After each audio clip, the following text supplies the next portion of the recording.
Order! Order. Before I start, can I just mention the sad loss of a friend of all of us, was Brian Binley. I know our thoughts and prayers go with his family.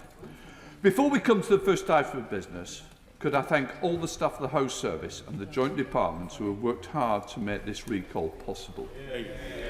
Like many public servants, many of those staff have worked with hardly a break at a time when it would normally be expected.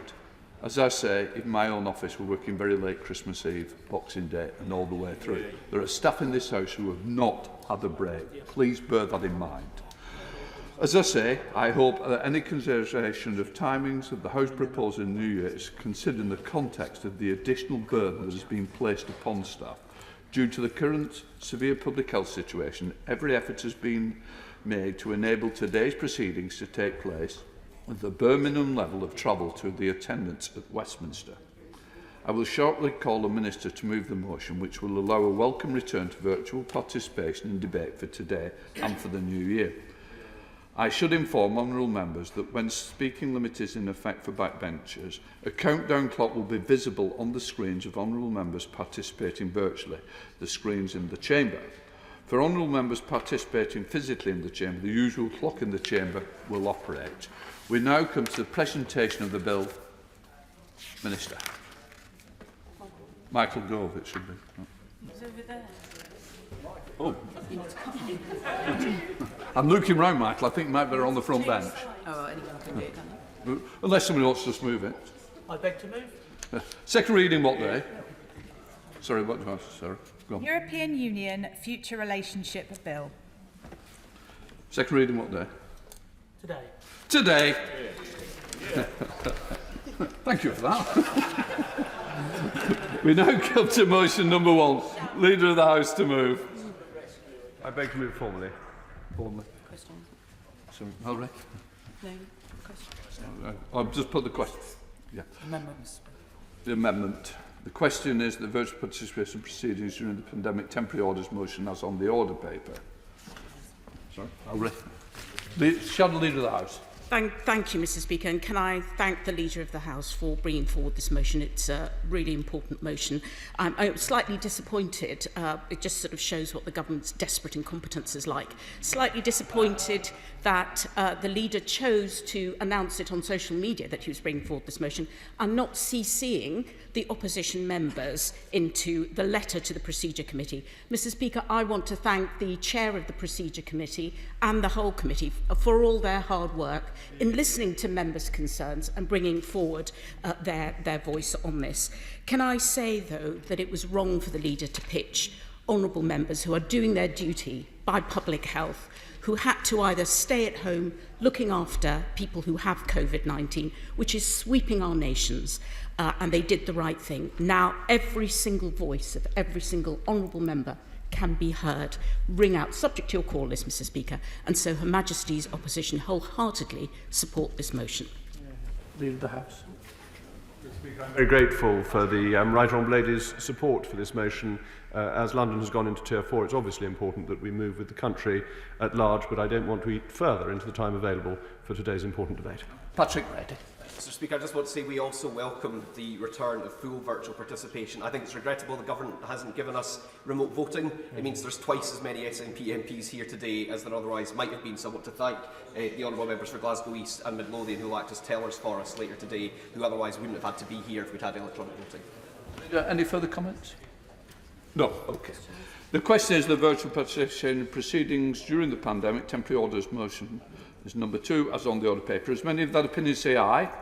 Aye. The contrary, no. I think the ayes have it. The ayes have it.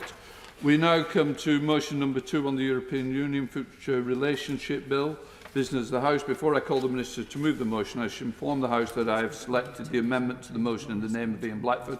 I call the Minister to move the motion. Mr. Speaker, I beg to move the motion that is allowing for time for this important debate to take place today up until 2:30. There is always a balance to be struck when we have to do things urgently and also ensuring that the House is able to scrutinise them properly.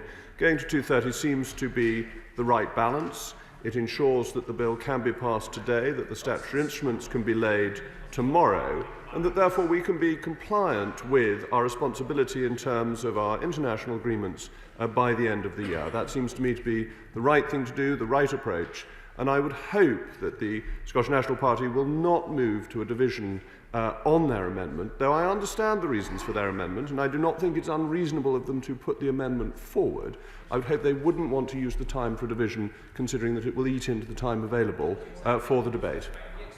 The question is the European Union Future Relationship Bill, based on the House motion as on the other paper. I call the Shadow Leader of the House, Phil Rivals. Thank you, Mr. Speaker. Clearly, the opposition is desperately disappointed that there wasn't enough time to debate this deal properly. This is unacceptable. This puts a great deal of pressure both on House staff and on everybody else. But I'm pleased that the virtual Parliament now will enable our colleagues to take part in it. What I do want to say is that the opposition has facilitated this. We facilitated the time because we want to say this is not our deal, but we will vote for legislation that will enact it to prevent a no deal. And that is the key point about why we are here today. We want to prevent the no deal that will have a great effect on our economy and on the rest of our constituents.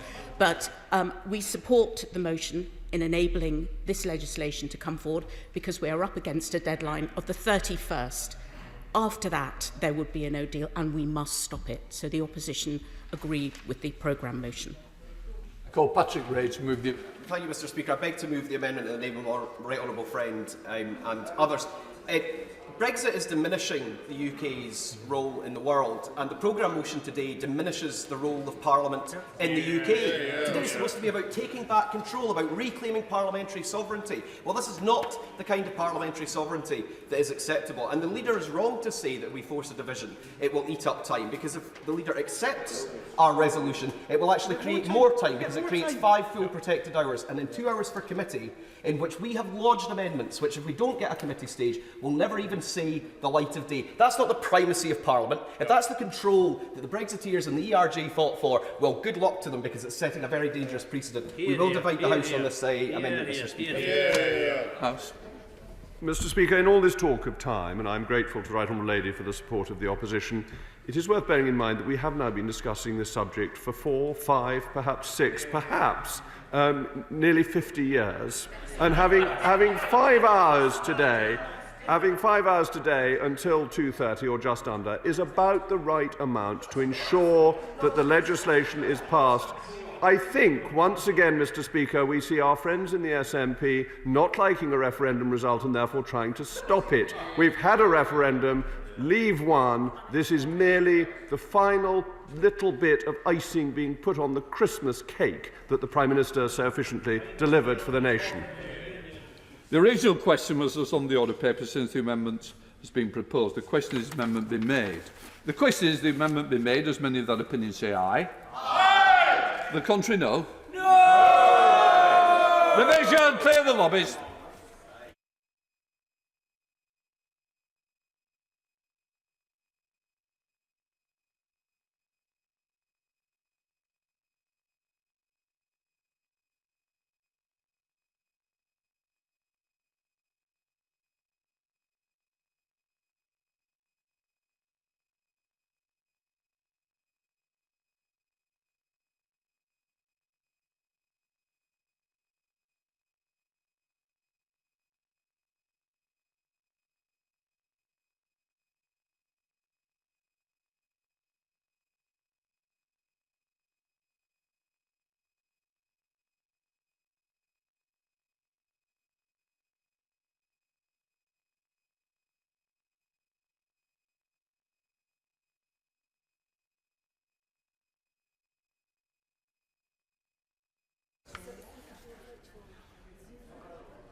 Just read that. Right, you both.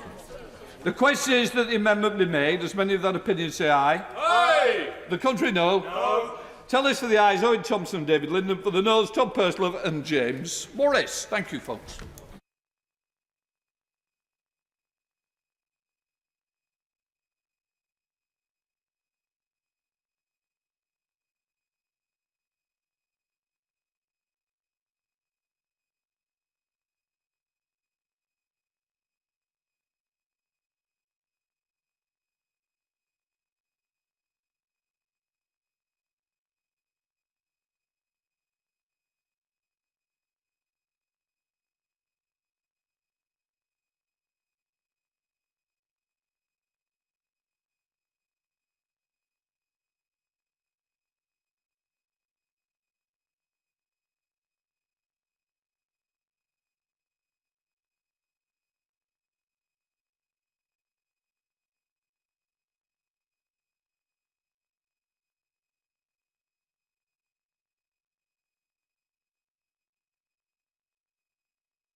Lock the doors!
The ayes to the right.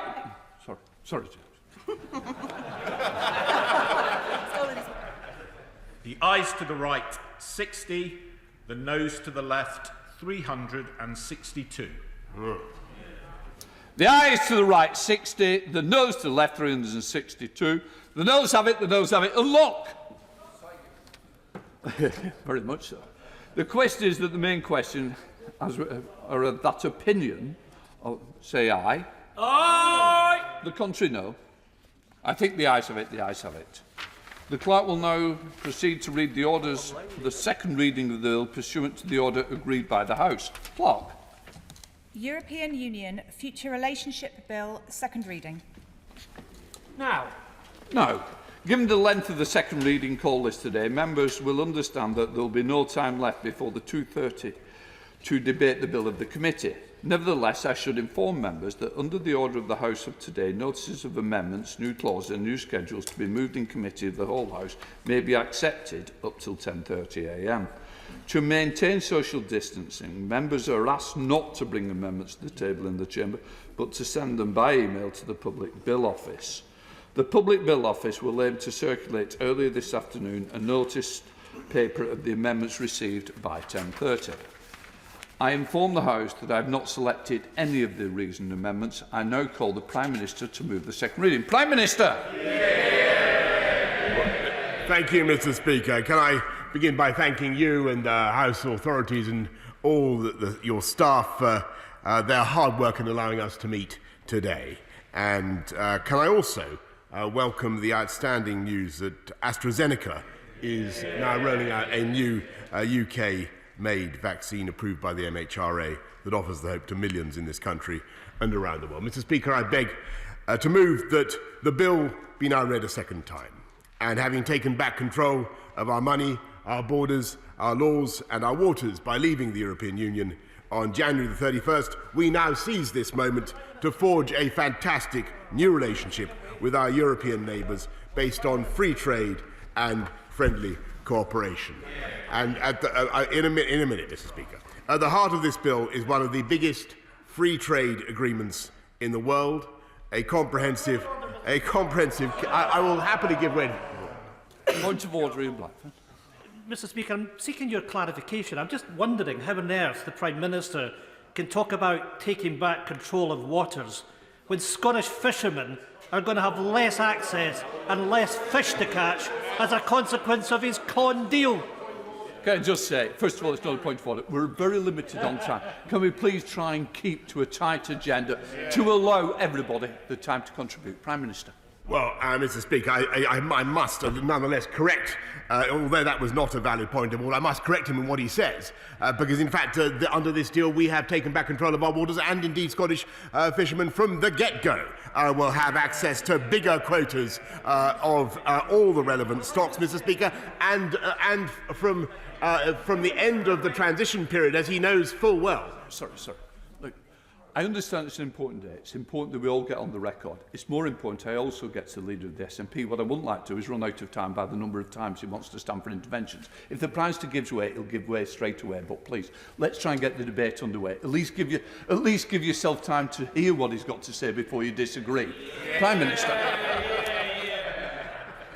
Well, Mr. Speaker, with great respect to the Right Honourable Gentleman, I do feel I must correct him, because not only will we take back control of our waters, we will increase Scottish fishermen's share of all the relevant stocks. Cod, for instance, going up by 47% to 57%. North Sea haddock going up by 7% to 84%. That's just next year, Mr. Speaker. And in 5.5 years' time, we take control of the entire spectacular marine wealth of Scotland. It is only the Scottish Nationalist Party, Mr. Speaker, that would hand back control of the waters of this country to the UK with spectacular hypocrisy, Mr. Speaker.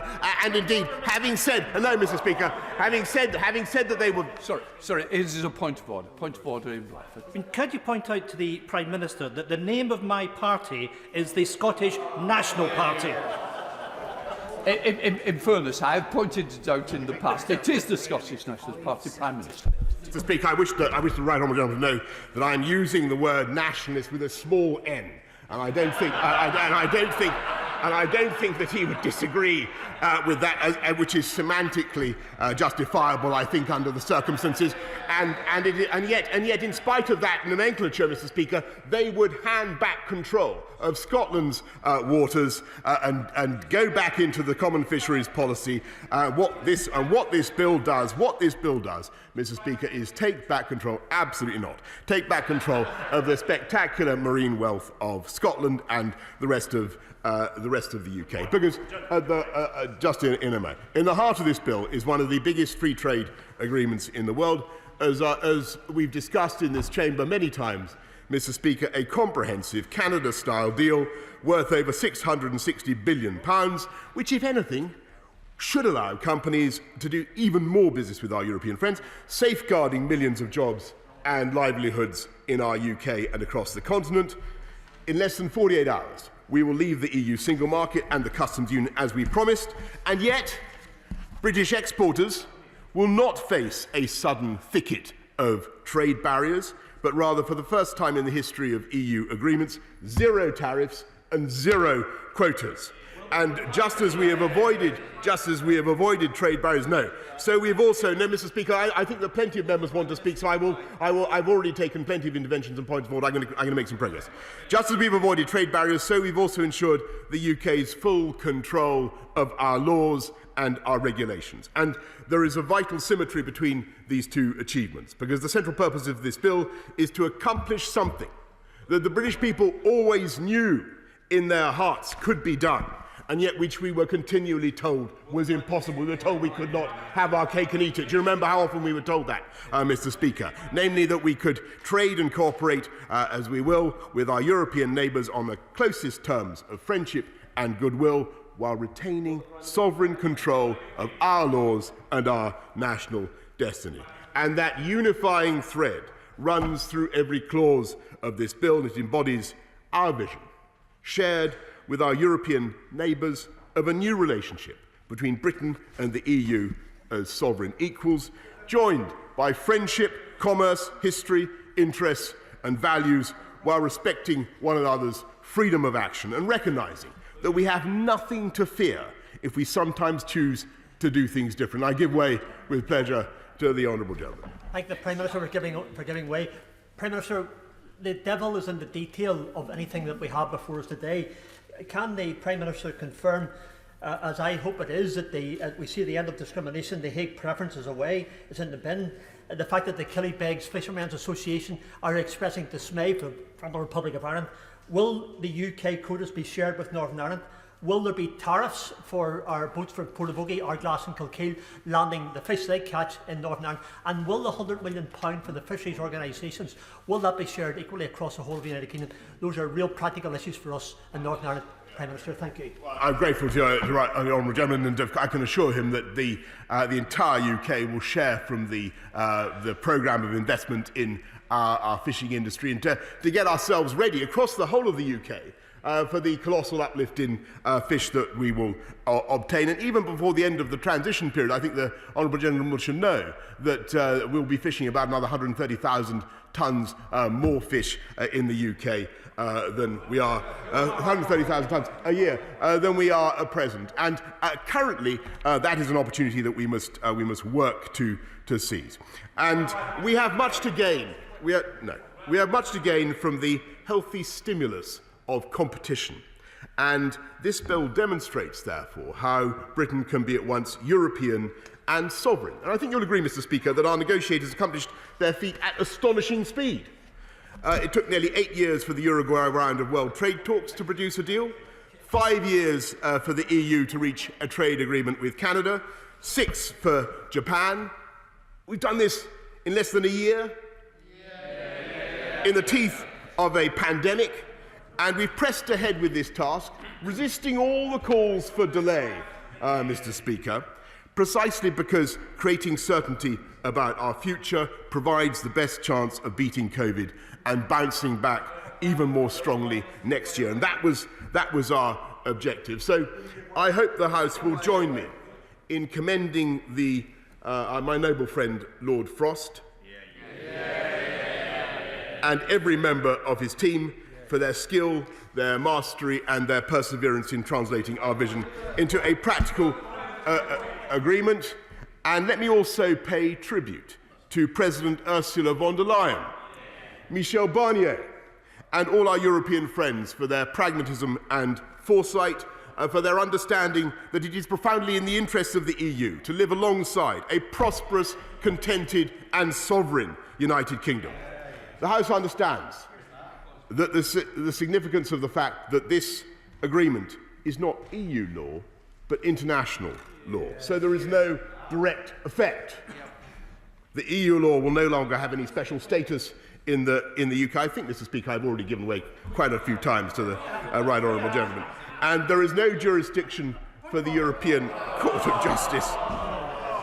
Point of order, Ian Blackford. Mr. Speaker, I feel I have to point out to the House that the historic principle in Scotland, as established by law, it's the people of Scotland that are sovereign, and it's the people of Scotland that will determine to take them back into the European Union with independence. The Prime Minister, Prime Minister, just to say, as the leader of the SNP knows, it is not a point of order, and I'm desperate to hear what he's got to say in his contribution. Rather than use it up now, why doesn't he just save it to get others in? Prime Minister. Well, I'm grateful, Mr. Speaker. Of course, it was the Speaker of Scotland who took the sovereign decision, quite rightly, to remain in the UK, a once-in-a-generation decision. I think it highly unlikely the people of Scotland will take a decision to cast away their newfound freedoms and, indeed, the newfound opportunities, not least over the marine wealth of Scotland. We will be able to design our own standards and regulations, Mr. Speaker, and the laws that this House of Commons passes will be interpreted, and I know this is of keen interest to honourable and right honourable members, will be interpreted solely by British judges sitting in British courts. We will have the opportunity to devise new ways to spur and encourage flourishing sectors in which this country leads the world, from green energy and life sciences to synthetic biology. Yes, I give way to my right honourable friend. I'm very grateful to the Prime Minister for giving way on that point. Some of us had different views on Brexit, but those debates are now for the history books. And anyone in this House in the country should recognise the benefits of an agreement that goes beyond a free trade agreement, from science to energy to security. But will the Prime Minister capitalise on the excellent news that we've had today on the vaccine by pursuing an industrial strategy that puts science and technology at its heart, so that we can grasp the opportunities that come as the world bounces back from COVID during the year ahead? Indeed, Prime Minister, Just sorry. Can I just help people and say interventions, those who are high up on the speaking list will understand if they get put down by continuous interventions, because I want to get as many people in as possible. So please. Thank you, Sir Bernard. No more. Prime Minister. Well, I'm grateful to my right honourable friend, because I remember well working with him on his industrial strategy and his ideas for championing green technology and biosciences, and I can tell him that those ideas remain at the heart of this government's agenda, and we will certainly be using our newfound legislative freedom to drive progress in those sciences and in those investments across the whole of the UK. Because we will be free, Mr. Speaker, of EU state aid rules. We'll be able to decide where and how we level up across our country with new jobs and new hope, including with free ports and new green industrial zones of a kind I'm sure he'd approve of. And if, I was going to make an important point, if I may, Mr. Speaker, if in using our new freedoms, either Britain or the EU believes it is somehow being unfairly undercut, then, subject to independent third-party arbitration, provided the measures are proportionate, either of us can decide as sovereign equals to protect our consumers, but this treaty explicitly envisages that any such action should be infrequent, and it banishes the old concepts of uniformity and harmonisation in favour of the right to make our own regulatory choices and deal with the consequences. And, Mr. Speaker, every modern free trade agreement includes reciprocal commitments designed to prevent distortions of trade. And the true significance of the agreement embodied in this bill is that there is no role for the European Court of Justice, no ratchet clause on labour or environmental standards, no dynamic alignment with the EU state aid regime, or indeed any other aspect of EU law. In every respect, we have recovered our freedom of action, and I give way with pleasure to the honourable gentleman who's been rising up and down, Mr. Speaker, many, many times. Thank you very much, but many honourable members will be facing a dire dilemma because they will feel that our country has been sold short. On the one hand, we have the Prime Minister's thin, terrible, burnt oven-ready deal, and on the other hand, we face the prospect of an even more damaging and destructive no-deal Brexit. So can the Prime Minister advise, given that services account for almost 80% of our economy, why is there so little for that sector within his deal? And in particular, why couldn't he negotiate equivalence and passporting rights for the all-important financial services sector? Well, Mr. Speaker, it wasn't quite clear from that intervention which way the Labour Party is going to go on this, but whether he's going to go with his right honourable friend, the leader of the Labour Party, and vote for the deal, or whether he's going to join other members of the Labour Party and continue to dither and delay, we on these benches are going to get on, and we will be free of the strictures of the Common Agricultural Policy. We'll be able to conserve our landscapes and support our farmers exactly as we choose. And on Friday, now coming to a point that's already been raised several times, and I will repeat it, Mr. Speaker, because it's a wonderful point.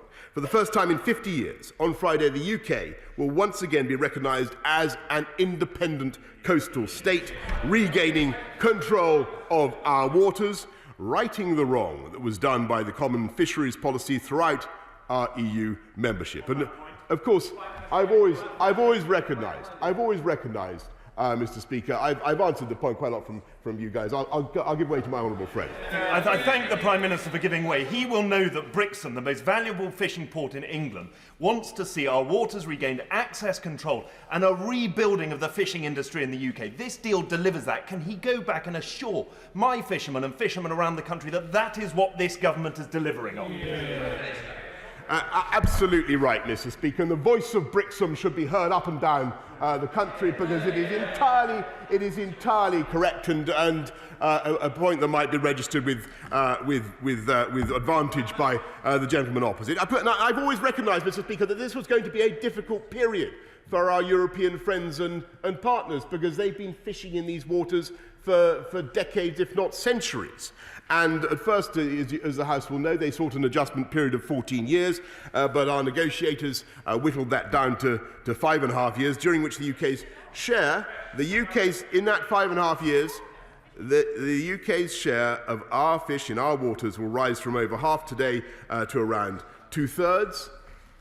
And of course, we'd have liked to have done this more quickly, but now it's also true that once the adjustment period comes to an end, there will be no limit, Mr. Speaker, no limit other than the limits that are placed by the needs of science and conservation on our ability to make use of our marine wealth. And 15% of the EU's historic catch from our waters will be returned to this country next year alone. And as I say, to prepare our fishing communities for that moment, we will invest £100 million in a programme to modernise their fleets and the fish processing industry, restoring, Mr. Speaker, and the right honourable gentleman opposite should listen to this, restoring a great British industry to the eminence that it deserves, levelling up communities across the UK, particularly and including Scotland, Mr. Speaker, where their interests, in my view, have been neglected for too long. So I do find it extraordinary that on the eve of this great opportunity, the declared position of the Scottish Nationalist Party is to hand control, with a small n, is to hand control of the very waters we've just reclaimed straight back to the EU. That is their policy. That is their policy, Mr. Speaker, and they plan to ensnare Scotland's fishing fleet in the dragnets of the common fisheries policy all over again. And in the meantime, Mr. Speaker, guess what they're going to do today? Guess what they're going to do today? They're going to vote today for a no-deal Brexit. Or perhaps the gentleman opposite will tell me that he's going to vote for the deal. I'm immensely grateful to the Prime Minister for briefly pausing that monologue that was designed for the RG. But on the issue of fish, he's waxing lyrical about how amazing this deal is. But I'd like to read him a quote from Andrew Locker, chairman of the British National Federation of Fishermen's Organisation. He says, "I am angry, disappointed and betrayed. Boris Johnson promised the rights to all the fish that swim in an exclusive economic zone, and we've got a fraction of that. Is he wrong?" I'm afraid yes, he is, Mr. Speaker, because we will take back control not only of we'll become an independent coastal state from the 1st of January, but in 5.5 years' time, Mr. Speaker, we will be able to fish every single fish in our waters if we so choose, and that is the reality. And in the meantime, as I say, and he didn't deny it, I don't think I heard him deny it, that the Scottish National Party is going to vote against the deal. They're effectively going to vote, Mr. Speaker, for no deal, after which they've campaigned against and denounced, proving once and for all that the interests of Scotland, England, Wales and Northern Ireland, Scotland, England, Wales and Northern Ireland are best served by a one-nation party serving one united kingdom. Mr. Speaker, this deal was negotiated by a big team, and he should know this, from every part of our United Kingdom, and it serves the whole of the UK, not least by protecting the integrity of the United Kingdom single internal market and Northern Ireland's place within it. Our points-based immigration system will end free movement and give us full control over who enters the country. And by the way, on that point, I want to thank very much my honourable friend, the Chancellor of the Duchy of Lancaster, for all he did to protect the interests of Northern Ireland. And at the same time, the deal provides certainty for airlines and hauliers who have suffered grievously during this pandemic. It guarantees the freedom of British citizens to travel to and from the EU and retain access to healthcare. It provides certainty for our police, for our border forces, for our security agencies, who work alongside our European friends to keep our people safe. They're going to vote against this, Mr. Speaker. It provides certainty for our partnerships on scientific research, because we want our country to be a science superpower, but also a collaborative science superpower. It provides certainty for business, Mr. Speaker, from financial services to our world-leading manufacturers, including our car industry, safeguarding highly skilled jobs and investment across our country. As for the Leader of the Opposition, Mr. Speaker. I am delighted that he's found yet another position on Brexit. And having plunged down every blind alley and exhausted every possible alternative, he's come to the right conclusion, namely to vote for this agreement which this government has secured. And I hope very much that the honourable gentleman opposite is going to tell us that he too is going to join his right honourable friend and vote for this agreement. Is that the case? I'm very happy to confirm for the Prime Minister, and I'm grateful for giving away, that I will be voting for this agreement.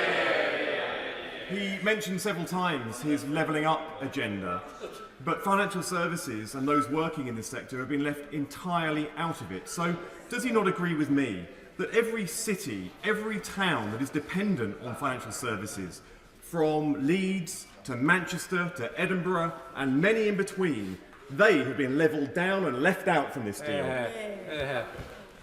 Well, it's great to hear a member of the Labour Party not only backing the bankers, Mr. Speaker, backing financial services, but also fantastic development, but also backing this deal. And he's quite right, because actually this deal does a great deal for services, for financial services, and for the legal profession, and many other professions. But alas, the good news about the Labour Party stops there, Mr. Speaker, because I'm told that the right honourable gentleman intends to ask the British people for a mandate to rewrite the deal in 2024. That's what he wants to do. I think, frankly, Mr. Speaker, we got Brexit done. Let's keep Brexit done, and let's keep Brexit done, and let's press ahead with this government's mission to unite and level up across our whole country and grasp the opportunities before us. Because I've always said, Mr. Speaker, I'm going to make some progress now because many members want to speak.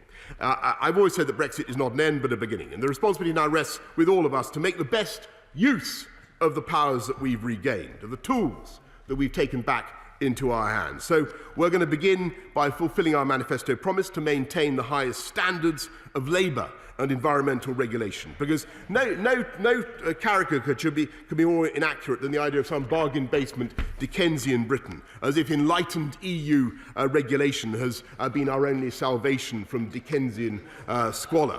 Our national standards have always been amongst the very best in the world, and this House can be trusted to use its new freedom to keep them that way without any outside invigilation.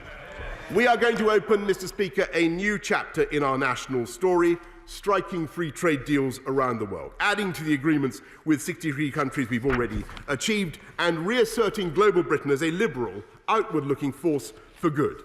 Detaching ourselves from the EU is only a prelude to the greater task of establishing our new role, and this country is contributing to more than any other to vaccinate people across the world against COVID, leading the way in preventing future pandemics. And we will continue to campaign for 12 years of quality education for every girl in the world. And I thank my right honourable friend, the Foreign Secretary, for what he's doing on that. We will continue to lead the drive towards global net zero as we host COP26 in Glasgow next year. And I hope and believe, and I think actually the tone this morning has given me encouragement in this belief, Mr. Speaker. The mood in the House this morning, which seems to me on the whole to be positive. I hope, in spite of the as usual thin synthetic and confected indignation that we hear from some of the benches opposite, I hope and believe that this agreement will also serve to end some of the rancour and recrimination that we've had in recent years. Allow us to come together as a country to leave old arguments, old, desiccated, tired, super-masticated arguments behind, move on and build a new and great future for our country. Because those of us, Mr. Speaker, who campaigned for Britain to leave the EU never sought a rupture with our closest neighbours. We never wanted to sever ourselves from our fellow democracies, beneath whose soil lie British war graves in tranquil cemeteries, often tended by local school children, testament to our shared struggle for freedom and everything we cherish in common. What we wanted was not a rupture, but a resolution of the old, tired, vexed question of Britain's political relations with Europe, which has bedevilled our post-war history. First we stood aloof, then we became a half-hearted, sometimes obstructive member of the EU. Now, with this bill, we're going to become a friendly neighbour, the best friend and ally the EU could have, working hand in glove whenever our values and interests coincide, while fulfilling the sovereign wish of the British people to live under their own laws, made by their own elected parliament. That is the historic resolution delivered by this bill, and Mr. Speaker, I commend it to the House. The question is that the bill now be read a second time. Order, before I call the Leader of the Opposition, the House will want to be aware that I have accepted a request from the Government for an additional statement from the Secretary of State for Education on education return in January. This will be the second statement after the COVID-19 update and before the business statement. The ballot is already open in Members' Hub. I now call the Leader of the Opposition, the Right Honourable Keir Starmer. Thank you, Mr. Speaker. It's often said there's nothing simple about Brexit, but the choice before the House today is perfectly simple. Do we implement the treaty that has been agreed with the EU, or do we not? That is the choice.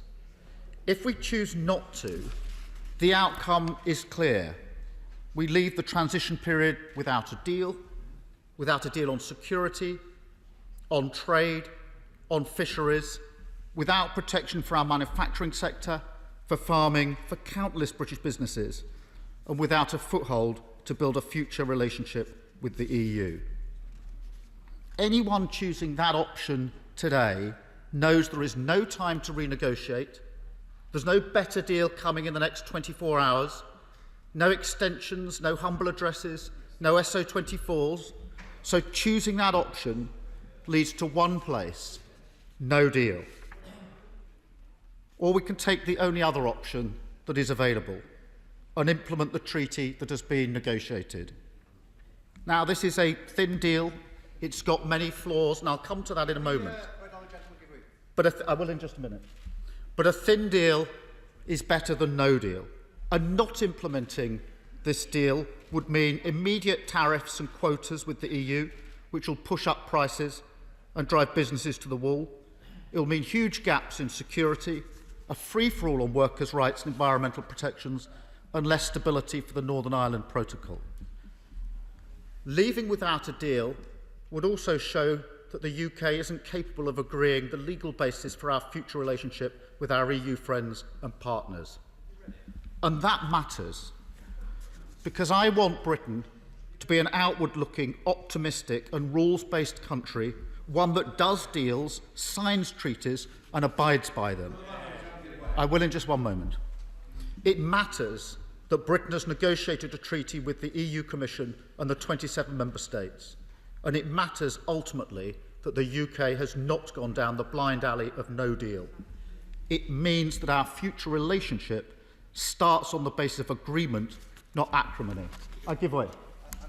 To the Right Honourable Gentleman for giving way and for setting out the position of the Labour Party. But he used to have 6 tests for any Brexit deal that he would be willing to support. How many of those tests does he believe the agreement actually meets? Mr. Speaker, there's only one choice today, which is to vote for implementing this deal or to vote for no deal. And those that vote no are voting for no deal. And I'm going to give way again to the honourable gentleman. If he's voting no, does he want no to succeed at 2:30 this afternoon when the House divides? Does he want no to succeed in the vote? I give way to him. Extremely grateful to him for giving way, but I'm afraid the leader of the Labour Party has accepted the spin of the government. This is actually a binary choice between deal and no deal. I think it says a lot about the way that his position has changed over recent weeks. Mr. Speaker, this is the nub of it. Those voting no today want yes. They want others to save them from their own vote. They want others to save them from their own vote. Voting no, wanting yes. That's the truth of the situation, and that's why my party has taken a different path. I will give way. I congratulate the right honourable gentleman on doing the patriotic and right thing today, but I think it would be of quite a lot of interest to the country to know that if he'd been responsible for these negotiations, what deal would he have negotiated? Well, a better one than this for the reasons I'm about to lay out. I will go into some of the detail, not too much of the detail, but if anybody believes what the Prime Minister's just said about financial services, then they haven't read the deal. And with no further time for negotiation, when the default is no deal, it's not a mark of how pro-European you are to reject implementing this treaty. It isn't in the national interest to duck a question or to hide in the knowledge that others will save you from the consequences of your own vote. This is a simple vote with a simple choice. Do we leave the transition period with the treaty that's been negotiated with the EU, or do we leave with no deal? And so Labour will vote to implement this treaty today, to avoid no deal, and to put in place a floor from which we can build a strong future relationship with the EU. I will give way. I'm very grateful to the Leader of the Opposition for giving way and outlining how clear and that this is for him. But his party has got two parliamentarians in Edinburgh South, one in the Scottish Parliament and one in Westminster. At 4 o'clock this afternoon, the member of the Scottish Parliament will vote against the deal, and as member of the Westminster Parliament here will vote for the deal. How does he square that circle? Well, he knows very well it's a different vote. Now, it is a completely different vote on a different issue. I give way to the honourable member again with my question. When he votes no against this afternoon, does he want the bill to fail and thus we leave tomorrow night without a deal? Is that the intent? Does he want the result to go the way he's voting? I'm very grateful to the right honourable gentleman for his intervention. I think he'll understand that there'll be members of his own party in lobbies with me this afternoon. But if he can point to me in the order paper where I'm voting for no deal, I'd be very happy. Can you tell me what page that is on? That absolutely identifies the point. He's going to vote in the hope that others will vote the other way and save him from the consequences of his own vote. That is the truth of the situation for the SNP, hoping that others will do the right thing and vote in favour of implementing the treaty, because we fought against no deal together for months and years. And now those voting no are going to vote for no deal. Nothing's going to happen in the next 24 hours to save this country from no deal. So he wants to vote for something, but he doesn't want that vote to succeed. He wants others to have the burden of voting for it to save us from no deal. I'll give way in just a minute. I'm going to make some progress. It is, of course, completely unacceptable that this debate is happening now, one day before the end of the transition period. The Prime Minister said he had a deal that was oven ready. That was just about a year ago. Then it was supposed to be ready in July, then September, then November, and finally it arrived on Christmas Eve. And that matters. I will in just a minute. That matters because businesses have had no chance to prepare for the new regulations. Talk to businesses about their concerns. They've got real difficulties now, and many of them already taken decisions about jobs and investment because of the uncertainty. And of course that's made worse by the pandemic. But let me now just go to the deal itself and analyse some of the flaws in the deal. First, let's start with the Prime Minister and what he said on Christmas Eve in his press conference. Because he said this about the deal.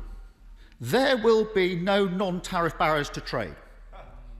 There will be no non-tariff barriers to trade. His words. He wasn't being straight with the British public. That's plain wrong. It's worse than that. It wasn't an aside. It wasn't an interview, an off-the-record remark. It was a scripted speech. There will be no non-tariff barriers to trade. The Prime Minister knows it's not true. Every member of this House knows it's not true.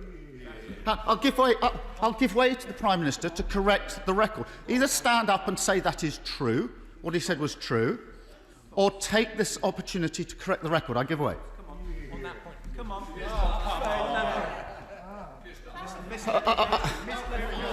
Mr. Speaker. the right honourable gentleman knows perfectly well this is a zero tariff, zero quota deal. And perhaps he could tell us, since he says he would have negotiated a different and better deal, perhaps he could tell us whether he would have remained within the customs union and within the single market. And perhaps he could tell the House a little bit about how he proposes to renegotiate this deal and build on it and take the UK back into the EU, because that remains his agenda, Mr. Speaker. Thank you. But also, let's get on with the debate. Keir Starmer. Typical deflection. The Prime Minister... The Prime Minister, at a press conference, told the British public there will be no non-tariff barriers to trade. His answer just now is not an answer to that. It's not true, and the Prime Minister knows what he said is not true. He simply won't stand up and acknowledge it today, and that speaks volumes about the sort of Prime Minister that we have. Because the truth is this, I will in just a minute. The truth is this. There'll be an avalanche of checks, bureaucracy and red tape for British businesses. Every business I've spoken to knows this, and every business any member's spoken to knows this. That's what they're talking about. It's there in black and white in the treaty. I will in 1 minute. There will be checks for farmers, for our manufacturers, for customs, on rules of origin, VAT, safety and security, plant and animal health, and much more. Many British exporters will have to go through 2 regulatory processes to sell to existing clients in the EU. And in order to keep tariff-free trade, businesses will have to prove that enough of their parts come from the EU or the UK. So there will be significant and permanent burdens on British businesses. And it's somewhat ironic that for years the Conservative Party has railed against EU bureaucracy, but this treaty imposes far more red tape on British businesses than there is at the moment. I will give way. I thank my right honourable and learned friend for giving way. The lead-up to this Brexit deal has seen a litany of broken promises. Just earlier this year, the Prime Minister stood at that dispatch box and he said that there is no threat to the Erasmus scheme. He also, amongst other things, made grand statements about taking back full control of our fishing waters. Does my right honourable friend agree that despite all of the promises, it's not only the British fishermen that are accusing the Prime Minister of betrayal and having caved in to arrive at this insufficient deal?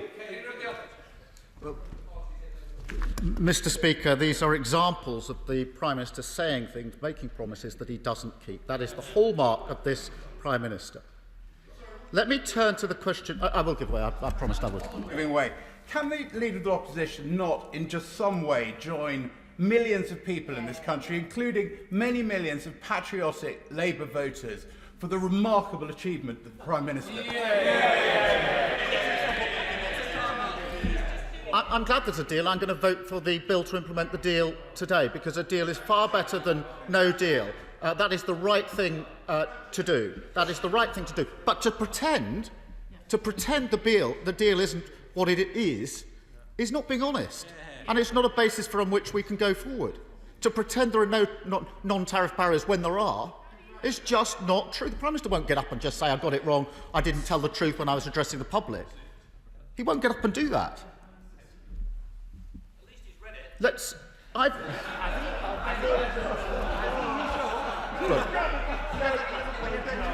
The Prime Minister says I don't know. The Prime Minister says I don't know what I'm. The Prime Minister says I don't know what I'm talking about. There will be no non-tariff barriers to trade. Will there be no non-tariff barriers to trade, Prime Minister? Yes or no? Oh. The ox is now on his tongue, I see. Mr. Speaker, let me turn to services. Because whatever the Prime Minister says, there's very little protection for our services in this deal. It is a gaping hole. We're primarily a services economy. Services account for 80% of our economic output, and we've got a trade surplus with the EU in services. But what we've got in this text doesn't go beyond what was agreed with Canada or Japan. The lack of ambition here is striking. And the result is no mutual recognition of professional qualifications. Talk to doctors, nurses, dentists, accountants, pharmacists, vets, engineers or architects about how they will practice now in other EU states, where they will have to have them agreed with each state separately in different terms and conditions. And anybody who thinks that that's an improvement really does need to look again at this deal. It will make it harder, I will just 1 minute, it will make it harder to sell services into the EU and be a huge disincentive to businesses to invest in the EU. There's also a very thin agreement, the very thin agreement on short business travel, which will, for example, make it much harder for artists and musicians. And Prime Minister, they want to know what the answers to these questions are, not just comments from the bench.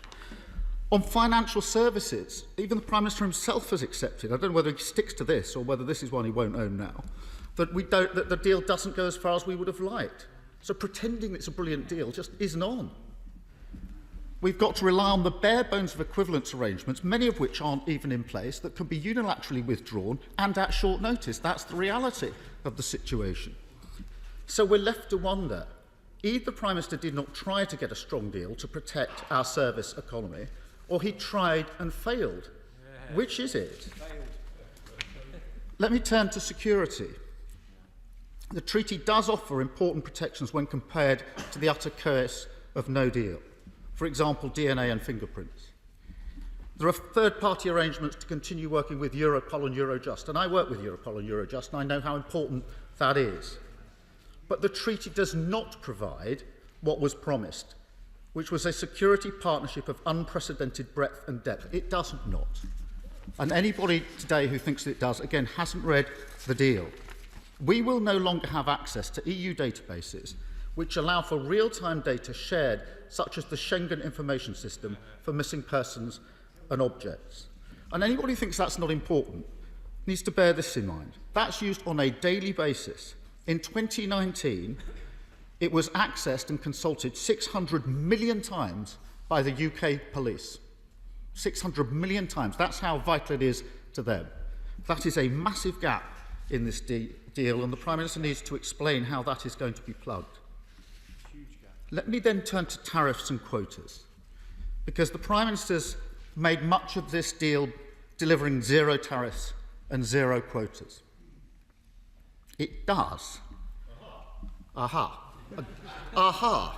Thank you, Prime Minister. It does, or rather, it does for as long as British businesses meet the rules of origin requirements. It does as long as the UK doesn't step away from a level playing field on workers' rights and environment. He says rubbish. He says rubbish. I have read, I've studied it, I've been looking at nothing else for 4 years on this.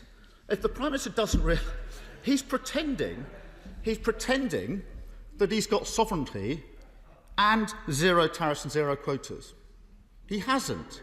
The moment he exercises the sovereignty to depart from the level playing field, the tariffs kick in. This is the...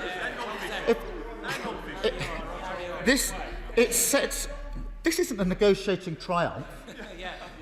It sets out the fundamental dilemma that's always been at the heart of these. He says, vote against it, vote for no deal. Really, as my wife says to our children, if you haven't got anything sensible to say, it's probably better to say nothing. This deal, it sets out the fundamental dilemma that's always been at the heart of these negotiations. If we stick to the level playing field, there are no tariffs and quotas. But if we don't, British businesses, British workers and British consumers will bear the cost.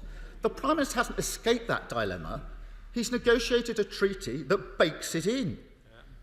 And it poses the central question for future governments and future parliaments. Do we build up from this agreement to ensure the UK has high standards, that our businesses are able to trade as freely as possible in the EU market with minimal disruption, or do we choose to lower standards and slash protections and in that way put up more barriers for our businesses to trade with our nearest and most important partners? For Labour, this is clear. We believe in high standards. We see this treaty as a basis to build from, and we want to retain a close economic relationship with the EU that protects jobs and rights, because that's where our national interest lies today and tomorrow. But I fear the Prime Minister will take the other route, because he's used up so much time and negotiating capital in doing so. He's put the right to step away from common standards at the heart of the negotiation. So I assume that he wants to make use of that right as soon as possible. If he does, he has to be honest with the British people about the costs and consequences of that choice on businesses, on jobs and our economy. If he doesn't want to exercise that right, he has to explain why he's wasted so much time and sacrificed so many priorities for a right that he isn't going to exercise. Mr. Speaker, after 4.5 years of debate and division, we finally have a trade deal with the EU. It's imperfect, it's thin, and it's the consequence of the Prime Minister's political choices. But we have only one day before the end of the transition period, and it's the only deal that we have. It is a basis to build on in the years to come. And ultimately, voting to implement this treaty is the only way to ensure that we avoid no deal. And so we will vote for this bill today. But I do hope that this will be a moment where our country can come together and look to a better future. The UK has left the EU.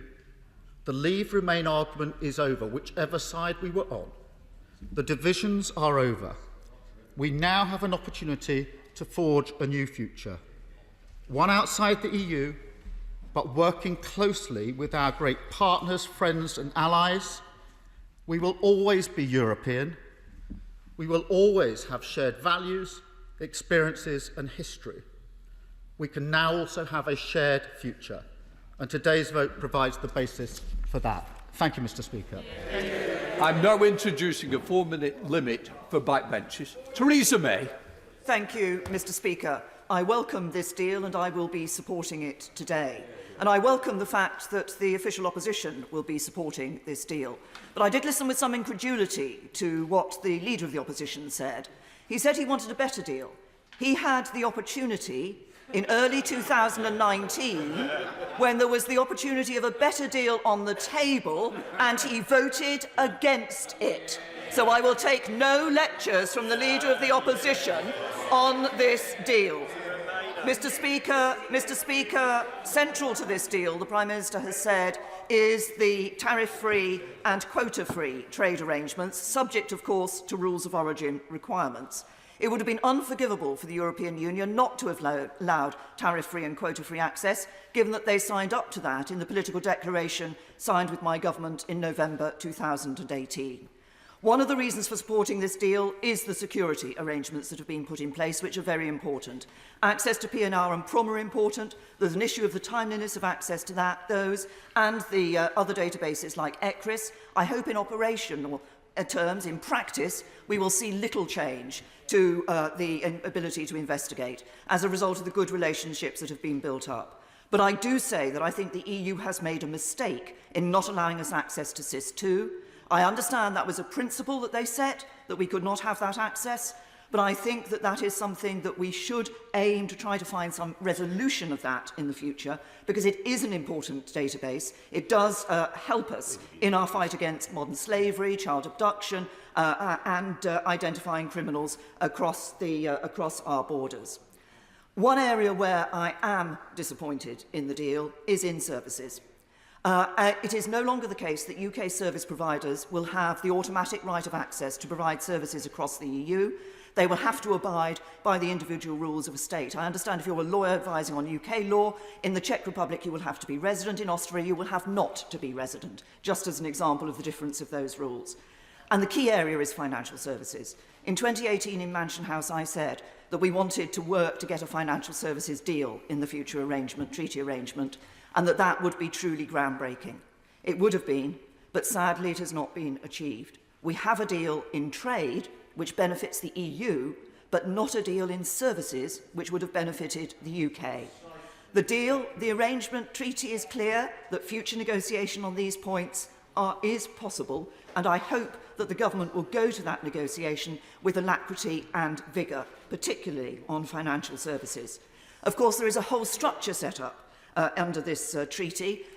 One thing this treaty does not do is excise the EU from our lives, because there's a whole structure of committees set up, some of which, like the Partnership Council, will be able to amend this arrangement, make determinations on its operation and interpretation, without, as far as I can see, any formal reference to this Parliament. Now, sovereignty has been underpinned the negotiations since Article 50 was triggered. Sovereignty does not mean isolationism. It does not mean we never accept somebody else's rules. It does not mean exceptionalism. And it is important, as we go forward, that we recognise we live in an interconnected world. And if the United Kingdom is going to play the role that I believe it should play in not just upholding, but encouraging and promoting the rules-based international order, and in ensuring that we promote the interests and value and strengthen multilateral institutions like the World Trade Organization, we must never allow ourselves to think, as I fear some in this House do, that sovereignty means isolationism. But I say to all members across this House, today is the time, as I have said before, to put aside personal and party political interests, which sadly too many have followed in the past. Vote in the national interest for the whole UK and support this bill.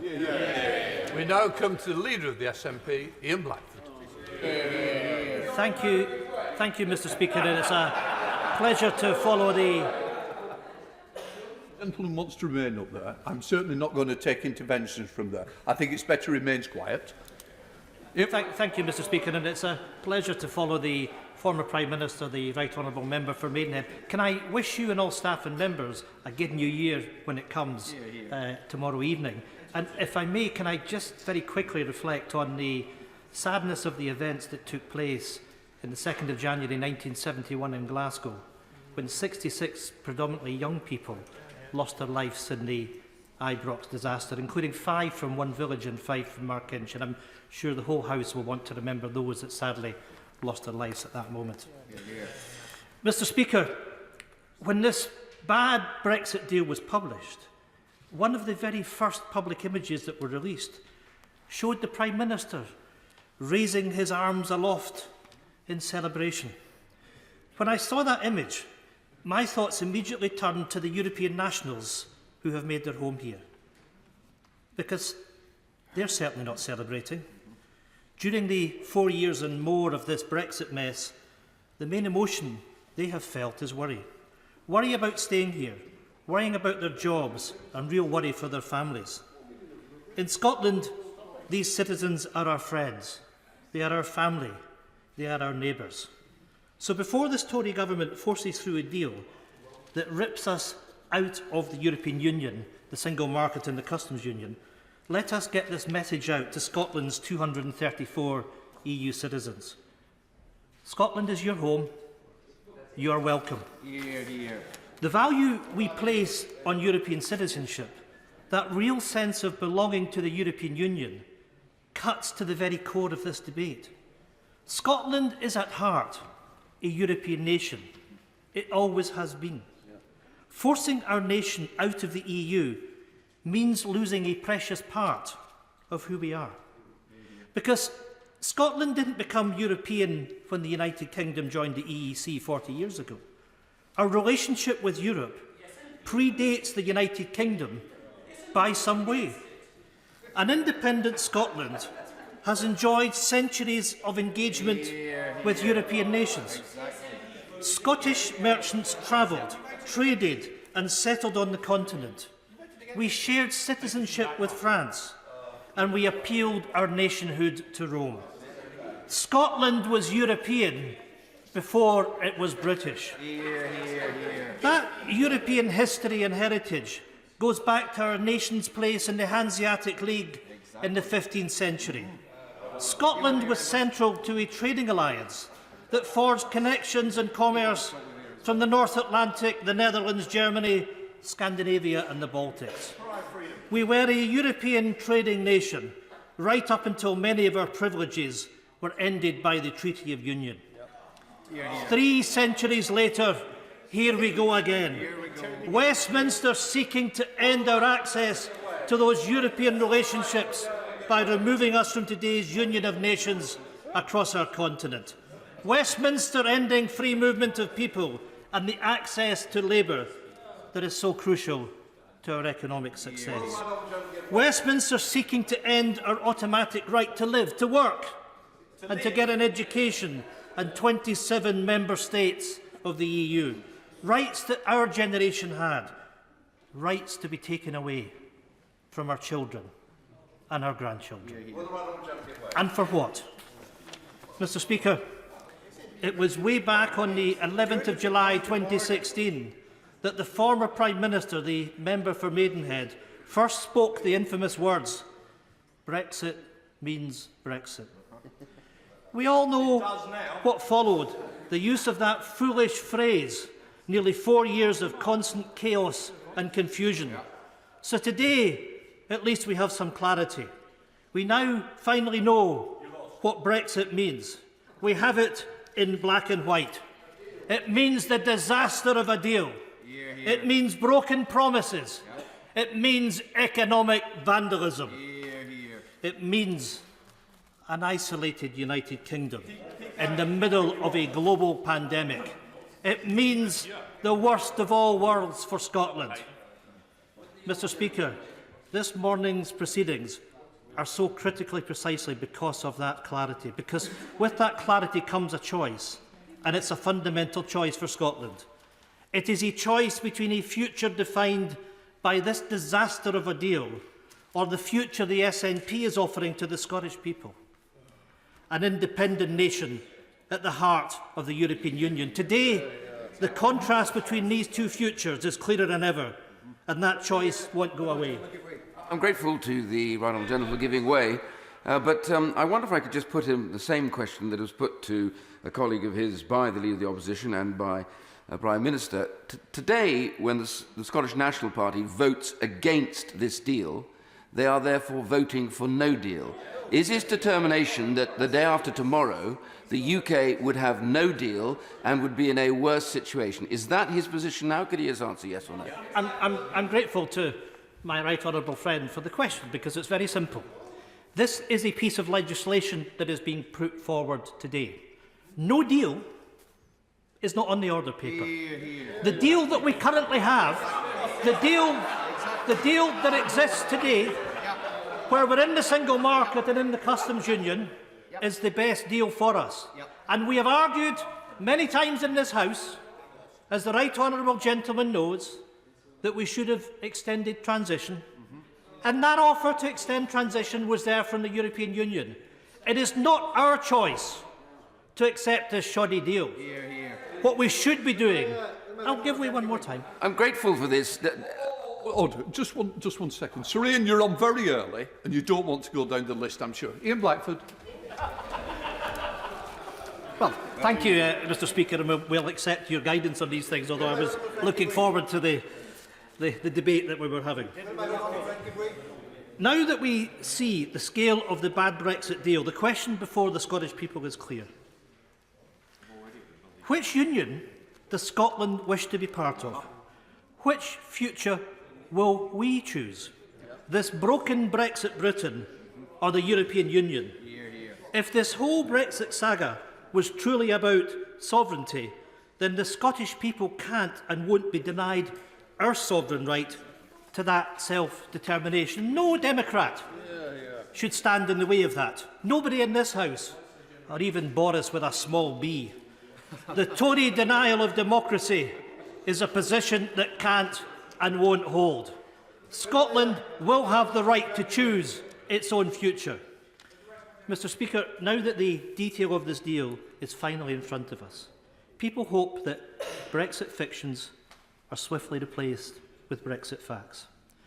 Judging by the Prime Minister's performance today, his government is still drowning in delusion or is simply just putting on an act. But for those of us who have lived in the real world these last 4 years, it's long past time that reality finally bursts the Brexit bubble. In recent days, we've heard wild celebrations and claims from leading Brexit cheerleaders about how this is the largest free trade deal in history. I'm sorry to inform them, it isn't. The biggest and the best free trading bloc in the world is the one that this Tory government is dragging Scotland out of. It's made up of 27 nations and 500 million citizens. It's called the European Union. In the middle of a pandemic and economic recession, Scotland has been removed from a market worth £16 billion in exports to Scottish companies. A market which by population is 7 times the size of the United Kingdom. Leaving the European single market and customs union would be damaging at any time. But in the middle of the current crisis, Prime Minister, it's unforgivable. It's an act of economic vandalism, pure and simple. As usual with the Tories, it is people who will pay the price. Initial Scottish Government modelling estimates the deal could cut Scotland's GDP by around 6.1%, £9 billion in 2016 cash terms by 2030. That will mean people in Scotland, the same people who have always opposed Brexit, are left £1,600 poorer. That's the cost of the Prime Minister's Brexit. I'll give way. Mr. Speaker, I'm extremely grateful to the right honourable gentleman for giving way. Perhaps he could tell us what estimates he has made of the cost of the Scottish economy of losing access to the UK single market through independence. Really? Really?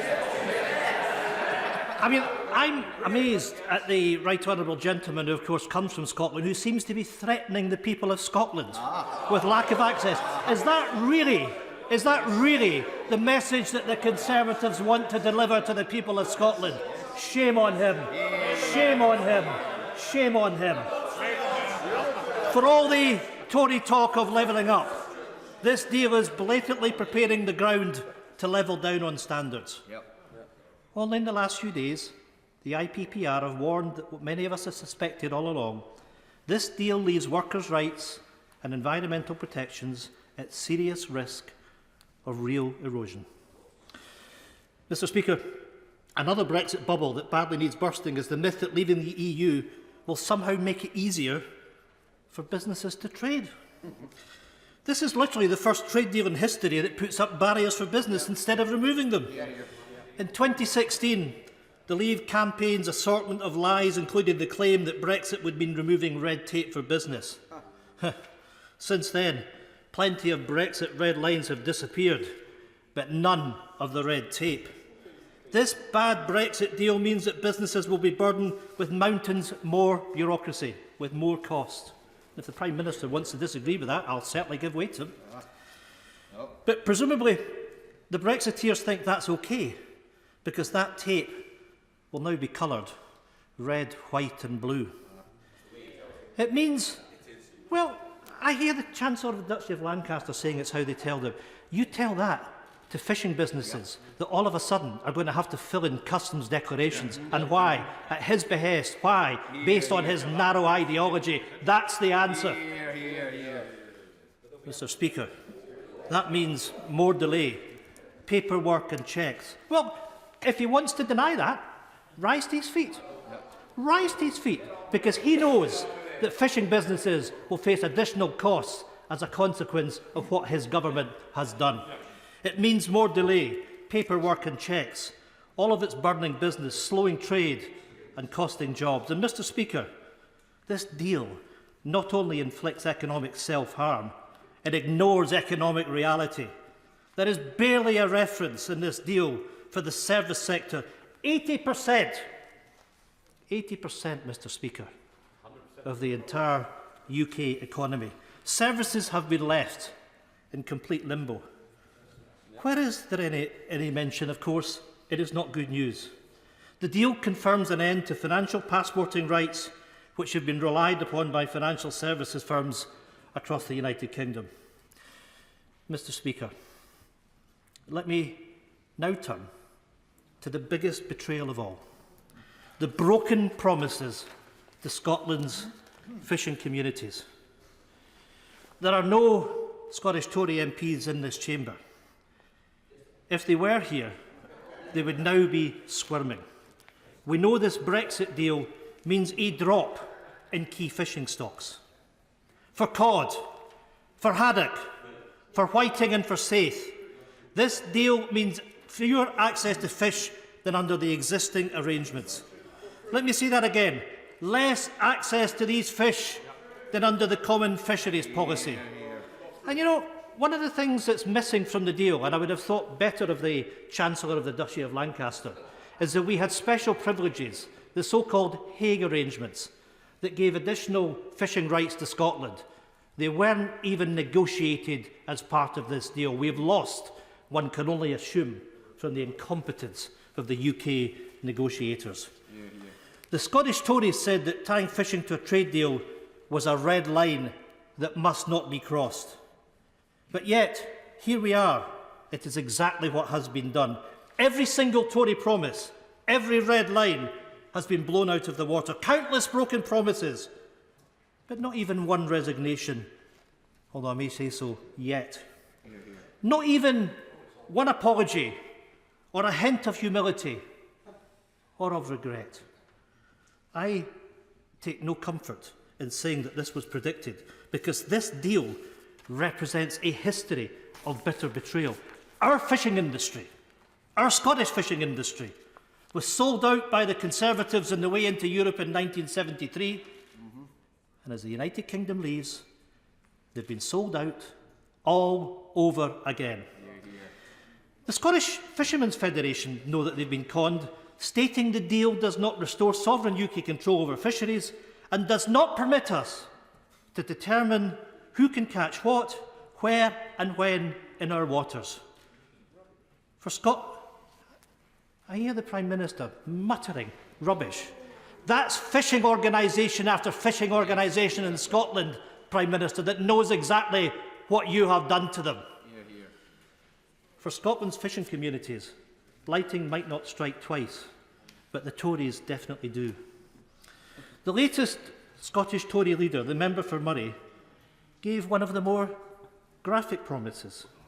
He said he would drink a pint of cold sick rather than vote for a deal that gave EU vessels access for 2 years.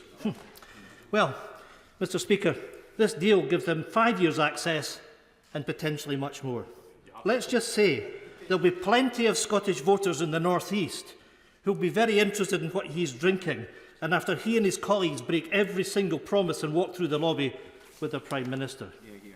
Mr. Speaker, in later speeches, my colleagues will attempt to cover and scrutinise as much as we possibly can in the limited time the effect of this bill in Scotland. It has to be said, though, that this lack of scrutiny is not helped by the stance taken by the Labour Party.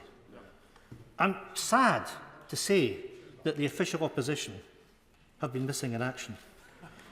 There was a time when Labour had 6 tests which they say needed to be passed in order for them to support any deal. Labour's Brexit tests have disappeared as quickly as Tory promises. Now, I can understand that this might be politically pragmatic for Labour, but it definitely isn't politically principled. But I suppose political principle is hard to manage by when you can't even get a coherent position between Scottish Labour and their UK bosses. Unfortunately, when it comes to position on this Brexit deal, Labour are literally all over the place. Today in the Scottish Parliament, Labour will join with the Scottish National Party in refusing to grant a consent motion to this bill. I'm grateful for that. Labour will not only join us, but the Greens and the Liberal Democrats standing with us, our Scottish Parliament, united against the Tories, united against this bill. Mr. Speaker, it is ultimately for others to explain their own actions and the litany of broken promises that will stay with them at the next election. Because in the end, this is not so much about the Brexit promises of political parties. It's about its impact on people. It's about respecting the democratic decisions that voters make. Both England and Wales voted to leave the European Union. They have decided that their future lies elsewhere. Let me make this clear. I may not agree with that decision, but I do, and my party respects it. This legislation respects it, and it forms a pathway to the future. The people of Northern Ireland voted to remain in the European Union. Due to the efforts of both Michael Barnier and the Irish government, the protocol protects the peace process. It means Northern Ireland avoids a hard border and stays in the European single market. I support that protocol and its protection of a hard-won peace. This deal respects that. That being said, the Scottish Tories, including Baroness Davidson and the former Scottish Secretary, threatened to resign if Scotland was not offered the same deal as Northern Ireland. I say to both of them now, there is still time. We are still waiting. Mr. Speaker, the only nation, the only democratic decision that has been ignored are the voices and the votes of the Scottish people. none of this deal respects the choice that we made. I would genuinely ask members to reflect on that reality. Imposing this Brexit, imposing this deal, means imposing a future that Scotland's people did not vote for and does not want. Let us not forget that one of the central claims of the Better Together campaign in 2014 was that if we stayed in the UK, we would be staying in the European Union. That's the promise that was made. We were also told that if we stayed in the United Kingdom, we were to lead the United Kingdom. On the day after the referendum, that all changed. Scotland was told to get back in its box.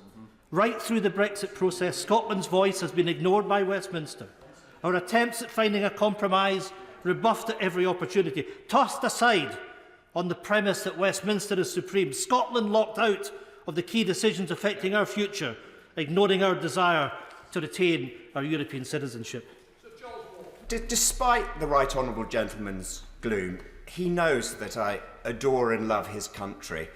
Does he not believe that Scotland has the character to succeed? Despite his misgivings, Scotland is a great country. Why is his speech so full of gloom and misery when Scotland has the character to prosper and succeed now? Well, I thank the honourable gentleman, and may I reciprocate and say that I love England, I love its people. But what I want is for us to maximise our opportunity, and what this deal does is it limits our opportunity. I want to unleash Scotland's potential. That potential will be unleashed with an independent Scotland at the heart of Europe. The Prime Minister's broken promise on Erasmus has been such a totemic issue in the last few days, and he will remember standing in this House promising us that we would be staying in the Erasmus programme. That betrayal denies our young people the opportunities European citizenship has given us. It denies them the European freedoms that we cherish, living, working and studying abroad. Around 200,000 people have taken part in Erasmus, including around 15,000 UK university students each year. It's also important to say that Erasmus isn't solely about university students. It's about support youth works, and it's about adult education, sport, culture and vocational training. It's why the Scottish Government are so committed to exploring every opportunity to keep Erasmus in place for our people. Because even the very name Erasmus signals our long-established European links. And that long tradition of connection comes right into the modern day with our own Winnie Ewing, Madame Ecosse herself. Winnie, a former member of the European Parliament, was chair of the EU Education Committee that brought in the Erasmus scheme. Mr. Speaker, people at home will be watching this. And we have the Prime Minister and the Chancellor of the Duchy of Lancaster laughing about the success of the Erasmus scheme. Utterly, utterly, utterly pathetic. Utterly pathetic. Mr. Speaker, let me conclude by saying this. All that history between Europe and Scotland, all of those links and all of these opportunities are now at stake. Scotland's story is European, and that story doesn't end today. Our past is European, and our future must be European. As a nation, that is a choice that we made in 2016, and I am confident it is a choice we make now. We can't support this legislation because it doesn't respect that choice, and it doesn't provide for our future.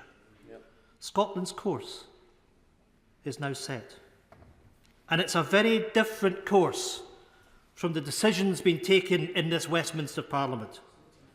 We know that the only way to regain the huge benefits of EU membership is to become an independent state at the heart of Europe once more. That is the decision that the Scottish people will make, and we begin that journey today. There is now an empty seat at the top table in Europe. It won't be empty for long. We now come to Father of the House, Peter Bottomley. The House will know that the honourable gentleman is a more cheerful person than his speech. He's given us 25 minutes on a lesson in humility, for which we're grateful. He's talked about ignoring popular votes. In the Scottish referendum in 2014, The independence vote was 1,200,000. Sorry, in the 2019 election, sorry, for the SNP, it was 1,200,000. The vote against independence in 2014 was 2 million.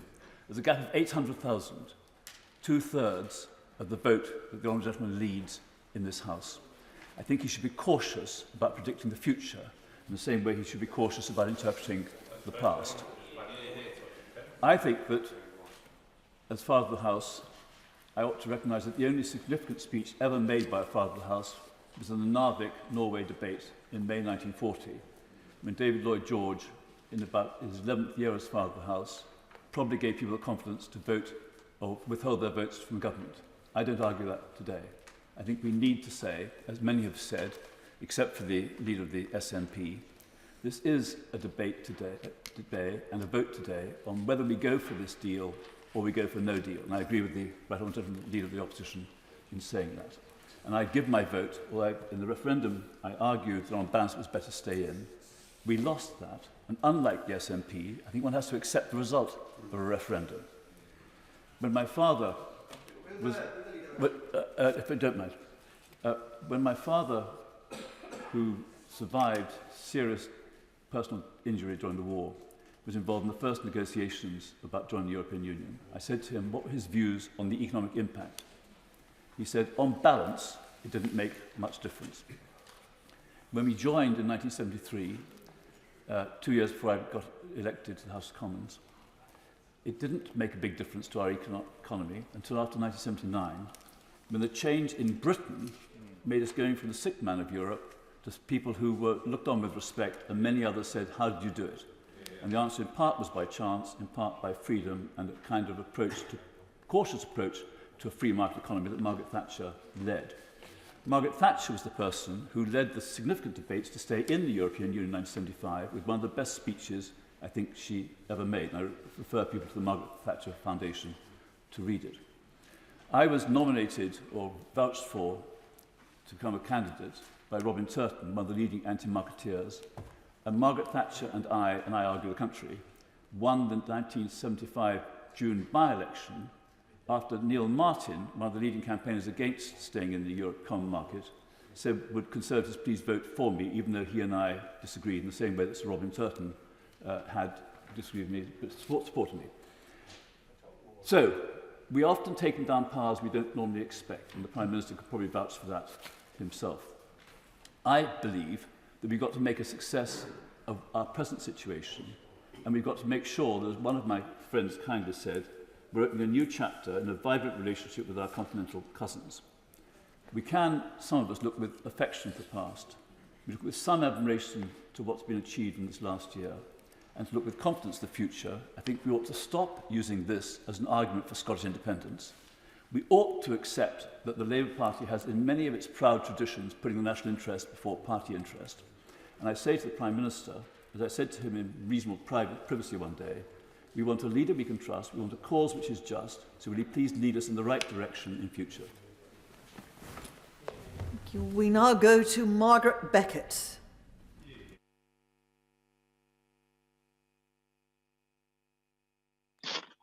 Thank you, Madam Deputy Speaker.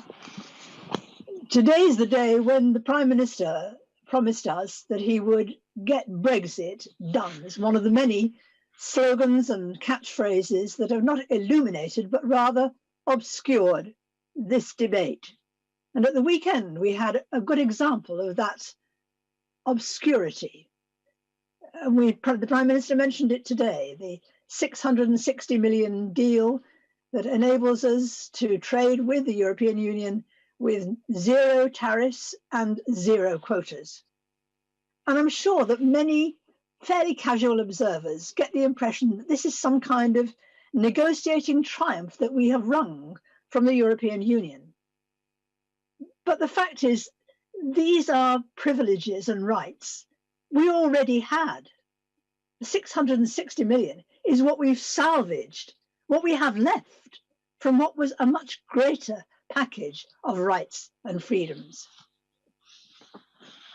I'm not knocking it. I think it's a good thing, but it's important to recognise it's not a net gain. And that's not all that is obscure and misleading. The Prime Minister spoke today about the rights for fishing and spoke as if we would, I think his phrase was, we'd be able to catch whatever we like. If you look at this agreement, that is not the case. If you look at this agreement, he said there were no non-tariff barriers as well as the tariff agreements on trade. That also is not true. The agreement makes it clear that there is much, much more bureaucracy, more rules, more regulations, the very things that he claimed that we would be escaping. And littered throughout the agreement are working parties, specialist committees, a partnership council to negotiate where there are differences. Even for the stuff that's been agreed, there is a great deal surrounding it by way of bureaucracy and negotiation, and there is much that is left out. Matters such as, I'm forgetting the words, the issues that protect designated products such as Stilton, so that quality can be maintained and we can be assured that our producers have their rights in the market, all put on one side. It's already been mentioned in the debate that the whole huge issue of financial services left on one side, something that has to be addressed in the future. And it's a blogger, I think, this weekend, who described these provisions in the treaty as negotiations without end. But today we have a Hobson's choice. We are for this deal, or we accept this deal, or we have no deal. That's why my vote will be cast to accept that this legislation should pass to the statute book. And I don't accept that that means we can't criticise it in future. I certainly intend to do so. Sir William Cash. Madam Deputy Speaker, in these historic days, as we regained our freedom and our independence, I pay a profound tribute to our democracy and to the sovereignty of the mother of our parliaments, but above all to the voters in the referendum and the general election last December, and of course to our Prime Minister, who against all the odds led us out of parliamentary paralysis last year to victory, delivering us from 48 years of subjugation to EU laws and European court jurisdiction and regaining our sovereignty. Our Prime Minister, a great classicist, like his hero Pericles, is the first citizen of his country, and like him has saved our democracy. Like Alexander the Great, Boris has cut the Gordian knot. Churchill and Margaret Thatcher would have been deeply proud of his achievement, and so are we. This bill for our future relationship with the EU provides a new, exciting era for our trade with Europe and the rest of the world on sovereign terms, not those of the EU as with the Chequers deal, and we must pay tribute to David Frost, Oliver Lewis, the Attorney General and her advisers for the successful outcome of these negotiations. There remain challenges on fishing and in relation to Northern Ireland. We must use our new and renewed sovereignty to exercise the political muscle it gives us to resolve these challenges. We can, and I believe we will. Regaining our right to govern ourselves is a true turning point in our great history. It compares in peacetime only with the restoration by Monk in 1660 on the absolute condition of parliamentary consent, then followed by 1689, the Hanoverian succession, and the evolution of our modern parliamentary democracy, which has been the bedrock of our freedom and enabled us, with the leadership of Churchill, to repel the danger of conquest in May 1940. In April 1990, I was asked by Margaret Thatcher to lunch at number 10 with members of the Cabinet. Margaret Thatcher asked me, what did I feel about Europe? I replied, Prime Minister, your task is more difficult than Churchill's. He was faced with bombs and aircraft. You are faced with pieces of paper. Our Prime Minister, Boris Johnson, has achieved what all those years ago I was told was impossible. I refused to believe them. So did the Maastricht rebels, and last year the 28 Tory Spartans, which opened the way to where we are today. We have now won back our sovereignty, despite those European pieces of paper. We owe our Prime Minister, the country owes him, our deepest congratulations on his achievement. Sammy Wilson. Thank you, Madam Speaker. First of all, can I say that I am glad that in 2 days' time we will be finally leaving the EU. It is something which my party and I personally campaigned for. It is something which would probably not have happened had it not been for the votes in crucial debates in this House when Remainers tried to undermine the result of the referendum.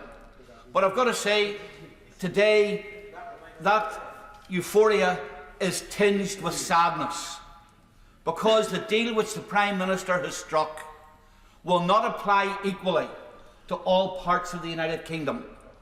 Northern Ireland will not enjoy all the benefits of this deal. And indeed, we will still find ourselves in many ways tied to some of the restrictions which EU membership have been free from in the rest of the United Kingdom.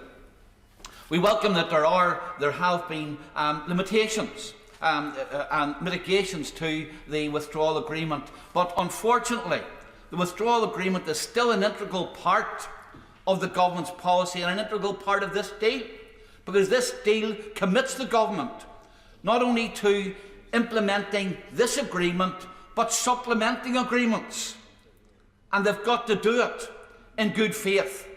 And therefore we find that the detrimental impacts of the withdrawal agreement, that Northern Ireland will still be subject to some EU laws made in Brussels. Those laws will be adjudicated by the European Court of Justice. There will be barriers to the internal trade within the United Kingdom between Northern Ireland and GB and Northern Ireland, and already the impact of that is being manifested. GB companies are no longer, and indicating they will no longer supply to Northern Ireland. We have seen that VAT on cars will increase in Northern Ireland, and cars from the 1st of January 20%, second-hand cars 20% dearer in Northern Ireland as a result of VAT rules applying, and a whole range of other things. Oh, John, give way. I will. Thank you for giving way. Does he agree with me that there seems to be no protection for the single market regulations, in particular for banking and investment firms? There's not even the option for our firms in Northern Ireland to apply for authorisation to the equivalent of the FCA. Does he feel that that's an anomaly that needs to be addressed as well? And of course, it's not only in those areas, but the Prime Minister talked about the way in which, because there was no longer any need for regulatory conformity, that the UK could free itself to develop fintech, biosciences, agricultural practices. But of course, because Northern Ireland will still remain under some of the EU regulations, we will not be able to benefit in many ways from those new exciting opportunities. However, having said that, the Northern Ireland will still be part of the United Kingdom, and I know that people have said that this deal will drive a wedge in the Union. The wedge in the Union can only be driven when the people of Northern Ireland decide that they no longer wish to remain part of the UK. And I believe that when it comes to a choice between joining the Irish Republic, a small nation which will bob about in the storms of economic chaos that will result in the future, and being anchored to the 5th largest economy in the world, which will prosper under Brexit, then I believe that that choice will be an easy choice for the people of Northern Ireland. What I would say, though, to the Prime Minister is, Prime Minister, there will be economic damage as a result of our exclusion from this agreement. But there are opportunities. There's a joint committee. There's a review of the agreement. There's the fact that we now have parliamentary sovereignty. There's the fact that the government can act unilaterally to undo economic damage. And we will continue to press you and your government, Prime Minister, to live up to your promises that Northern Ireland will not be disadvantaged as a result of the deals which you have done. Let me finally say that we will not be voting for this deal today. And I think the reasons are obvious, because we're excluded from many of its benefits. That does not mean that we have any common cause with the petulant Remainers in this Parliament who want to undo the referendum. It is because we are disappointed Brexiteers. It is because we are people who believed that the United Kingdom should leave as a whole, and that is not happening. And for that reason, we will not be voting for this deal today.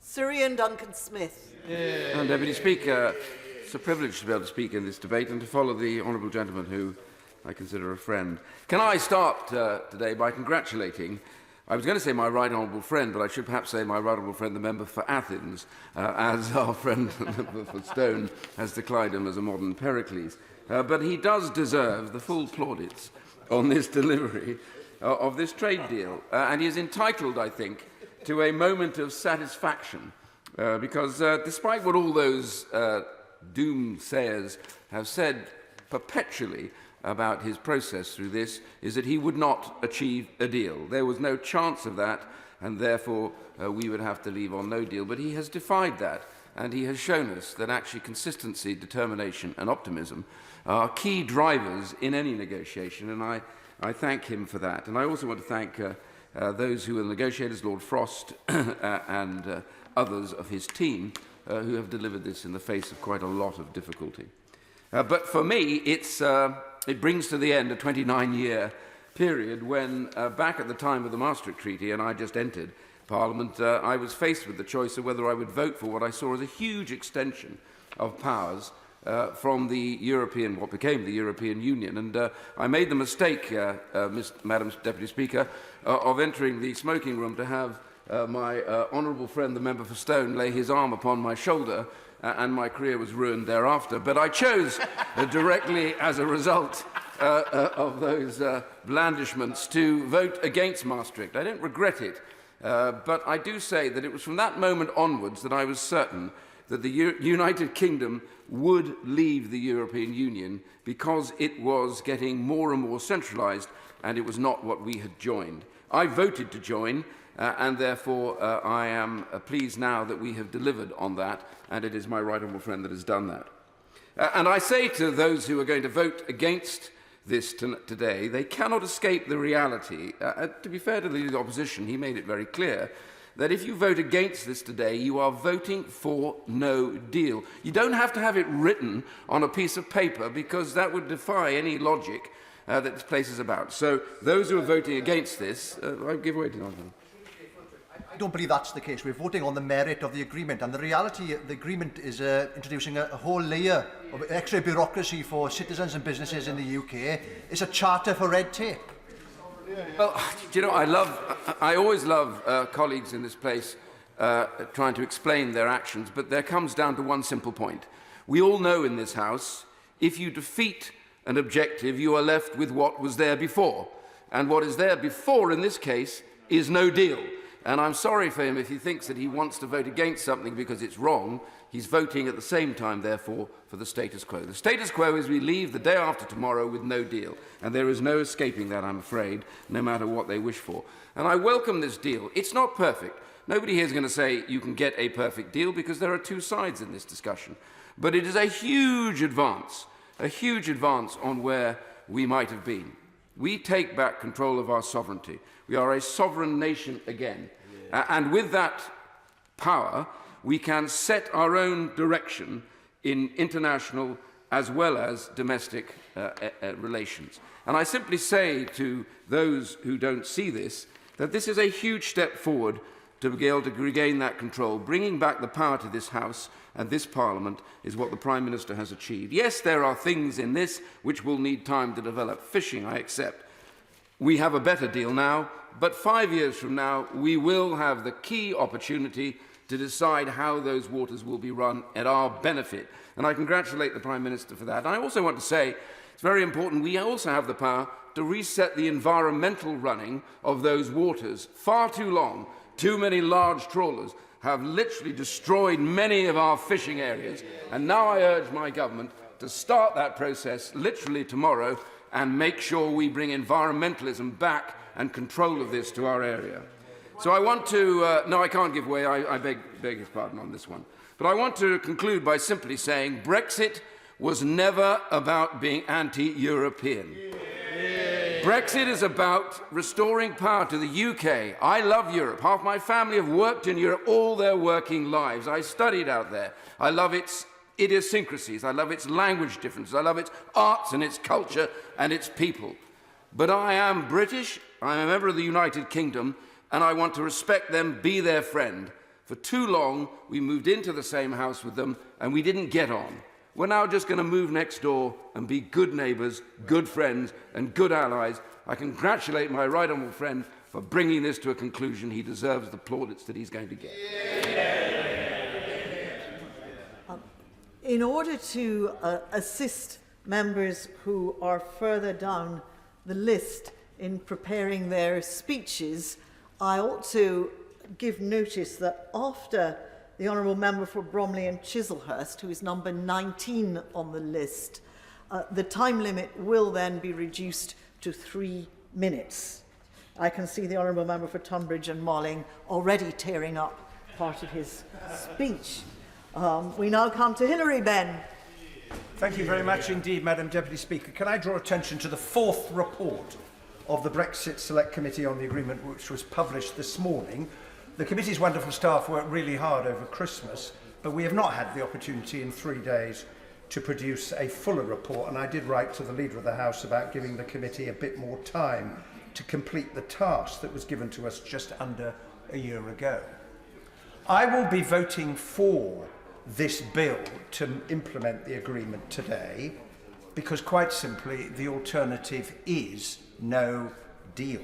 And I recognise there are others in the House who will abstain and vote against, but in truth, if we were in the position that every single one of their votes were required in order to get this bill and therefore this agreement through, I cannot believe that any of those colleagues would actually choose no deal with all of the damaging economic consequences it would bring over a deal. And that's why I think in the end the Prime Minister realised he had no alternative but to get an agreement. This is not a vote about whether we support Brexit. I do not. But it's happened. This is a vote about making a bit better of a bad job. Yeah. Now, there are aspects of the agreement that will be welcomed. The absence of tariffs has been referred to, the agreement on healthcare, the level playing provisions seem pretty reasonable to me. We've got access to some of the information we require for our security. But we must also be honest about what is missing from this agreement and what that will mean. It does not deliver frictionless trade. It will impose checks, costs and red tape on British businesses that export to Europe. And I was frankly astonished to hear the Chancellor of the Duchy of Lancaster on the radio the other morning apparently praising red tape as a benefit because it will make British businesses get match fit to trade.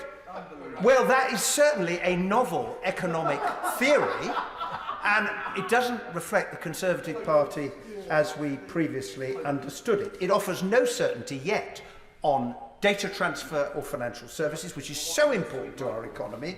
We didn't get what was sought on conformity assessments, on rules of origin, on mutual recognition of qualifications, on reduced SPS checks, and there is, as of this moment, no agreement yet on Gibraltar. No. And why has this happened? Because from the start, the government was faced with having to choose between sovereignty on the one hand and the economic interests of the country on the other, and however hard they tried to pretend that they could have the best of both, that was never possible. There was always a trade-off that would have to be made, and we see that reflected in the agreement before us, which is long and complex, rather like Brexit itself, and the full implications of both have yet to be revealed. Madam Deputy Speaker, today this bill will pass. Tomorrow, the process of leaving the EU will be complete. But the day after, we will need to look forward, because a new question will confront us as a nation. What kind of relationship do we now wish to have with our biggest, nearest and most important trading partners and friends? And the other reason why I'll be voting for this bill today is, for all it has failed to secure, it at least provides a foundation on which in the years ahead we can build what I hope will be a strong economic and political relationship with our European friends. And I hope as we move beyond Leave and Remain, we will now be able as a country to come together to do exactly that. Now we go virtually to Dame Cheryl Gillan. Thank you, Madam Deputy Speaker. And can I say it's a pleasure to follow the member for Leeds Central. I don't always agree with him, but I recognise the detailed and sterling work that he has done on the Brexit Select Committee, and I'm glad that he is voting for the bill today. Can I also welcome the fantastic news on Oxford AstraZeneca vaccine, which along with this bill gives us a double reason for celebration. I want to add my congratulations and plaudits to the Prime Minister and all our negotiators for their steadfastness in bringing home this deal. Make no mistake about it, it took guts and determination to both leave the EU and to finally deliver this result. It may not be perfect. I too, for example, share the reservations expressed by the member for Maidenhead about the position of our services industry, which I think needs urgent resolution as to, for example, what the equivalence rules will look like. But it has been hard won and delivers zero tariffs and quotas, which are bringing a huge sigh of relief to many of the businesses and industries across the country. But at the same time, it allows the UK to once again control its destiny through its own elected representatives and its own courts. The independence and control over our affairs that I and many others voted for in the referendum. So this is not a precipitative end to our relationship, but the controlled departure we were all hoping for. And with our participation in programmes such as Horizon Europe or the EU space surveillance and tracking indicates our recognition that there are things we can do better together across Europe, but now without having to be subject to a regime that we could not change or at the very least even influence. There will also be many other things we can do better, such as the Turing Scheme, which is going to offer 35,000 UK students worldwide opportunities and which will replace Erasmus. When we pass this legislation today, we are in a golden position to create a great future for the United Kingdom, a future that the people of Wales, Scotland, Northern Ireland and England will grasp with both hands. The trade deals and continuity agreements we have already signed with 62 countries attest to that. And we must make a great deal of fuss about the work that has gone into those signings, which will mean so much for our country in the future. To those who continue to wage a war of attrition against this reborn independence and look backwards towards membership of the EU, I hope they too will now move on and develop the guts and determination of our Prime Minister to back our own union and contribute positively to its future success. I believe the UK's future is bright, working alongside Europe, but finally after today, not subjugated by it. It's with great pleasure I support this bill. Now we go again virtually to Kevin Brennan. Thank you, Madam Deputy Speaker. I understand completely the exasperation of people that 4.5 years after the Brexit referendum, we're still debating this subject, and I understand the desire to move on. And I also accept the proposition that a thin deal is better than no deal. But this is not only a thin deal, Madam Deputy Speaker, it's a bad deal. And a far better deal could and should have been negotiated by the government and still could be. In nearly 20 years that I've spent in this House, 15 of them on the front bench, there have been many occasions where I've voted for a proposition with reservations. That's the nature of parliamentary and party politics.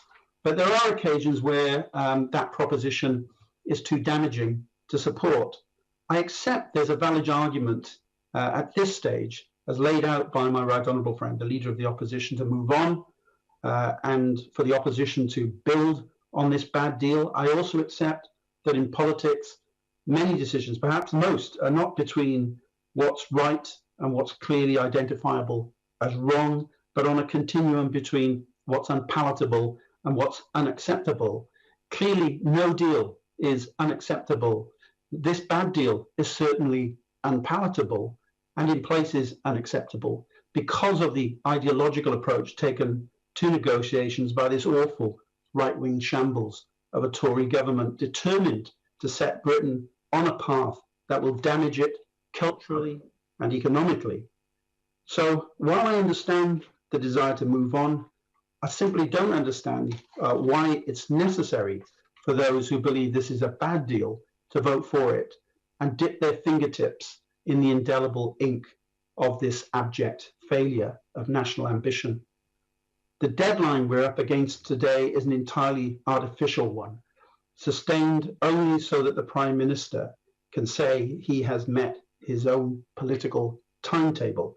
The truth is that the transition period could have been extended, or the deal could have been introduced on a provisional basis to allow this House to thoroughly scrutinise it line by line, rather than follow the take it or leave it by lunchtime timetable that the government has artificially manufactured today. My right honourable friend was right to talk about the red tape for manufacturing in this deal, checks for farmers, burdensome regulation on businesses, and that the consequences of the deal will be economically damaging. In addition, the government have chosen to end the Erasmus educational programme for young people. There's no proper recognition for professional qualifications, and it will remove work permit-free access across the EU for touring musicians who've already been unable to work for the last year due to COVID. Just in the last few days, that issue alone has triggered a petition to Parliament of over 200,000 signatures. And less than a year ago, the DCMS Minister, the member for Selby and Anstey at the time, said in Westminster Hall that it's absolutely essential that free movement for artists is protected post-2020. That's just one example of the failure of the government to deliver, even on its own woefully inadequate promises in relation to this deal. This is a thin deal. It's a failure, even on the government's own terms. In short, it's a bad deal, and I won't be voting for it. Dr. Liam Fox. Thank you, Madam Deputy Speaker. Those of us who voted and campaigned to leave the European Union did so for a number of reasons. I was always a constitutional leaver. For me, the test of this bill is, does it return the sovereignty that we sought? And the answer is yes. Why? Because there is no subjugation to EU law or EU jurisprudence, no direct effect, no direct application. Retention of any of these would have been incompatible with a sovereign state, and in fact, from our accession to the EC through various EU treaties, all of these elements were incompatible with the concept that those who live under the law should be able to determine those who make the law. That is what we have regained in this process. The second test for me is, does this allow us to have a genuinely independent trade policy? Let's remember, we were told it would take more than 10 years to reach a free trade agreement with the European Union. It would be impossible to roll over all the EU agreements that we had. I stood at that dispatch box and listened to the opposition incessantly telling us that. And so congratulations to the Department for International Trade, the ministers and officials under Crawford Faulkner for all that they have achieved, and especially to David Frost for landing one of the world's biggest, if not the biggest, trade agreement in 11 months. A world record, again, something we were told was not possible. When we voted to leave the European Union, we also voted to leave the single market, although for some of us, remember, the single market is also the single anti-market, with many of the restrictions and protectionisms that it encompasses. But if we want to access the single market as now is, there has to be a price to be paid. If we want to diverge from the rules of the single market, there has to be a price to be paid again. Does this agreement provide effective mechanisms for us to do these things? And my answer again is yes. Right Honourable Frankie Way. Does he agree that the mechanisms that this treaty has found are every bit as good as the mechanisms, for example, in the Canada Treaty and all the other treaties that reflect these tensions in free trade agreements?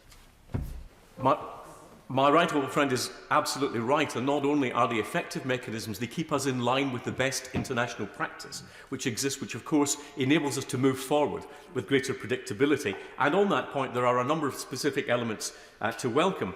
The first is the acceptance of the concept, I'm afraid. The first is the concept of non-regression as a means of ensuring minimum standards, while we accept that the maintenance of those high standards have fixed costs in terms of international commerce, which is why we will always need to compete at the high end of the quality market globally in goods and services. And as the Prime Minister rightly pointed out, we cannot ever become the bargain basement economy because the fixed costs that we have are simply too high. And quite rightly, the British people wouldn't allow us to abandon the standards that we have. It means that we will have to move forward with the natural innovation and creativity of the British people, expanding our export culture. Because the bottom line is that without more exports, without more actual trade, any trade agreement is simply a piece of paper. It is upon the natural innovation of the British people that our prosperity will be built in the future. The second element, as my right honourable friend alluded to, is that the concept in dispute resolution of international arbitration is done without the European Court of Justice. And that brings us in line with international trends and practices, which takes us to the third element, which is the mechanism of determining divergence. If there's no ability to determine to diverge, we're not sovereign. If there's not a price to be paid for divergence, the EU would never have reached the agreement with us. What would have been unacceptable would have been the concept of dynamic alignment, automatically taking EU rules into our law over which we'd no control. But what is acceptable is that there are penalties for divergence that are clearly set out, that are proportionate, and that are required to show harm rather than simply being put into law. And the most important element of all of this is that it is we who will weigh up the costs of any and benefits of any potential disalignment. Our choice. That is one of the key elements that we have in the future. Madam Deputy Speaker, today opens up a new chapter in our politics. It's the choice between maintaining and strengthening an independent United Kingdom and the new ranks of the rejoiners, who will have us thrust back into accession European politics all over again, consuming all our political time and energy, a future I believe the British public will reject. There are things we do have to still sort out, the future of Gibraltar being one of the important ones, and seeing further details on services, including financial services. But, Madam Deputy Speaker, this is a historic day in our democracy. We've delivered on the referendum, delivered on our election promises, and if for the opposition it's not reasons to be cheerful, at least it's reasons we should all be proud. Sir Ed Davey. Now, Mr. Speaker, our country is gripped by two crises. Britain's hospitals are overwhelmed, and Britain's economy is in the worst recession for 300 years. A responsible government, faced with these crises to people's health and people's jobs, would not pass this bad deal. For this deal will make British people poorer and British people less safe. It's not really a trade deal at all. It's a loss of trade deal. It's the first trade deal in history to put up barriers to trade. Is that really the government's answer to British business, fearing for their futures, and British workers fearing for their jobs? We were told leaving the EU would cut red tape. But this deal represents the biggest increase in red tape in British history. 23 new committees to oversee this new trade bureaucracy, 50,000 new customs officials, 400 million new forms. Some analysts estimate the cost of this new red tape burden for British business at over £20 billion every year. Madam Deputy Speaker, this isn't the frictionless trade the Prime Minister promised. These reels... I'm extremely grateful to the right honourable gentleman for giving me, and I fully agree with the points that he's making. Is he concerned at reports that indicate that the lack of equivalence for sanitary and phytosanitary measures means that Welsh farmers will face more red tape exporting to the EU than New Zealand farmers? I completely agree with the honourable gentleman. He is absolutely right. And the more business see this, the more they will be very disappointed. For these reels of red tape will put more jobs at risk at a time when so many are already being lost to COVID. And all these new trade barriers will raise prices in the shops at a time when so many families are already struggling to make ends meet. From the failure to agree a good deal for Britain's services sector, 80% of our economy, to the failure to agree a stable deal that investors will trust. This is a lousy deal for Britain's economic future. The Conservatives can no longer claim to be the party of business. And with this deal, the Conservatives can no longer claim to be the party of law and order. For our police will no longer have real-time, immediate access to critical European crime-fighting databases like Schengen II. Such sources of key information about criminals and crimes are used every single day by our police. In 1 year alone, used over 600 million times, often in the heat of investigation. Thanks to the Prime Minister's deal, British police will lose that privileged access, and criminals will escape. Madam Deputy Speaker, there are so many things wrong with this deal, from its failings on the environment to the broken promises for our young people on Erasmus. Yet the irony is that with a deal supposed to restore parliamentary sovereignty, our Parliament has been given only hours to scrutinise it, when the European Parliament has days. And business has just days to adjust to this deal. Liberal Democrats called on the Prime Minister to negotiate a grace period to help businesses adjust, forgetting, of course, this government no longer cares about business. So, Madam Deputy Speaker, the government leaves us no choice but to vote against this deal tonight. Perhaps that won't surprise too many people. Liberal Democrats are, after all, a proud pro-European party who fought hard against Brexit. But we have genuinely looked at this post-Brexit trade deal to assess whether it's a good basis for the future relationship between the UK and the EU, and it isn't. And to those who argue a vote against this deal is a vote for a no deal, I have to tell you this. The Liberal Democrats have led the charge against a no deal when this Prime Minister was selling the virtues of a no deal. Madam Deputy Speaker, tonight the question is simple. Is this a good deal for the British people? Today, Madam Deputy Speaker, the question is this a good deal for the British people? A deal that costs jobs, increases red tape, hits our service-based economy, undermines our police, and damages our young people's future. It's a bad deal, and Liberal Democrats will vote against it. Now we go virtually to Neil Parish. Thank you very much, Madam Deputy Speaker. I want to start by congratulating the Prime Minister and his negotiating team for a deal which preserves tariff-free and quota-free trade with the EU worth over £660 billion. I also want to welcome the AstraZeneca-Oxford vaccine that will help deliver our health in the future, and all the great work that all our health workers are doing in our communities and across the country fighting COVID. I hope that all members opposite will join us in voting for the Future Relationship Bill today to support our farmers, our fishermen, our car industry, and finally delivering on the referendum result.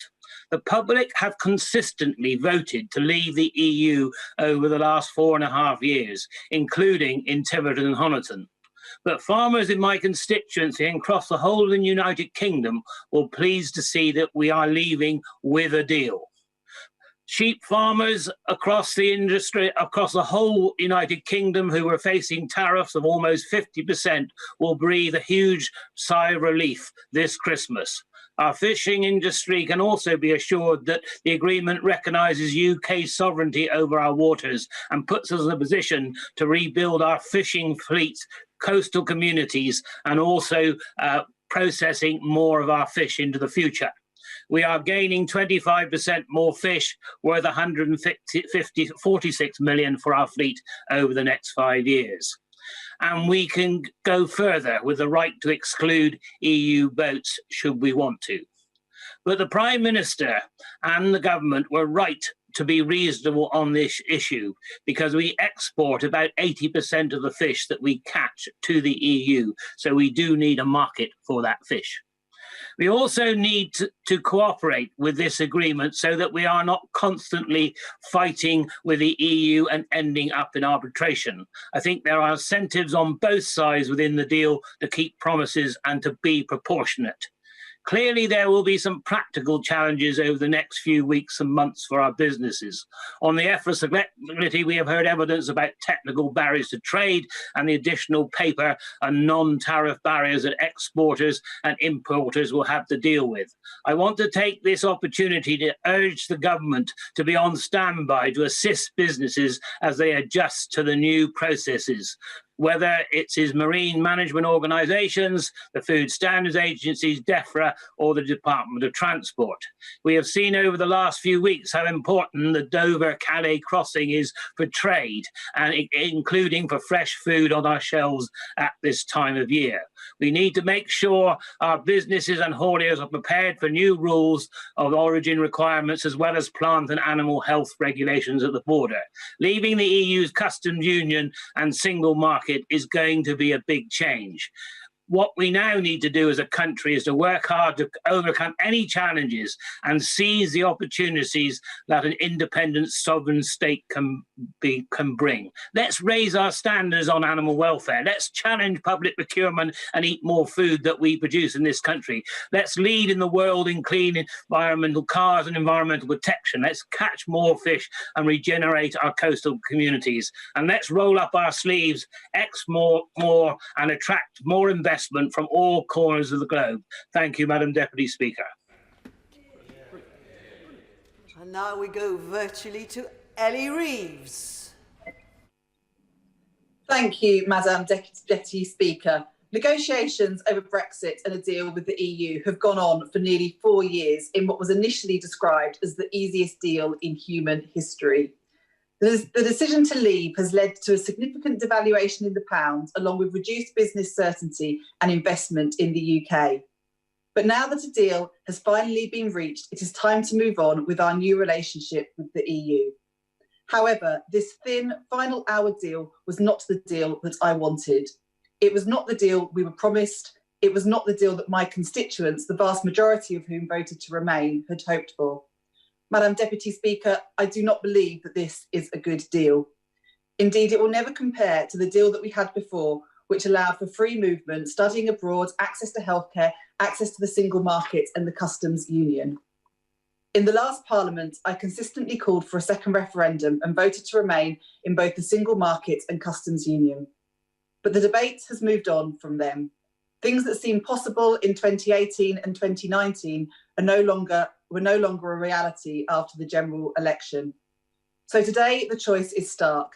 This deal, a bad deal and a bad outcome, or no deal, a disastrous outcome for the country and for my constituents. Given the choice this country currently faces, I cannot in good conscience sit on my hands and abstain on the biggest vote I have faced since my election in 2017, and in effect say I don't mind either way if we leave with a deal or not. I also don't think it will be credible for the opposition to sit on the sidelines on an issue of such fundamental importance.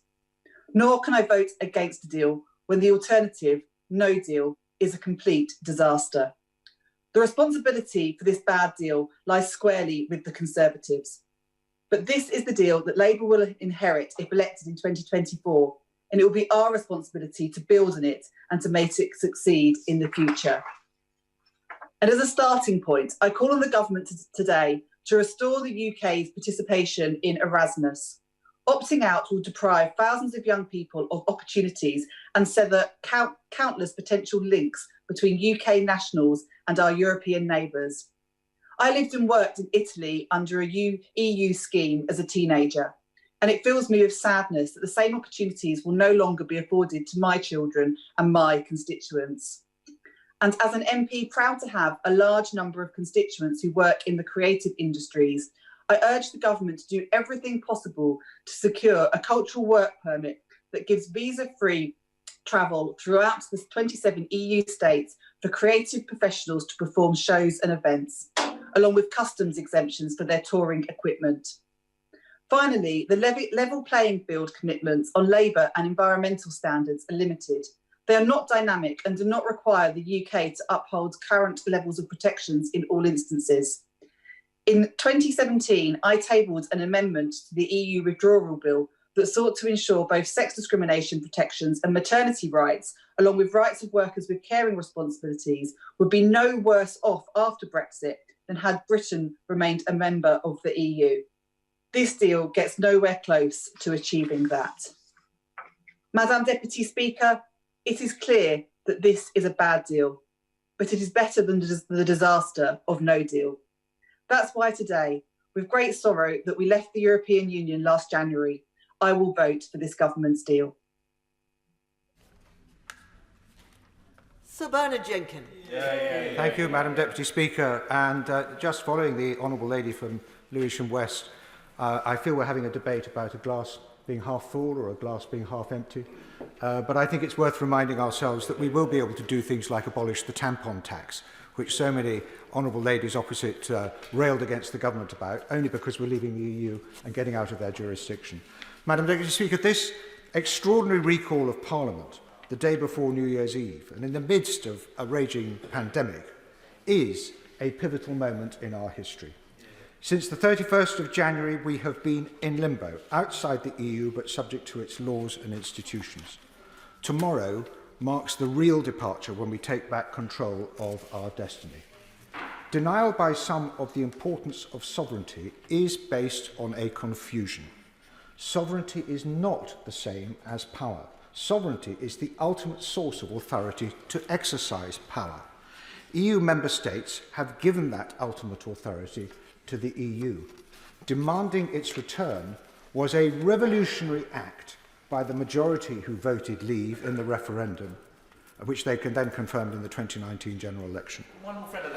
I give way to my honourable friend.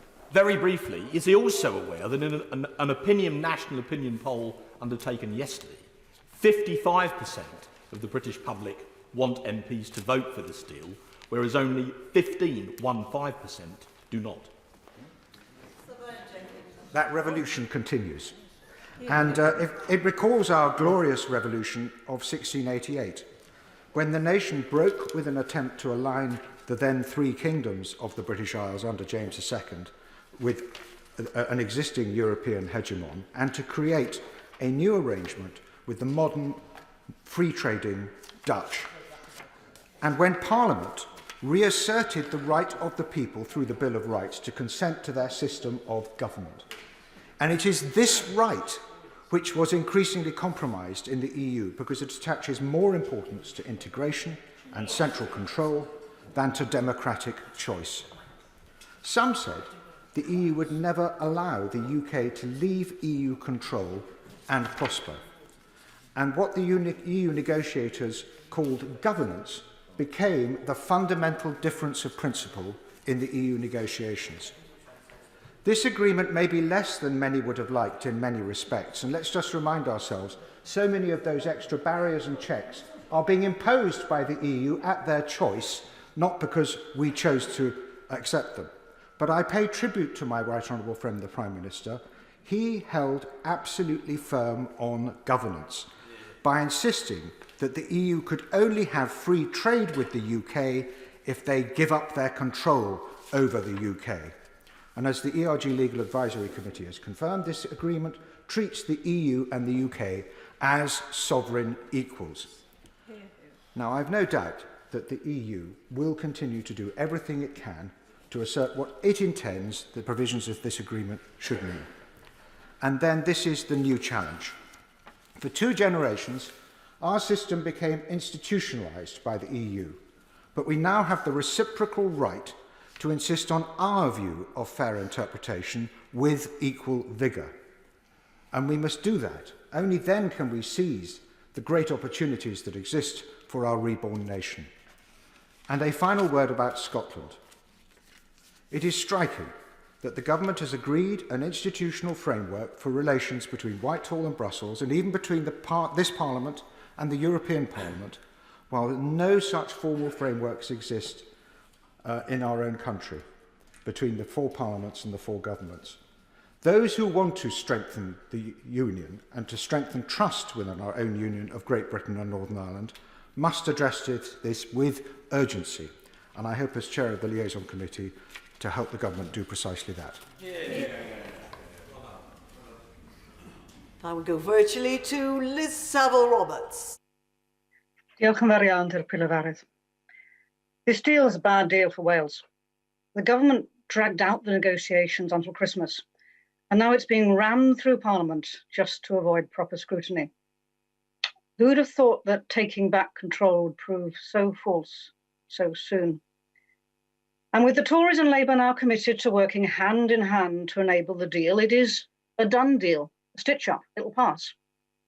The dominant Westminster parties have worked together to make all other options impossible. Our vote today is therefore reduced to a symbolic rubber stamping exercise that makes a mockery of sovereignty. But let's get one thing on record. We are brought here to implement this legislation, not to ratify it, to rubber stamp a virtually unseen document which is the government's creation. In law, the Tory executive hold the power to wave this through, but they need the cover, the pretense of democracy. Let's be clear-eyed here. The Tories have choreographed this delusion by dither and delay at every stage of the negotiations. And the Tories own every spin and twist of this dance macabre. And Labour are their willing partners. There is no question that this is a bad deal for Wales. In fewer than 48 hours, people and businesses will face significant new barriers to trade when our economy is already in crisis due to COVID-19. Welsh farmers who sell their lamb to the EU will now face complex paperwork and new produce checks.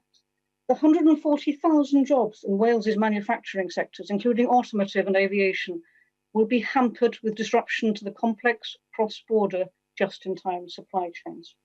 This deal will also lock out our young people from opportunities granted as a right to other parts of the UK. The Erasmus programme opened doors to education, training and work for many, many young people in Wales, but these doors are now shut in their faces. While many people in Wales did indeed vote for Brexit, nobody voted for the immense damage this Tory deal will cause, or for Wales to lose our voice in shaping our future. As has been the case throughout the negotiations, Wales will likely be excluded from the mechanisms included in this deal that will govern our future relationship with the EU. This is a government that scorns checks and balances, that disrespects devolution and centralises power for where its political interest lies. It is a betrayal of working people who were promised greater prosperity and control over their own lives from this government. What Wales needs now is a new deal, a relationship with Westminster which would enable us to be a good neighbour rather than a tenant tied into a bad contract. This means control over our economy, our justice system, our welfare arrangements and our natural resources, and a political system where decisions are made with true and direct accountability in the best interests of everyone who lives here, a truly independent Wales. Plaid Cymru will stand up for the interests of the people in Wales and vote against this bad deal. Diolch yn fawr iawn. I remind honourable members that after the next speaker, the time limit will be reduced to 3 minutes, but with 4 minutes Sir Robert Neal. Madam Deputy Speaker, I promised my constituents at the last two elections that I'd do all I could to ensure that we left the European Union with a deal rather than without one. And I shall therefore vote for this bill today, because even though the bill does not go as far as I would have liked in some areas, it nonetheless is a basis upon which we can build a constructive relationship for the future. That is in our interests as a nation, that is in the interests of the European Union, our friends and neighbours too. There's understandably been much talk of sovereignty and control, and I recognise the force of that.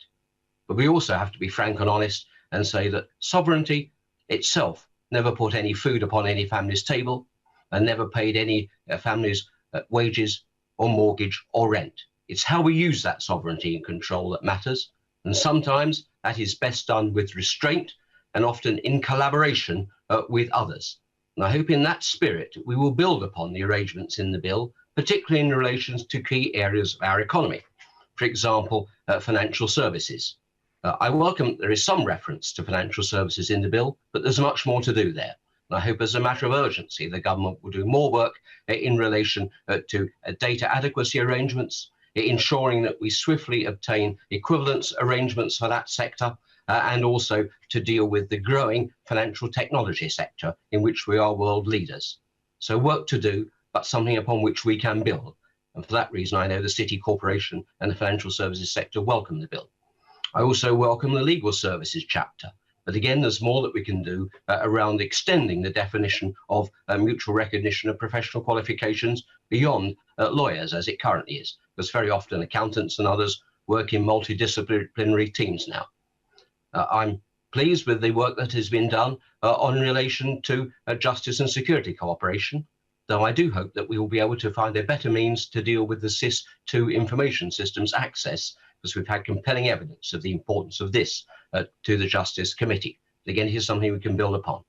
But I hope also there will be a spirit of cooperation where we can deal with other matters which are of critical importance, which are not directly covered by the bill.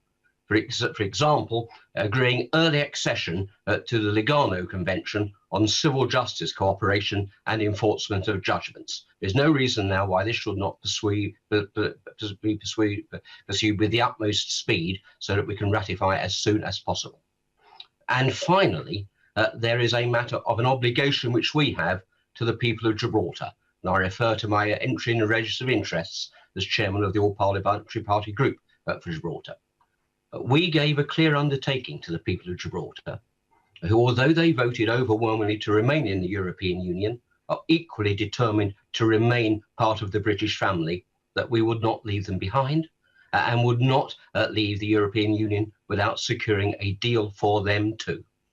I hope that when he responds to the debate, the Chancellor of the Duchy of Lancaster will confirm our government and our nation's continuing commitment to use every endeavour in the coming days to get a deal for the people of Gibraltar that protects their interests and respects their British sovereignty. We gave our word. Our future reputation in a global world will depend upon our ability to keep our word, and there is a swift and immediate instance where we can be seen to do so. That's a matter of political and moral obligation.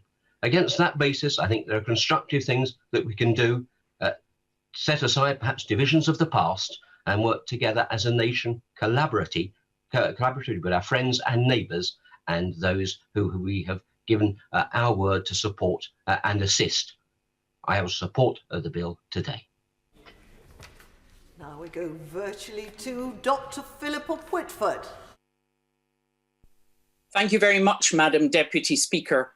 Despite the government doing their best to limit parliamentary scrutiny, we now see how the promises of the 2016 Leave campaign, led by the Prime Minister, compare with reality. Despite all the promises to the fishing industry, the vast increase in quota has not been delivered. Even after 6 years, half of the 87 fish stocks listed in the deal produce no gain or less than a 1% shift of allowable catch from EU to UK fishermen. Only 13 stocks will produce more than a 5% shift. Indeed, the removal of the ability of EU and UK fishermen to swap quota means landings of many key species like cod and haddock will actually be less than now. The Prime Minister's claim of no non-tariff barriers is patently laughable, and the costs of customs bureaucracy and seafood devaluing in lorry queues means many fishermen will be worse off after Brexit. In exchange for this poor deal, we will pay a high price as individuals. Our loss of EU citizenship, the right to study, work, love and live anywhere in 31 other countries, a right we have all enjoyed but are taking away from the next generation. The loss of recognition for professional qualifications, and over 4 million EU and UK citizens, like my husband, having to apply for the right to remain in their own homes. In this year of all years, we have cause to be grateful to those immigrants who've been working in our health and care services, or as key workers, keeping us safe, maintaining food and energy supplies, and keeping our public services working. We value those who choose to make Scotland their home, whether from Europe or further afield, for contributing their knowledge, skills, and energy to our public services, our communities, and in my case, our families. The people of Scotland are outward-looking and reject the isolationism and small-minded pettiness that has even led this government to remove the opportunities of Erasmus Plus from young people. So much for the 2014 promises of vote no to stay in the EU, or Scotland is an equal partner in a family of nations. Scots have the democratic right to choose their own path, take their future into their own hands. I believe they will choose for Scotland to become a modern, independent European country in its own right. Tom Tugendhat. Thank you, Madam Deputy Speaker. After sharing many conversations with friends around this House and across various benches, I have to say I'm sorry that I now disagree with the Honourable Member for Central Ayrshire and many on the benches opposite, because I'm going to vote alongside members of the Dáil and parliaments around Europe to back this treaty. I'm going to recognise that the European Union has made an offer and we've accepted it. We've made one and they've accepted it, and I'm going to respect it. And that's why I'm going to vote with the government today. Now, nobody after the last 4 years can claim that breaking up is easy. So I have to say I'm delighted that I was here to hear the Honourable Member for Stone speak, because what he said was with his usual candour. He respects the interdependence and respects that that independence comes at a cost when we assert independence from it. I respect that. He's right. He also made it clear that sovereignty is deeper than deals. It's in the government's robustness and preparedness, its willingness to defend with vigour, he said, our interests. Great Britain, as he has rightly said, has guarded its sovereignty in this agreement. Now, after years of acrimony and anger, I think it's time to end the constitutional Kama Sutra that has left us all bruised, exhausted and distracted from our families, from our friends, from our community. It's time to move on. My right honourable friend give I will give way. My honourable friend give way. In constituencies like mine in Watford, there was a great division around Brexit and the referendum. Would you agree that when the division bell rings today and the deal goes through, it's a time to heal those divisions and move forward as a country together and as one union? I agree, absolutely. Look, it's only 47 years that we've been in. That's the lifespan of the Hohenzollern Empire. We're leaving the EU just as Germany left that, and we will find a new way of working together. This deal is but the first step on that journey. It is just the concordat that bridges the channel and looks for future cooperation. Many areas are overlooked. Many people have mentioned them, and I know we'll build into them. But building on the rule of law, on our close partnership with like-minded democracies, our new alliances with European countries and others around the world, and our global ambition that in many ways was the building block to the union of our four nations that still lives in the hearts of our people today, we can see our people prosper in security and in peace for years to come. Indeed, we've achieved it as an island nation for longer than almost any other. The history of that stability is one reason why the Foreign Affairs Committee has heard from voices like the King of Jordan and the former President of Liberia, from Nobel Peace Prize winners and former foreign ministers, and from business leaders and diplomats, that British leadership has been missed for too long. They recognise that what we offer is worth having. We need now to invest in our foreign services and coordinate our departments to deliver abroad. And we need to do more than roll over trade deals. Wars are not won by defence, but as NATO doctrine puts it, by offensive action. We need to be bold if we're going to chart a different future. And we need to build on the Prime Minister's coming visit to India and the wider alliance that is coming together in the CPTPP. We would be welcomed hugely, and I have been told clearly, by many, particularly by the Pacific democracies. We have a chance to renew international cooperation and commit ourselves to the environmental revolution that is so essential as we chair the G7 and COP26. And this government has the chance to set the agenda that the world needs to protect democracy at a time of autocracy and to defend the rule of law. We can make Glasgow the next milestone after Paris in the path to a greener world. Britain will succeed if we remember our friends in Europe, the Commonwealth and the world, if we renew our alliances and build new partnerships, and if we develop new, greener markets and industries, innovate and invest in ourselves. This is a new beginning, and we alone are responsible for seizing it. Just a gentle reminder that if there are interventions, it does take time away from others who are actually have actually put in on the list and been drawn. Cat Smith. Thank you, Madam Deputy Speaker. Today we are faced with a choice between this flawed deal or no deal, and I don't welcome this deal. There's plenty in it that I don't like, but I accept it. I accept that it is better than no deal. It is the least worst option on offer today. It's the least worst option for business, it's the least worst option for supply chains, the economy and for jobs. And speaking to local businesses in Lancaster and Fleetwood, they tell me that they are relieved that this deal will provide some level of certainty, finally, after 4.5 years of uncertainty. And although everything in it might not be what they want, at least they have something to work with, as those government adverts rolled saying, get ready for Brexit. But let's face it, this deal falls far short of what the government promised. And I want to reserve most of my remarks today to fishing, because Vote Leave, led by the Prime Minister, promised to secure, quote, an even better deal than the one which was tariff-free for fishers, as well as full control over access and quota and frictionless trade, of course. Now, this is important because we export 80% of what we catch, mostly into the EU, and import 70% of what we eat, and the industry has called for free, unimpeded trade on fish and fisheries products to ensure that supply chain continuity. Now, as we leave the common fisheries policy, it's clear the government's demands in negotiations have been severely watered down in this final agreement that we see today.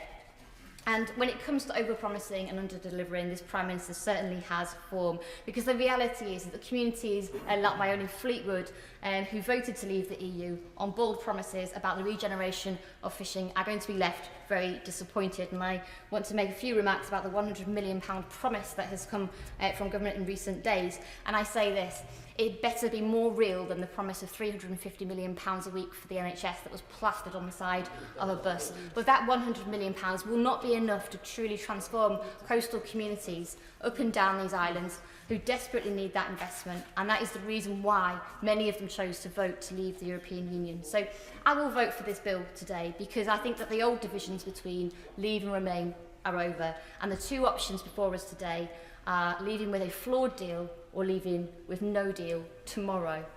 And I do believe that I will cast my vote in the national interest, not because I think this deal is a good deal, and I reserve the right to criticise it, and I certainly will be in this House, but I want to put the national interest first, unlike those who play politics by voting down this bill today. Mark Francois. Thank you, Madam Deputy Speaker, for allowing me to participate in this historic debate today. Thanks to this agreement, on New Year's Eve, we will finally leave the European Union forever.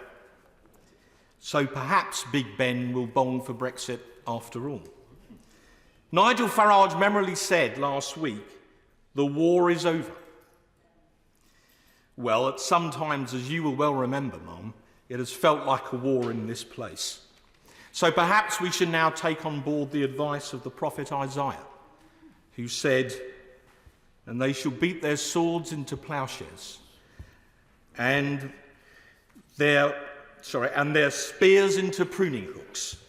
Nation shall not lift up sword against nation, neither shall they learn war any more.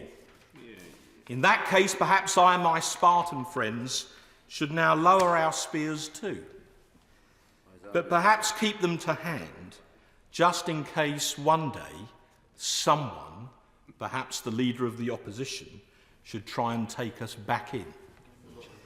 My colleagues in the European Research Group have fought long and hard for this day, and we have sometimes been lampooned or even vilified by the Remain-dominated electronic media for our trouble, when all we have ever wanted is one thing: to live in a free country that elects its own government and makes its own laws here in Parliament and then lives under them in peace. Well, now, thanks to the Prime Minister, who kept his word to the country and got Brexit done, who did exactly what it said on the tin, as our Star Chamber has verified, we can do that. So what I call the battle for Brexit is now over. We won. But I suspect the battle for the Union is now about to begin. We're about to write a new chapter in what Sir Winston Churchill called our island story. But now, after a truly epic struggle, we will do it as a free people. Despite all the brickbats we have endured for years, and I think particularly of my friend, the member for Stone, it was always worth the fight. And Deputy Speaker, Mel Gibson once made a very entertaining film. But this is Cry Freedom for real. And now, finally, it's true. We now go to Colin Eastwood. Thank you, Madam Deputy Speaker. And can I, at the outset, thank the Irish Government and Michelle Barnier for standing up for the Good Friday Agreement and the people of Northern Ireland when others refused to do it. The majority of people in Northern Ireland, of course, voted to reject leaving the European Union, and they still reject it today. This Boris Johnson deal does not address the core problem with Brexit for us. We have chosen a different path to the one driven by English nationalism. And while we welcome the fact that a no-deal outcome has been avoided, we have absolutely no intention of giving our consent or endorsement to an outcome that will make people poorer. This is the first example of a trade deal in modern history that actually puts up barriers to trade. The protocol protects us from a hard border in Ireland. Yes, it does. But this deal still will damage our economy, our society, and our public services in a range of areas. Whether it's on services, roaming, or policing and justice, this deal puts us in a far worse place than we are in right now. And I, for one, refuse to apologise for voting against it. Our position has remained consistent throughout. My firm view now, Madam Deputy Speaker, is that the United Kingdom is coming to an end. I say this in the full understanding that many in my community will see the breakup of the Union as a tragedy, and I fully respect that position. And just because I believe the Union is ending doesn't mean I say it in a tone of thoughtless triumphalism. It instead places a solemn responsibility on us to manage the relationships across these islands. Our scarred history places a moral duty upon us. We need to conduct the coming conversation with patience, care and compassion. The prize is to build a shared home place for all of our people. But a new Ireland won't be built upon the rubble of our past. And I want to appeal to some of my fellow nationalists. There is no future in glorifying the ugliness of our past. Stop pretending that murdering unarmed farmers up country lanes was somehow heroic. There is no future worth having to be built upon that narrative. And to my unionist neighbours, I want to say this: look at where the DUP has led you, and look at where London has left you. It is my firm conviction that we can build a new society together, one built upon mutual respect that recognises and celebrates all of our rich traditions. We in the SDLP will remain true to that proud heritage. We will be patient and generous, but we will also be honest about our view of the unfolding constitutional realities. Madam Deputy Speaker, young people everywhere rejected Brexit. Thankfully in Northern Ireland, young people will have a choice again. They will be able to choose a European future again. They will be able to choose an open, liberal and modern future. That is a prize worth fighting for. As John Hughes said... Order. I'm afraid the honourable gentleman has well overrun his time.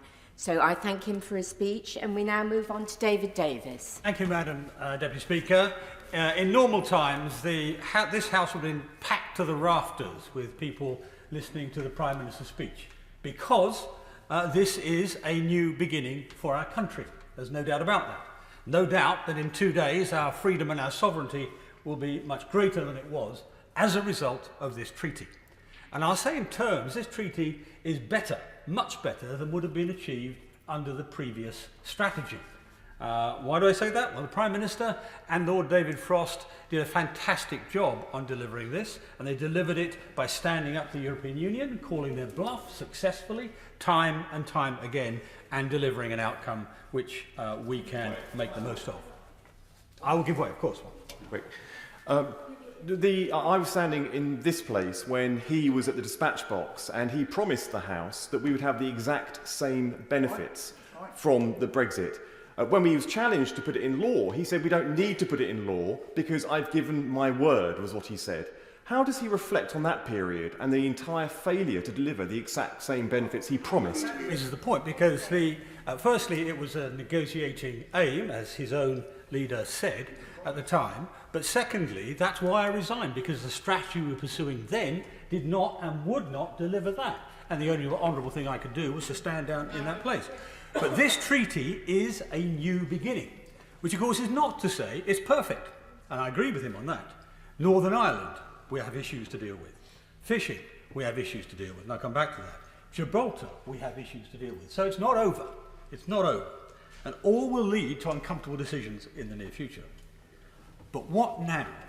Freedom is only as good as what you do with it. It's only as good as how you exploit it. And one day, frankly, is not enough for us to deal with a 1,200-page treaty in that respect. Why? Some may say, well, surely it's a day to celebrate, to vote yes and move on. Well, not at all. And why not? Because the European Union will, of course, use the treaty to its own advantage. And look at the past and see how it's done that. Look at Switzerland, for example. Switzerland struck a whole load of trade treaties, primarily in the 90s, but subsequently as well, with the European Union. In that, after that, a few years ago, about 4 or 5 years ago, the Swiss people voted to restrict their migration, to cut back on free movement of people. What did the European Union do? It it bullied the Swiss government into giving in by saying we will withdraw all of the free trade arrangements we currently have. Now, that's important. Why? Because we haven't been through the whole 1,200 pages here to make sure we don't have any such issues in there. We do have one. Look at the fishing arrangements in 5 years' time. At that point, they can trigger an end to the trade and transport elements. Now, that's not impossible. We can deal with it, but we will have to devise our strategy to deal with it. And my point to the House today is this. We have to come back to this treaty and look at it in detail, through all 1,200 pages to devise our strategy so we don't get into conflicts with the European Union, don't fall into traps, don't get into acrimonious disputes with them. They're our neighbours and our friends, and we have to devise a strategy which will keep them as neighbours and friends and maximise our joint benefits.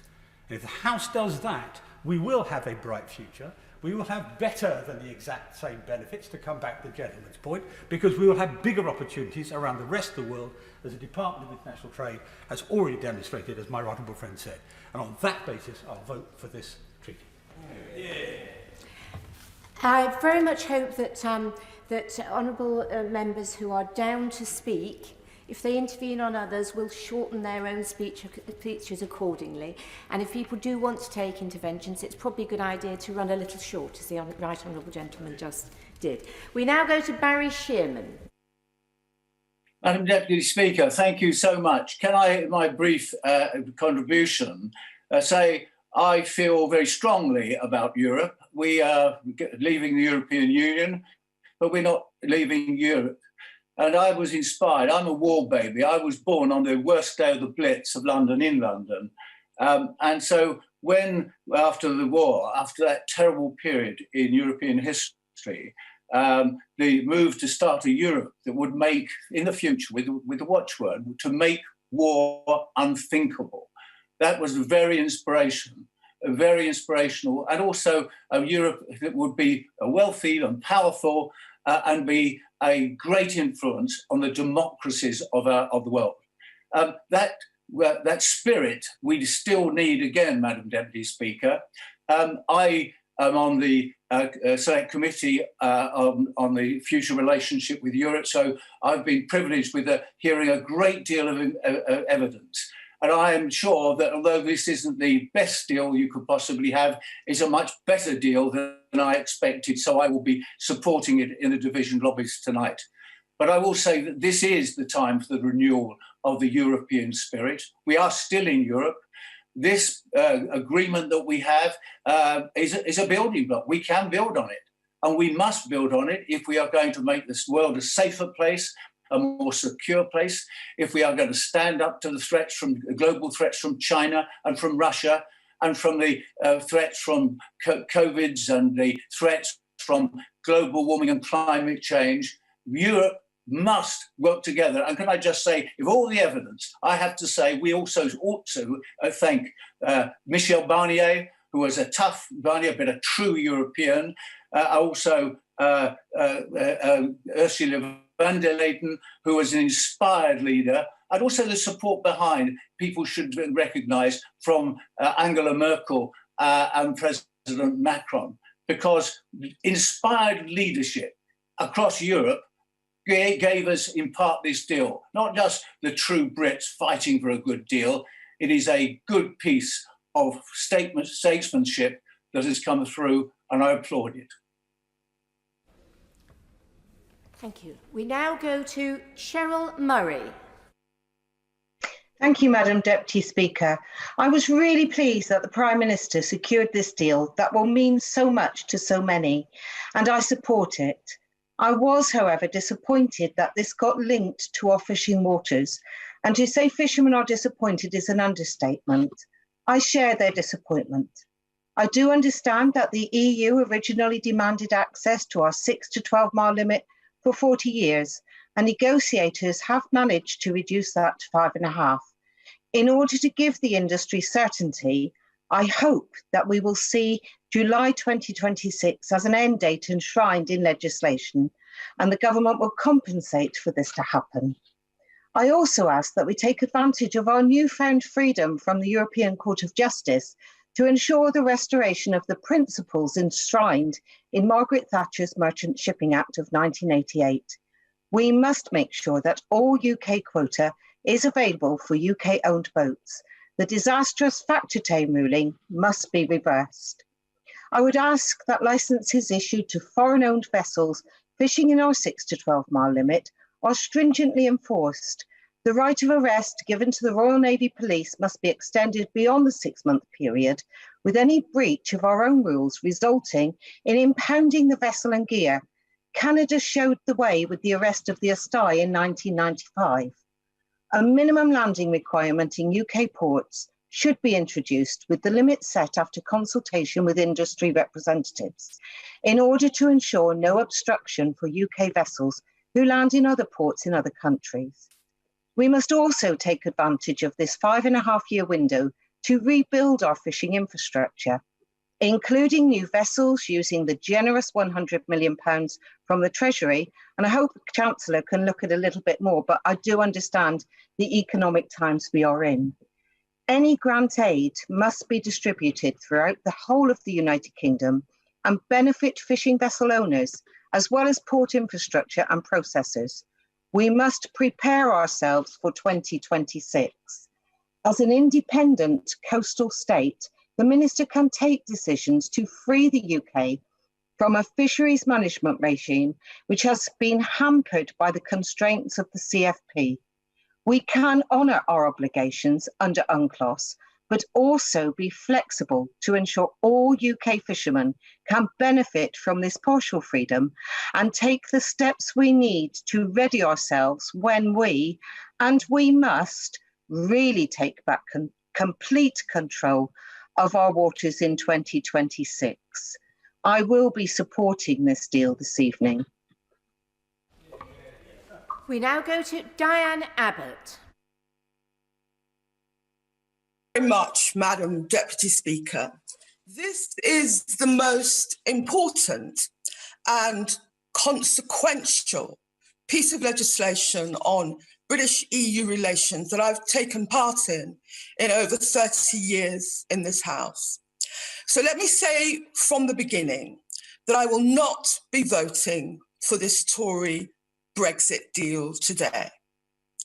But I should also say that will not be because I don't respect the result of the 2016 referendum.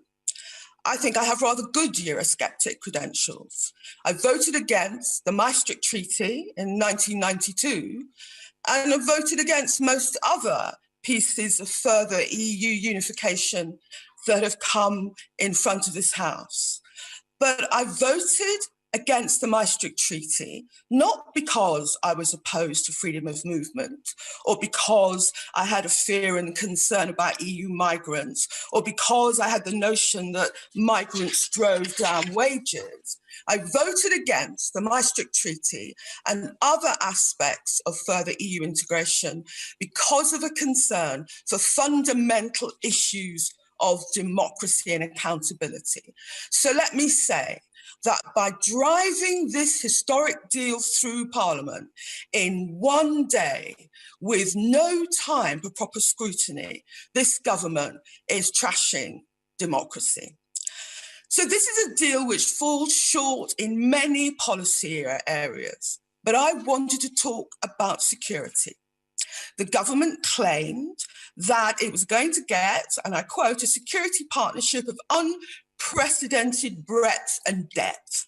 On the contrary, our access to Europol has been compromised, our access to Eurotrust has been compromised, we won't have access to the European arrest warrant, and we will no longer have access to EU databases which allow for real-time data sharing, such as the Schengen Information System, which are very valuable to our police and the National Crime Agency. This database was consulted over 600 million times by UK police forces in 2019.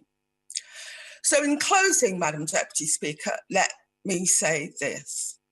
I have the greatest respect for the result of the 2016 referendum, but this shoddy deal falls short.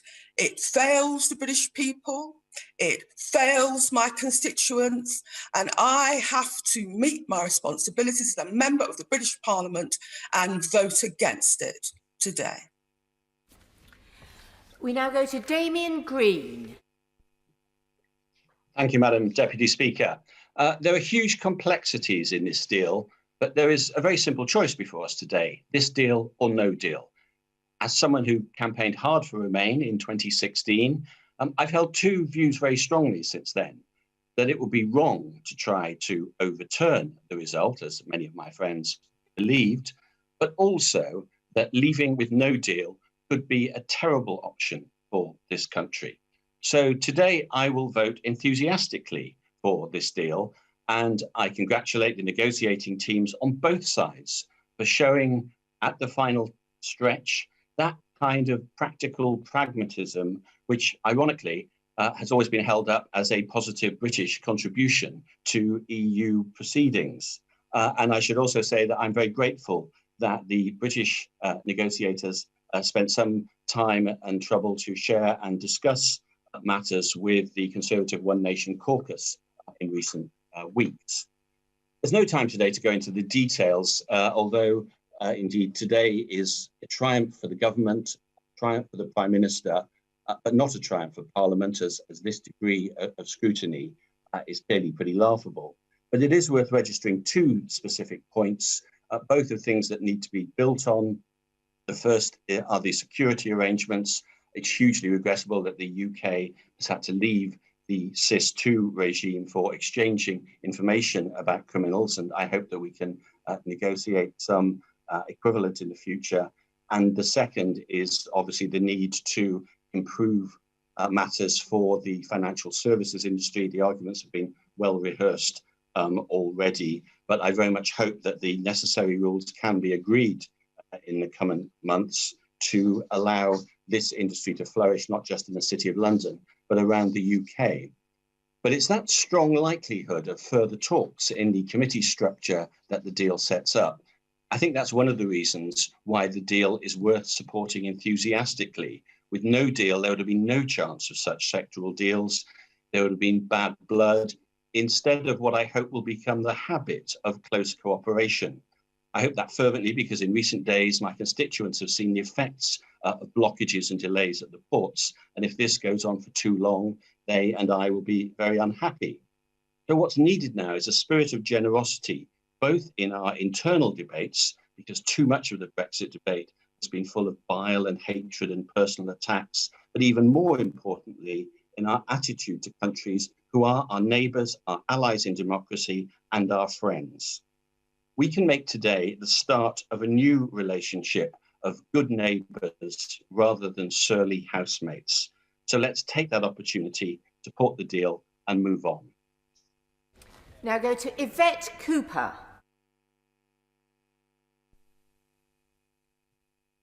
Thank you, Madam Deputy Speaker. I'm glad that the government and the EU have agreed a deal. As the transition ends tomorrow night, our country should start the process of building new relationships and a future outside the EU based on an agreement and a plan, not on the acrimony or chaos that no deal would have heralded. This is not the deal that the Prime Minister promised everyone, on services which are left out, on red tape which will go up, and on security cooperation which will go down. And he should level with people about those problems, not make impossible promises. There are further urgent things we need government to do now to support jobs and security, but we need an agreement as a starting point. We left the EU in January, the transition ends tomorrow, and everyone needs to get on with things, and no one deserves the chaos of no deal. Britain's counter-terror chief told us that would make us less safe. And employers in my constituency, like Terrius, Burberry, Haribo, Teva, would be badly hit under no deal by tariffs and delays. So it is in the national interest and in our local interest for this Brexit agreement to pass through Parliament now, and I shall vote for it today. But we need urgent action to improve the deal for this country, because I'm glad that it includes continued security cooperation on criminal records, DNA, Europol and extradition, although arrangements will be more bureaucratic. But there is a huge gap for us. Tomorrow night, the police and border force will have to remove access to the details of 38,000 wanted suspects and criminals from the EU on the SIS2 criminal database they check hundreds of millions of times a year. And the replacement Interpol information system database is much slower and weaker. That makes our security response weaker too. There isn't a proper trade deal on services. And there will be massive increase in red tape for businesses, 11 million customs forms that have to be filled in. And those costs will hit jobs and investment. So we need to look forward to the things the government need to do now, once this Brexit agreement is in place, to support security and jobs. resources for the police to operate the new arrangements, look again at SIS2 and work to improve Interpol, a new trade plan for services to reduce customs red tape, a proper industrial policy to support communities, and higher, not lower, environmental and labour standards. And we need urgent action to heal the divides, because the ultimate test of the Prime Minister's deal and future plan is what he uses it for, whether to strengthen the United Kingdom or to divide and destroy it, whether he pushes Scotland away, deepens the divide between North and South. So far in the North this year, we've not seen any of the levelling up the government promised. We've seen power and control centralised. Our communities still want a fair deal. That is what we should unite around now. Brian. Very much, Madam Deputy Speaker. Now, it's a matter of public record. I've had my points of difference with this government and this Prime Minister since the Brexit referendum, but unlike many, I never questioned that we had a clear result from a free and fair referendum, and I always hated the rather, I thought, unkind view that people who voted leave were somehow hoodwinked or too daft to know what it was that they were doing. There were just two red lines that I think my constituents insisted upon. One was a transition period, the key ask of business, if we remember, and the other was that we leave with a deal in place between the UK and its closest neighbours, our largest trading partner. This doesn't seem like radical thought to me. As I said to the Prime Minister on Christmas Eve, I pay huge tribute to him for his statecraft and for sticking to the word that he gave me both publicly and privately, that he wanted a deal with the EU and that he would do everything in his power to secure one. So I will support the deal today, not just because it avoids the no deal many feared, and so many of our opponents spent an election campaign just 12 months ago warning would herald some form of national apocalypse. How ironic that they will vote today for the hardest Brexit of all. And I listened with interest to the leader of the Liberal Democrats confirm that. But because it's a good deal for Britain, Madam Deputy Speaker, and it does what we promised at the election last year. The Prime Minister said he would get Brexit done, and a European Union withdrawal agreement of last year was passed within days of securing a majority in this place to allow that. That was the oven-ready deal, and we shouldn't allow others to rewrite history. The future relationships bill before us today didn't go anywhere near the oven until the 11th hour, but it's come out very nicely and I welcome it. Ultimately, though, it is just the framework. Wide enough to do all of the things the Prime Minister set out this morning, giving business, citizens and law enforcement, notwithstanding the SIS2 concerns, which I do share too, what they need, but it's nimble enough to let this country forge its own way in the world. And for me, the success or otherwise of this new chapter, as many have said, is not in the 1,200 pages and the various appendices before us today. That's all still to be written. Now, just given time, let me just touch on one area, on services and financial services in particular. I understand there's a lot of noise on what's not included, but that's to rather miss the point. The title under Services and Investment, if I could just summarise, seems to have extracted agreement not to put unreasonable or unnecessary impediments in the way of UK financial service businesses seeking to operate in the EU. And that's welcome. So can I just ask the Chancellor Duchy of Lancaster, through those on the front bench now, what this means in practice, given the agreement doesn't protect UK passporting rights, as many have said today. So what work needs to take place now so financial service firms can be clear? Yes, briefly. Thank you. Just very quickly on passporting, I'm sure he would agree with me that the ball is in the EU's court to get this done, not least because if the deals that we are working on with our friends in the US and Australia and New Zealand work out as we intend them to do, we will be in a much stronger position than we are now. Well, yeah, and I would agree with my honourable friend who's great experience working in this sector, and this deal is, in many ways, a basis on which you can build. There's always a way to structure services, as he well knows, and of course many businesses have long ago put measures in place via EU brokers, for instance. But I do want the front bench to respond to that when they respond to this debate today.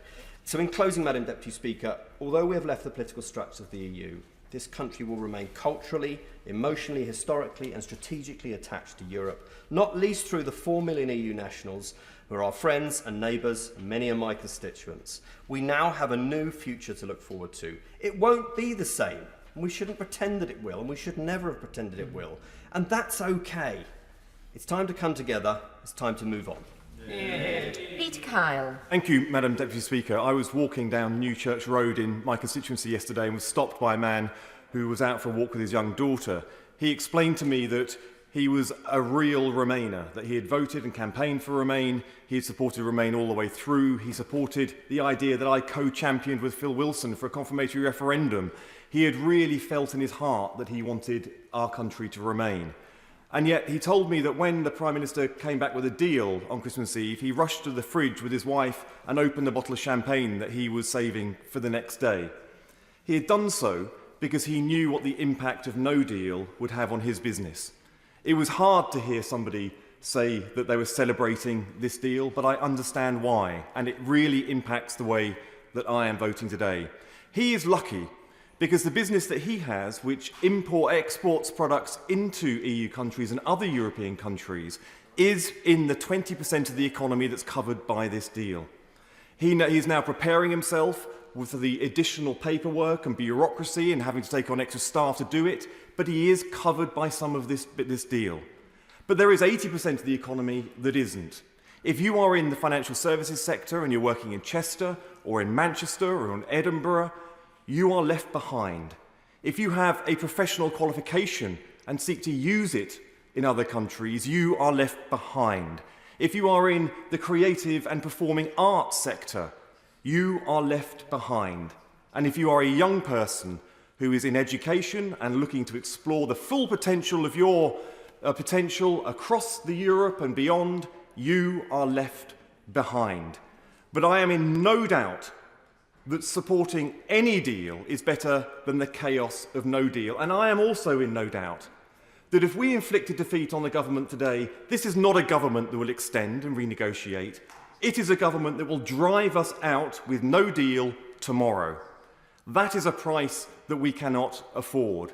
And I have not gone into politics and become a member of Parliament to be a politician that votes one way and secretly hopes the outcome will be another. I am not a member of a party that wants to let other parties do the heavy lifting.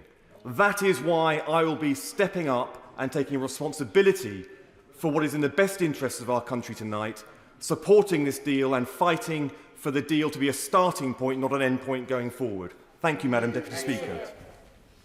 We now go to Douglas Ross. Thank you, Madam Deputy Speaker. This is a deal many felt could not be done, but it's a deal that the Prime Minister and the negotiators on both sides have secured that ensures there's zero tariffs and zero quotas.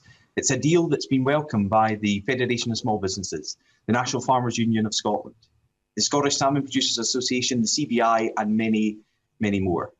But while some thought it couldn't be done, it now seems clear that some hoped it couldn't be done. Because despite spending months suggesting the dire consequences of a no-deal Brexit, Nicola Sturgeon and the SNP will vote for exactly that today. Nicola Sturgeon is the same politician who just a couple of weeks ago said, and I quote, "A deal, any deal, is better than no deal." The SNP's Westminster leader said, and again I quote in the House of Commons, "No deal will result in unprecedented harm." He even lodged an amendment last year pledging not to leave the European Union without a withdrawal agreement and future framework under any circumstances. Yet the SNP, by their votes tonight, are voting for the United Kingdom to leave the European Union in just over 24 hours' time with no deal at all. That's dangerous and reckless and clear for everyone to see. On fishing, I agree with the Prime Minister. I would have far preferred a shorter adaptation period. But over the next 5.5 years, we'll see a 25% transfer of quota from the European Union to UK fishermen, 15% in the first year.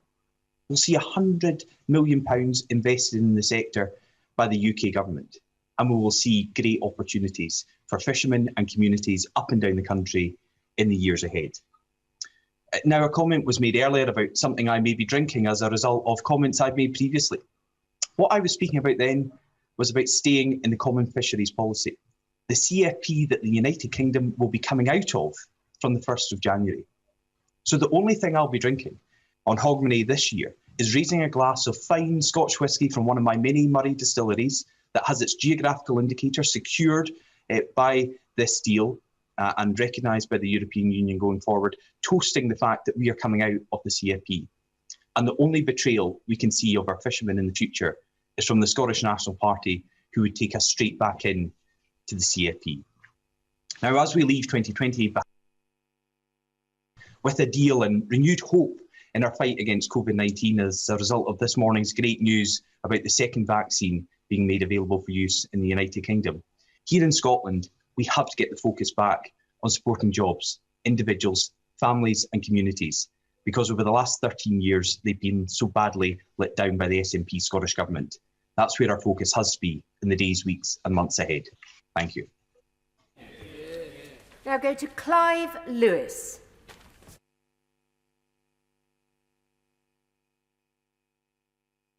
I think the honourable gentleman is not unmuted.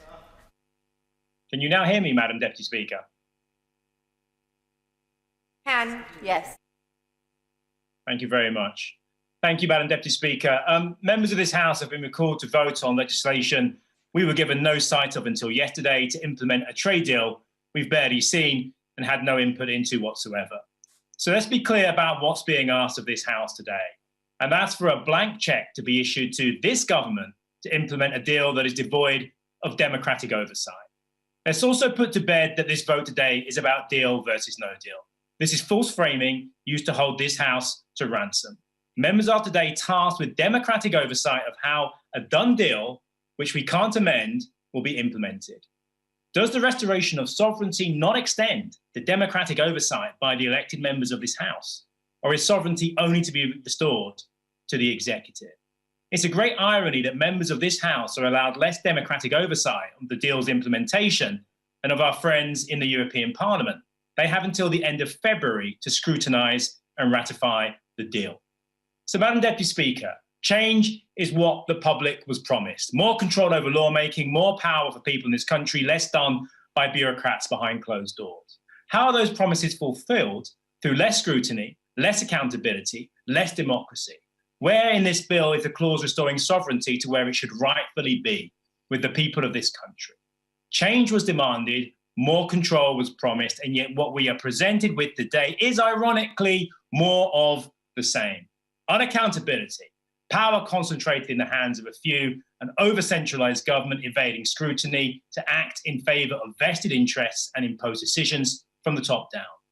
With mere hours to debate this legislation, members of this House are being asked to act as a rubber stamp and forgo our obligation and responsibility to democratic oversight. Take, for example, that many of the regulatory bodies and mechanisms used to settle disputes between the EU and the UK will be set up without any further scrutiny or oversight from Parliament. Brexit has shone a light on the deep democratic deficits in our arcane political system. To make good on this change demanded, a new and codified constitution should give over sovereignty from this place to where it should rightfully lie, with the people of this country. So we now urgently need to forge a modern democratic settlement to protect the hard-won rights and freedoms which are now at risk from being run over roughshod by this executive. An executive we know is champing at the bit to capitulate to the deregulatory demands of turbocharged capitalism.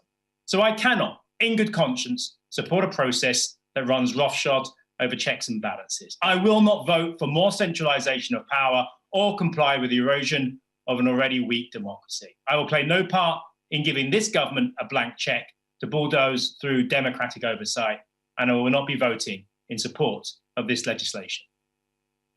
Conor Burns.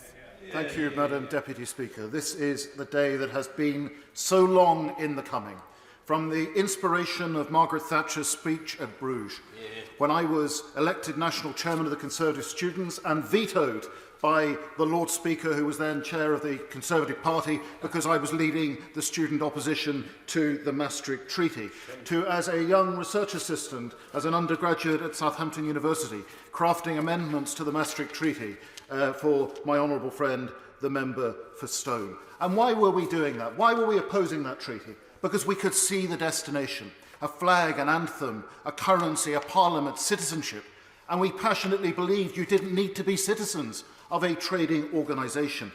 And Madam Deputy Speaker, that is why Leave won the referendum. Because the European Union, on the journey that it's now on, is not right for the character of Britain. And we would not have won that referendum were it not for the leadership of my right honourable friend, the Prime Minister, and, by the way, the intellectual heft of my right honourable friend, the Chancellor of the Duchy. When the Prime Minister resigned as Foreign Secretary, he spoke from somewhere around here in his resignation statement, and he said, "Mr. Speaker, it is not too late to save Brexit." He said, "We must take one decision before all others, and that is to believe in this country and what it can do." I remember those words being met with deep scepticism, and that was the generous ones, to outward hostility. Some of us believed then that we needed to make him Prime Minister. The chances seemed at that time vanishingly small. He himself said he had about as much chance of becoming Prime Minister as being reincarnated as an olive, or decapitated by a frisbee, or blinded by a champagne cork. Madam Deputy Speaker, there were moments where we thought the hat-trick of all three was more likely than him becoming Prime Minister, and he believed that himself. Today is, above all, a personal triumph for the Prime Minister. I give way to my honourable friend. I'm very grateful to my right friend for giving way. The people of Stoke-on-Trent, North Kidsgrove and Tork absolutely believe in this Prime Minister, hence why I'm fortunate to be in this place on these Conservative benches. And would he therefore agree with me that this not only just delivers on the Vote Leave pledges, but also delivers on the pledges made in the 2019 Conservative Manifesto? Absolutely agree with my honourable friend, and I will say to him, knowing the Prime Minister as I do, he will not let his constituents down, and he will be rightly rewarded at the next general election for how the Prime Minister will deliver for him and his constituents. But today, we are talking, I think I'd be testing the patience of the Chair. Perhaps my honourable friend from Chipping Barnet would welcome an intervention in another minute when she makes her speech. We're today talking about the future relationship. Madam Deputy Speaker, today marks the day where the British dog finally leaves the federalist manger. Our European friends can now pursue their ambitions unencumbered by reluctant Brits. We are no longer a reluctant and truculent member, but a sovereign equal and a close friend. Madam Deputy Speaker, we would be deluding ourselves if we believed that leaving the European Union is in and of itself a panacea, a solution to the challenges the United Kingdom faces. The new freedom that we take up as an independent sovereign country will be daunting. It will test our institutions who are not used to having to make these decisions for themselves. It will take time to adjust. When I was a trade minister looking at international trade agreements, I sensed the profound interest there was around the world in doing business with the United Kingdom. Our businesses will have to step up and seize those opportunities that those new free trade agreements will create. We could be on the dawn of a new golden era for this country, and I relish the reality that today we are at last again masters of our own destiny. I will emphasise again that I don't want to stop people taking interventions, but if they do so, I believe that it would be very helpful to other colleagues if they then shortened their speeches accordingly, because it is stopping others coming in. That's the point. We now go to Stephen Farry. Thank you very much, Madam Deputy Speaker. When legislation has been rammed through Parliament inside a day, it has usually been to address some type of emergency, such as the prevention of terrorism. But this is different.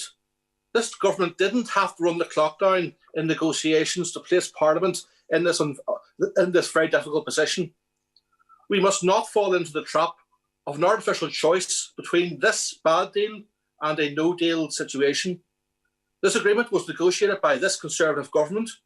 No other party was asked for its input. The Conservative government has a majority of 80. It owns this deal, this outcome, and all of the consequences that flow from it. No one needs to be running to the rescue of the government.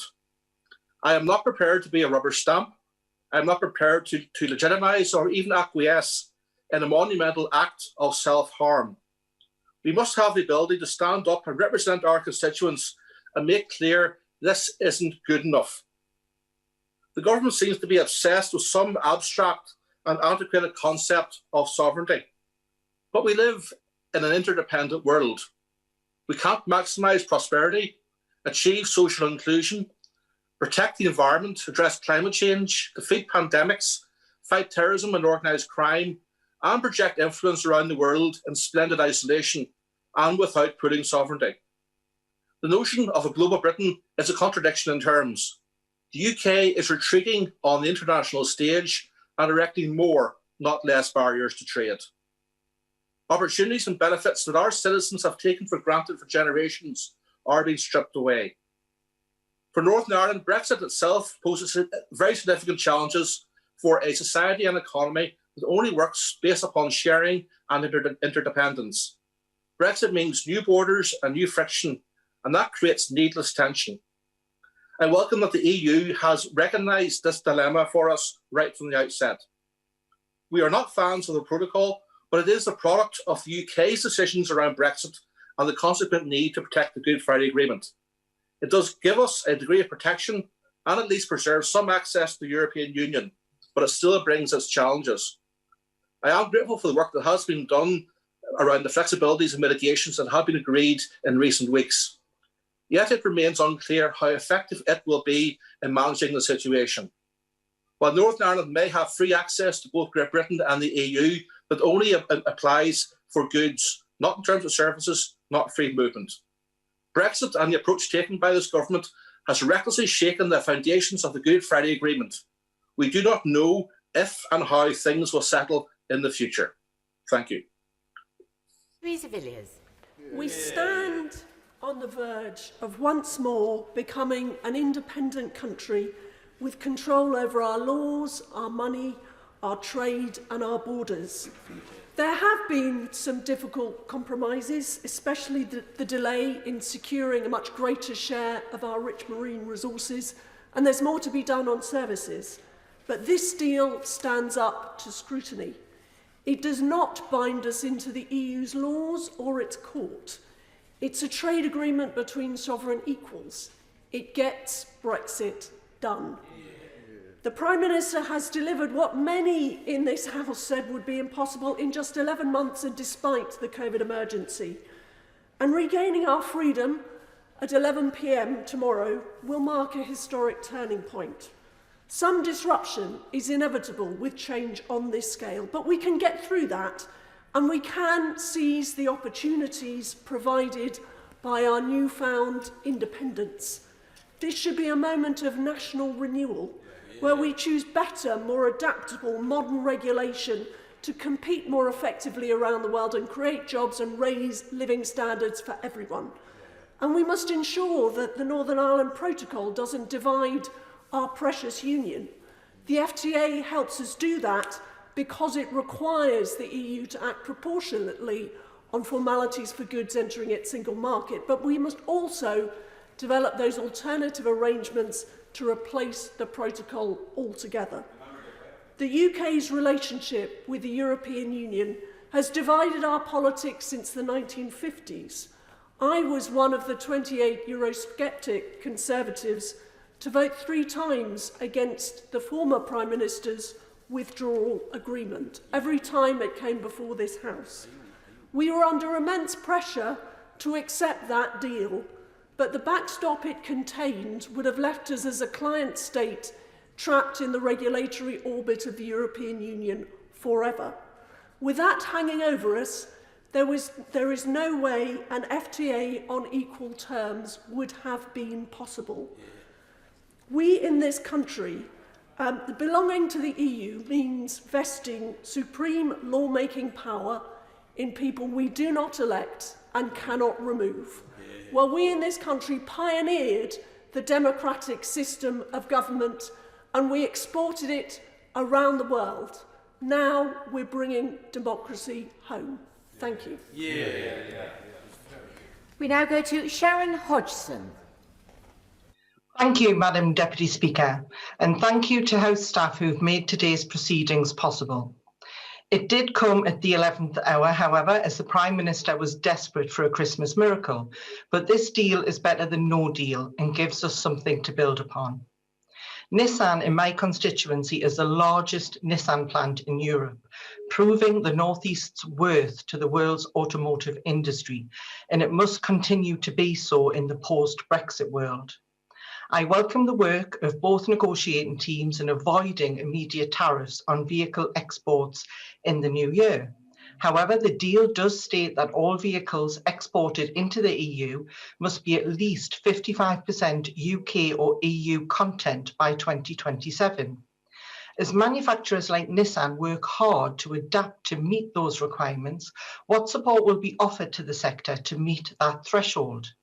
To comply with the rules of origin, electric vehicle batteries and their components must have UK or EU origin by 2024. I welcome the announcement by British Bold of a battery gigafactory in Blyth in Northumberland, which will be manufacturing by 2024. However, the battery manufacturer AESC Envision in my constituency serving Nissan recently cut 108 jobs due to coronavirus pressures. So what will the government do to support the existing battery manufacturers in the UK and encourage further investment by battery manufacturers into the UK? Brexit has always been about damage limitations for the automotive industry. However, if the government acts accordingly, then the next 3 years offers an incredible opportunity to level up, especially in the North East. The government must commit now to ensuring that areas with large car manufacturing plants like the North East are the beneficiaries of the development of a domestic supply chain of components, such as electrodes, which are at the moment predominantly imported from Asia. By 2024, they must be sourced within the rules of origin. There is no Christmas Eve miracle that can magic up an electrode factory overnight. The localization of the supply chain is essential to the model of just-in-time supply that is so important in Nissan's success and will minimize any delays. So will the government commit to developing a localized supply chain in its upcoming refreshed industrial strategy to ensure that our automotive giants like Nissan can continue to trade tariff-free? We've got the deal, which I will be voting for, but we're not at the end of the road for the UK automotive industry just yet. So I look forward to the Minister's response. Now go to Mel Stride. Thank you, Madam Deputy Speaker. And it's been quite a journey from the gridlock of the last Parliament to today, considering this legislation on a new deal with the European Union. I welcome it and join others in congratulating the Prime Minister on what I think is quite an extraordinary achievement. This deal overall ticks all the boxes of the zero tariffs on goods and zero quotas. It retains or brings back our sovereignty, our control of our money and of our borders. But of course, as is always the case, it is in the detail that we will find the imperfections and the questions to be asked, and the Treasury Select Committee will be very active over the coming weeks and months in carrying out that scrutiny. We will be looking at the questions around the level playing field and the issue of regulatory divergence. It remains to be seen how the mechanisms in this agreement will ultimately set the balance between fair competition and the pursuit of legitimate competitive advantage, or allow for appropriate government support for the sectors that we wish to develop further. There are questions around rules of origin. It's been pointed out that, of course, the zero tariffs only apply provided the rules of origin are met, and whilst it's very welcome the fact that we have cumulative accumulation, bilateral accumulation between the EU and the UK, are these rules of origin too restrictive? And are the transitions around them, particularly, for example, for electric vehicles, adequate for the adjustments that will be required? There are questions around sanitary and phytosanitary regulations, around our access to services, which on the face of it looks pretty good in this agreement, but there are many annexes with exceptions that have been set out. And of course, the critical issue of access for our financial services, such an important part of our economy. And we will await the memorandum of understanding with great interest and expectation. And it will not just be the nature of how equivalence is set, it'll also be whether the European Union has the ability to withdraw those arrangements and that equivalence at short notice, which could be so damaging to that sector. And we will have the Governor of the Bank of England appearing before us before this recess is out to discuss just those issues. And finally, there will be the issues around, of course, trade frictions and how prepared or otherwise we are over the coming weeks and months to deal with those. So, Madam Deputy Speaker, today we move on. And if we play it right, this will lead to better relationships, not worse relationships with our European neighbours. And with that in mind, let's not lose hold of at least the vision of the EU's founding fathers, that a continent that had been the crucible of two world conflagrations should live together in peace, cooperation and friendship. Let's never forget that. It's still a vision for all of us to live by. We now go to Angus Brendan McNeill. First command, happily, Madam Deputy Speaker. And just at the outset, I noticed the Prime Minister had some trouble earlier on between national and nationalist, and it was doubtly due to the better performance of the NHS in Scotland, which he probably calls the Nationalist Health Service.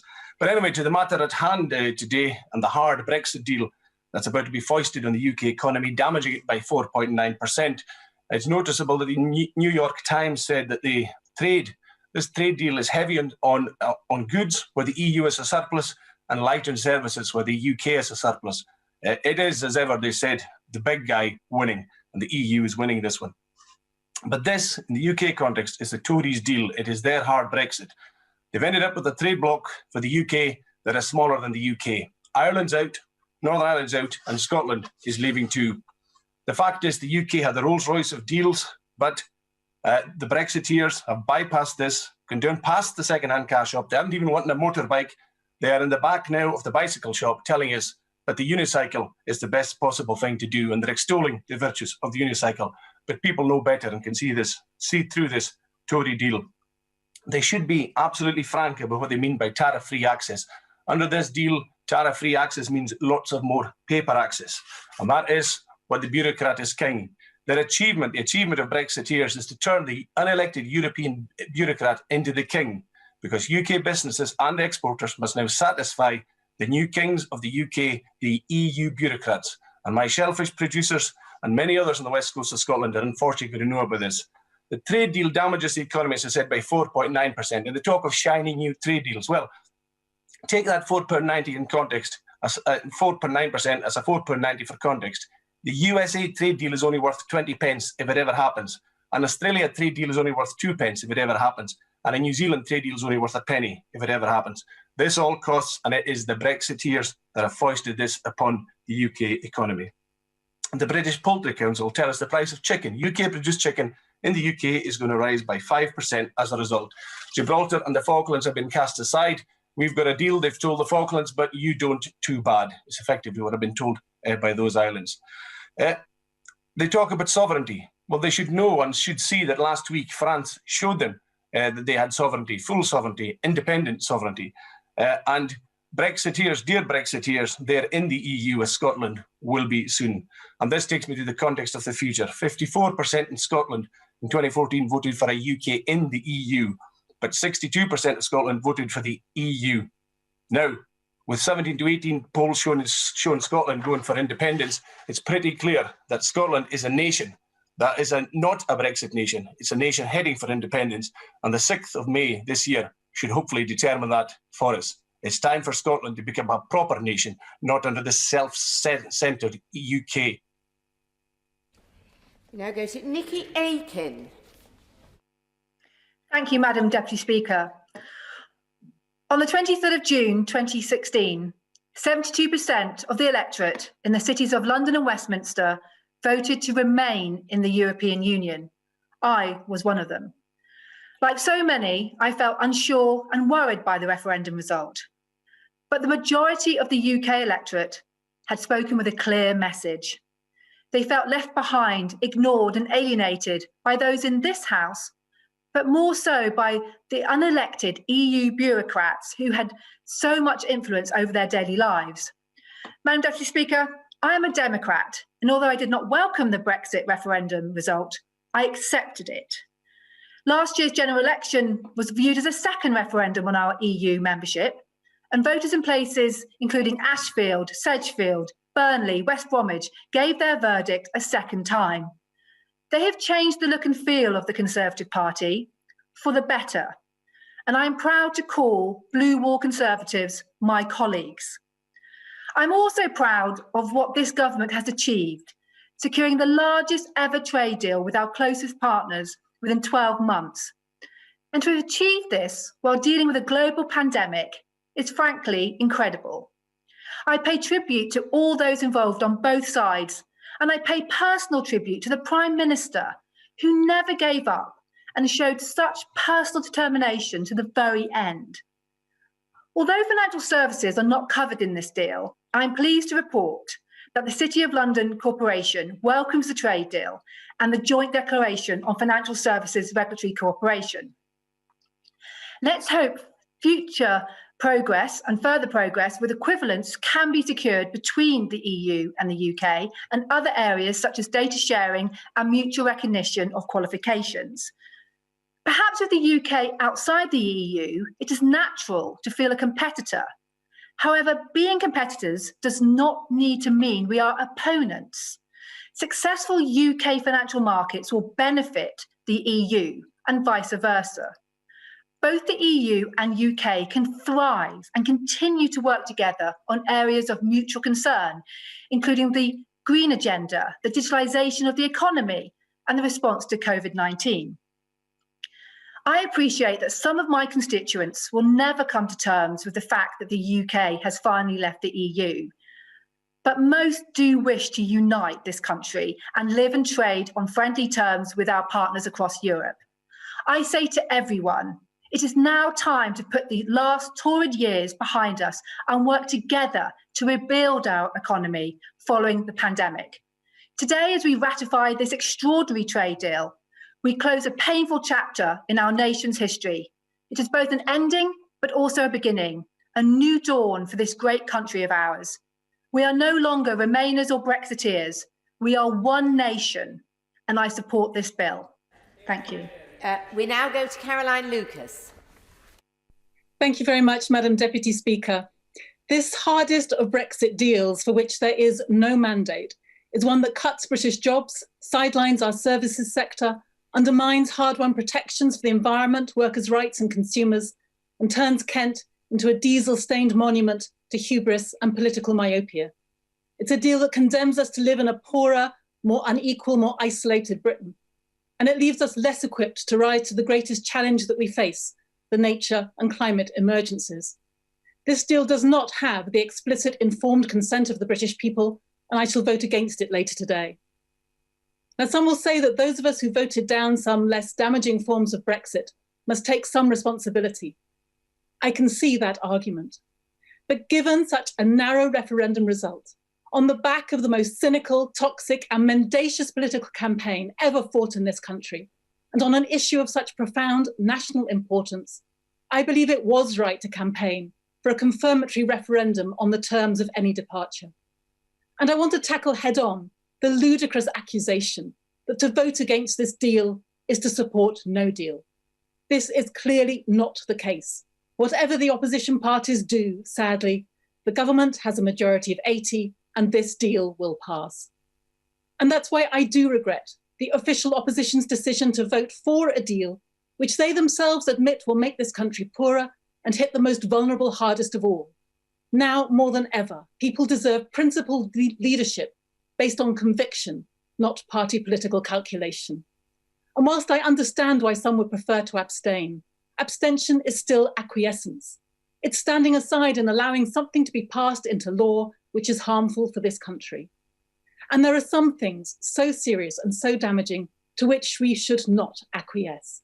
I'm not prepared to acquiesce to the infliction of even greater economic hardship on my constituents. At this time of climate and nature emergency, I'm not prepared to acquiesce to lower environmental standards and less rigorous enforcement of them. I won't be complicit in the creation of a smaller United Kingdom with diminished global influence. And I won't turn my back on a project that is imperfect. Yes, of course it is. What project of such ambition would not be? But a project based on one of history's greatest and most noble experiments, bringing nations together to build peace out of the ruins of war. Now, more than ever, in a world racked by insecurity and division, we should be cementing relationships with countries that share our values, not deliberately, knowingly cutting our ties with them. Madam Deputy Speaker, I will not abandon what I believe, and I believe that leaving the EU is a profound mistake. Ironically, and too late, a majority of people in this country now agree. Voting against this deal is how we keep alive the belief in something better, And that is what I will do today. We now go to Ian Littlegranger. Madam Deputy Speaker, I'm sure the Right Honourable Lady from Brighton Pavilion will be delighted to hear I'm going to start with nuclear. I am delighted that part of this deal includes nuclear, not because it isn't right, but because it is vital for our future.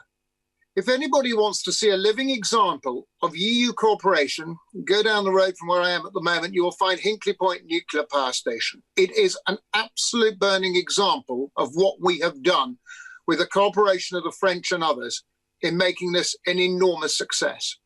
But I would say to the government now, we should upskill. We are going to do sizable, and rightly so. I'm hoping that we'll get small, medium reactors throughout the United Kingdom, and rightly so.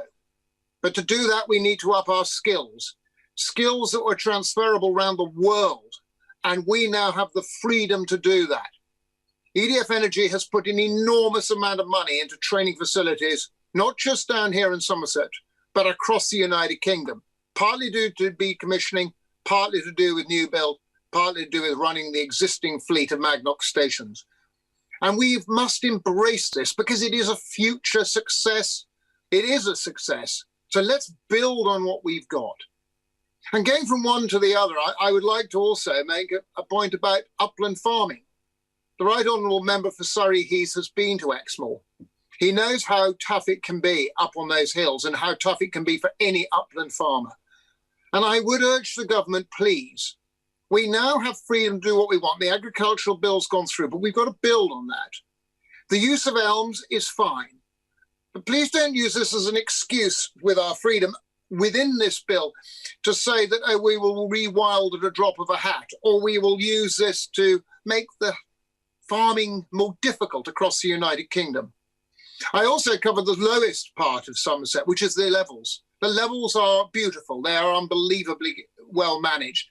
We've been through hell in 14, and we've been through hell time and time again.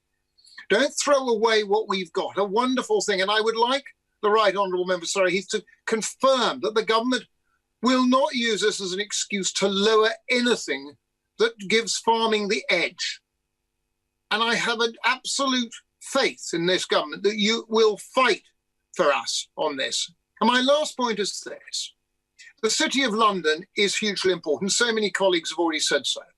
But the devil's in the detail. And I think we've got to see what the government is going to do next. And I would like the Right Honourable Member to make a point when he winds this up, to not only allow us some time to discuss this, but time to put into his speech what we are going to do next to safeguard the City of London. Thank you, Madam Deputy Speaker. Mr. John Speller.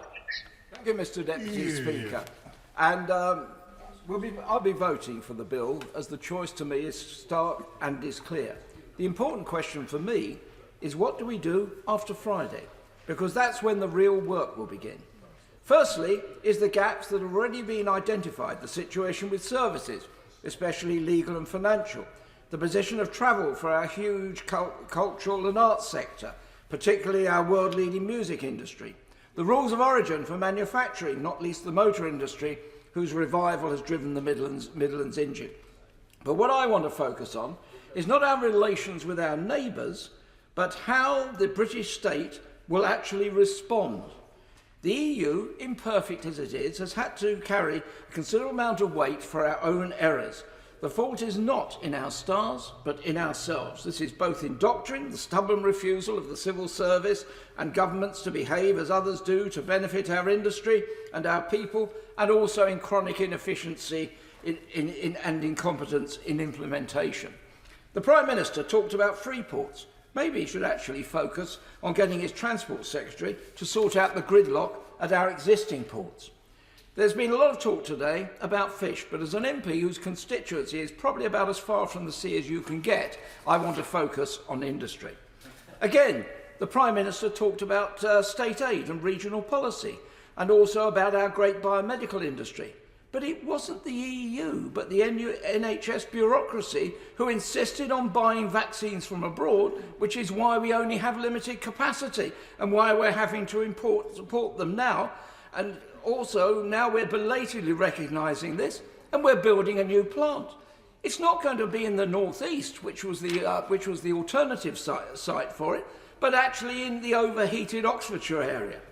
Oxford scientists have performed magnificently, but we must recognise and break this obsession with the south and actually back the Midlands, the North, the Western Wales, Scotland and Northern Ireland. It wasn't the EU that forced us to produce only 1% of PPE equipment in the UK before the COVID crisis, which led to shortages, eye-watering costs and endless scandals. It wasn't the EU that forced the government to try to build the new ships for the Navy abroad, or trains from Germany rather than Derby, and buses from China rather than Ballymena or Falkirk, or police cars for the northwest from Korea rather than Ellesmere Port. It was our own misguided authorities. And therefore, Mr. Deputy Speaker, in conclusion, from Monday, whether it's ministerial offices, Whitehall, town halls, quangos, and from boardroom to shop floor, message must be clear. Back Britain or back off, shape up or ship out. Only that way can we make Britain great again. Video link. John Redwood. The government is right to take back control and to recreate our sovereignty in the United Kingdom. We do not just want legal sovereignty, we also want practical sovereignty. So I ask the government today to spell out how they will be cutting our taxes, changing our laws, using our powers to grant aid and support businesses and individuals free of the EU controls to promote the prosperity of the British people. That was what Brexit was all about. We stand on the threshold of Independence Day, so bring on the measures. I do have a couple of worries about this agreement. The first is overfishing. One of the great prizes of Brexit is to recapture control of our fishing stocks, to rebuild our coastal communities and our fishing industry. Will the government today promise to legislate immediately to prevent pulse fishing and overlarge trawlers that are doing enormous damage to our marine environment and to our fish stocks? We could at least do that as proof that we intend to rebuild our marine environment and our own domestic fishing industry. And will they set out the details of plans to train new fishermen and fisherwomen ready for the extra capacity we will need? Will they provide grant and aid schemes so that those individuals can acquire second-hand trawlers or commission new trawlers from British yards? So again, we are expanding the capacity of our industry. I'm also worried about the position in Northern Ireland. To what extent is our sovereignty damaged or impaired by the special relationships and special provisions of the Withdrawal Act? I thought they were going to be changed in this latest agreement with the EU. Will the government spell out more detail of what limitations there are on our power to be one United Kingdom in Northern Ireland, to set our own tax rates, to make our own agreements on trade internationally, and to set our own standards for products? We need to know, because we've already heard in this debate from Northern Ireland that it's becoming a matter of division within the Northern Ireland communities. It also has read across to Scotland. We know we have a battle to fight for the Union in Scotland. The SNP will clearly use the different arrangements in Northern Ireland as part of their battering ram against the Union. So I need some reassurance about the impact of the powers under this agreement and how we can start to settle those difficult issues. The two things I most like about this agreement are the ability to withdraw unilaterally from it should the EU be too aggressive in its handling of us and in its claims upon us, and the fact that the ECJ has no further power in the United Kingdom. Absolutely vital, because otherwise they will assert extraterritoriality. Very much. Meg Hillier. Thank you, Mr. Deputy Speaker. And 4.5 years since the referendum, here we are. And I accept that we have left the European Union, we are in the transition period, and that at 11 o'clock tomorrow the shutters will finally come down on that chapter of European-British relations. But we have over 1,000 pages in an agreement, a hastily drafted bill which runs to 80 pages but has to be read alongside many other parts of legislation to be fully understood. 5 hours of debate today and 3 minutes, of which I've already used up a half, to talk about how poorly this government is using this place. This is not parliamentary scrutiny. In keeping with the festive season, it's much more of a charade. It doesn't give us the chance to do the job that we should be doing properly. And this place doesn't always make good legislation, but rushed legislation is really clear. And I have many concerns about this bill today. Big concerns about Northern Ireland. As someone married to someone who is a dual Irish-British citizen, I spend a lot of time on the island of Ireland and see the real challenges of what's been put in place and the lack of thought about that land border right from the go-get in the run-up to 2016's vote. The security measures concern me. SIS2, the European arrest warrant, Europol, and the fact that services are not included in this agreement, despite, as others have said repeatedly, accounting for a trade surplus with the EU, and professional qualifications, musicians and other creative industries. These are things that affect my constituency particularly, and as a constituency member for the City Fringe, I'm very concerned that we still haven't bedded in arrangements for financial services. But it's security arrangements which concern me most, Mr Deputy Speaker.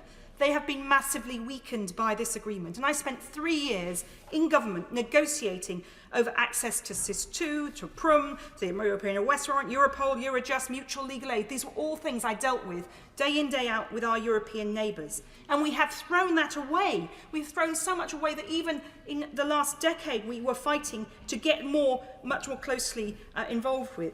And we're now attempting to patch together with more bureaucracy the same things we're just giving up with this Act. This lack of scrutiny and the impossibility to read this bill properly makes me unable to support it today. I'm not voting against because I recognise the vote in 2016 and 2019 give this government licence to take us out of Europe. But I can't be complicit in what is a wrecking ball in the name of sovereignty. But I do say we now need to drop the Remainer and Leaver labels. We now need to unite to fill the gaps in creative and performing arts, in the financial sector, the recognition of professional qualifications, and above all in security. And it's because of those security measures in particular that I cannot be complicit with this government and will be abstaining today. And we had hoped to go to North Shropshire now to listen to Owen Paterson, but the line's gone down. We do hope, Owen, if you're watching and listening, to come to you before the wind-ups a bit later on. We'll try our level best. So video link, Chris Matheson. Thank you, Mr Deputy Speaker. I shall be voting in favour of the deal today, but not with any enthusiasm. This is an awful deal, the first trade deal in history to make trade even harder, that removes freedoms and piles red tape and administrative burden on businesses. But it's not no deal, and my real fear is that the Conservative Party has been captured to such an extent by fanatics and maniacs of hard Brexit that no deal remains a possibility. And since the only choice on the table today is between this deal and no deal, I will put a vote to stop the no deal, especially since trade unions and businesses groups are urging for a vote in support to get us past this hurdle. But I'm clear that this is an extremist Brexit that breaks all those promises about having the exact same benefits of membership of the EU. And it must be judged not only in juxtaposition to no deal, it must also be judged in comparison to what we left as members of the EU. £200 billion in lost wealth for starters, which rather puts the lives of about £350 million a week for the NHS into perspective. And of course, it says nothing, as other honourable members have said, about trade in services, a rather huge omission, especially for somewhere like Chester with large financial services sector. I read that the leaders of the fishing industry are unhappy with the deal. What do they expect? Surely they know that the current Prime Minister will say anything necessary to get him out of whatever current situation he is in, with no sense of responsibility to promises made and no sense of commitment to anything except himself. It was the same with Gibraltar, and I refer to my register of members' interests, whose government was promised any deal would include that territory, but this deal does not. It was the same with Airbus, so important to my constituency. A commitment was given on US tariff dispute in late November, but broken by mid-December. And this will not stand us in good stead when negotiating future international agreements. The government is desperate to agree any deal with the USA, however detrimental to long-term UK interests, in order to validate their Brexit policy. They've already alienated the Biden administration, and it isn't even in office yet. And now they are alienating the EU. In global terms, there are only three shows in town: the USA, China, and the EU. We've walked away from the EU and now the Prime Minister announced we're going to be in direct competition with them.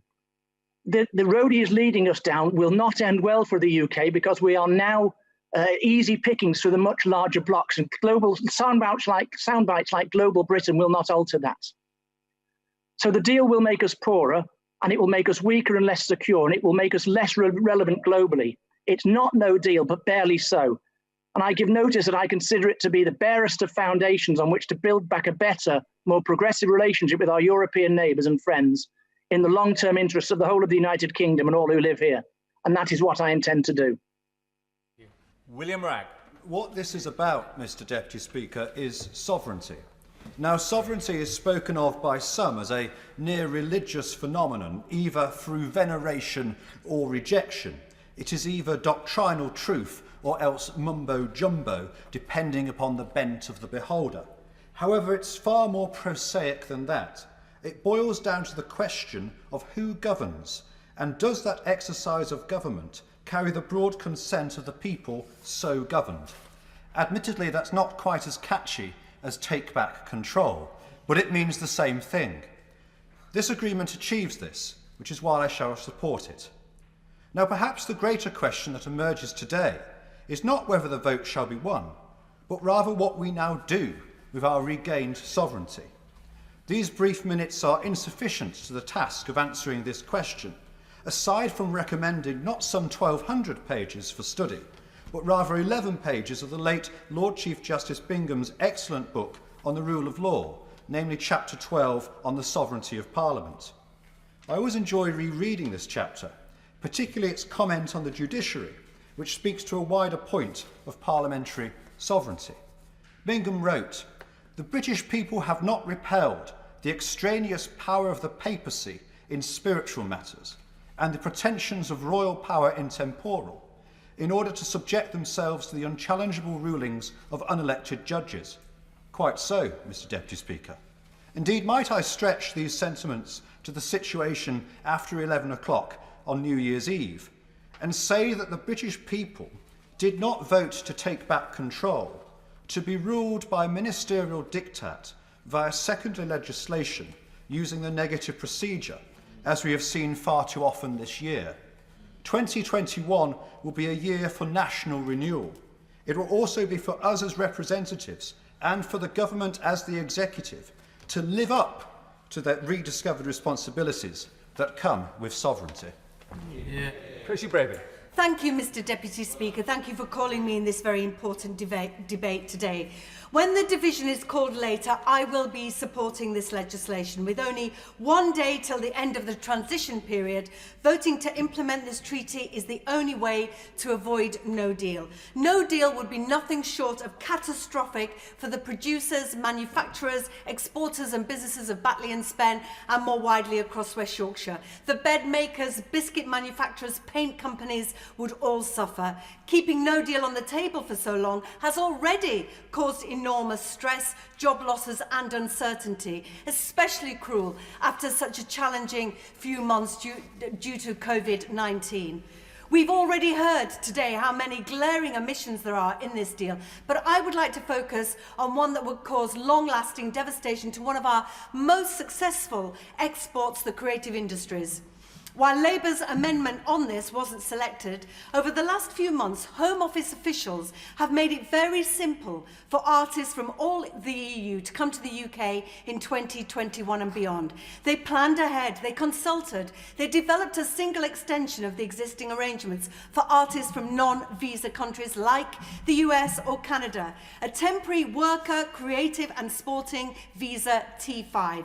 Issued by a sponsor, it doesn't cost a lot, it's proven to work, giving musicians from the EU 90 days to work in the UK. They also upgraded a scheme called Permitted Paid Engagement that makes it simple for almost anyone to visit for cultural reasons, academics, individual artists. Sadly, the government's brilliant negotiators failed to negotiate reciprocity for our simple and generous measures. And I hope the Minister, when he replies, can tell us Is this part of a cunning plan or just a mistake? Because we know that members of the government's front bench support a creative passport. So why do we have this glaring omission? Because this failure will impact on young artists trying to break through in the EU, musicians working in EU bands and orchestras subject to border delays, the perception from EU festival organisers that could mean British artists overlooked. Also the cabotage rule that means UK-based trucks can only have 3 drops at EU venues, which means EU companies becoming more cost-effective.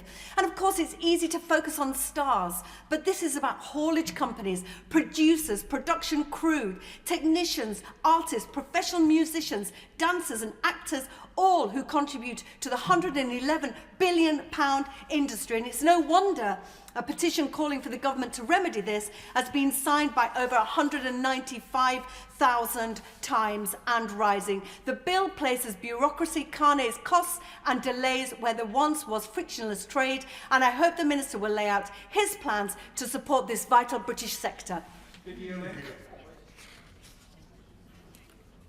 John Barron. Thank you, Mr. Deputy Speaker. I commend the Prime Minister, the Chancellor of the Duchy of Lancaster and the whole team for achieving this deal, which I will be supporting in the vote later today. Both sides were always going to have to compromise, but the UK has secured its sovereignty, and this is a good deal. We have also secured a safeguard, an exit route if chosen. The deal proves wrong those who thought there was no alternative to the withdrawal agreement and that it could not be struck in time. A good deal was always preferred. After all, that is the logic of Brexit. But being prepared to leave on WTO terms by which we trade very profitably with much of the world, I think was a deciding factor in the EU finally accepting the UK as its sovereign equal. This indeed is a defining moment in our history. Many have participated in and played an important role. But for me, this role started when, with the support of my association, I entered Parliament with the hope of securing a referendum and then campaigning for our exit. Highs and lows followed. Leading the parliamentary campaign in 2012 and 2013 to persuade the party leadership to adopt a referendum in time for the next general election, and voting against the withdrawal agreement, together with all the speeches and amendments that involved, were certainly my key contributions to the cause. We always felt we knew how the country would vote if given the chance, for Parliament had been out of sync for far too long. The challenge was to get a sceptical leadership to promise a referendum at a time every parliamentary party was against it, even if this did mean nearly losing the whip over my amendment to the 2013 Queen's speech, regretting the absence of a referendum bill. The commitment helped secure victory at the 2015 election, put UKIP back in its box, and made possible the 2016 referendum.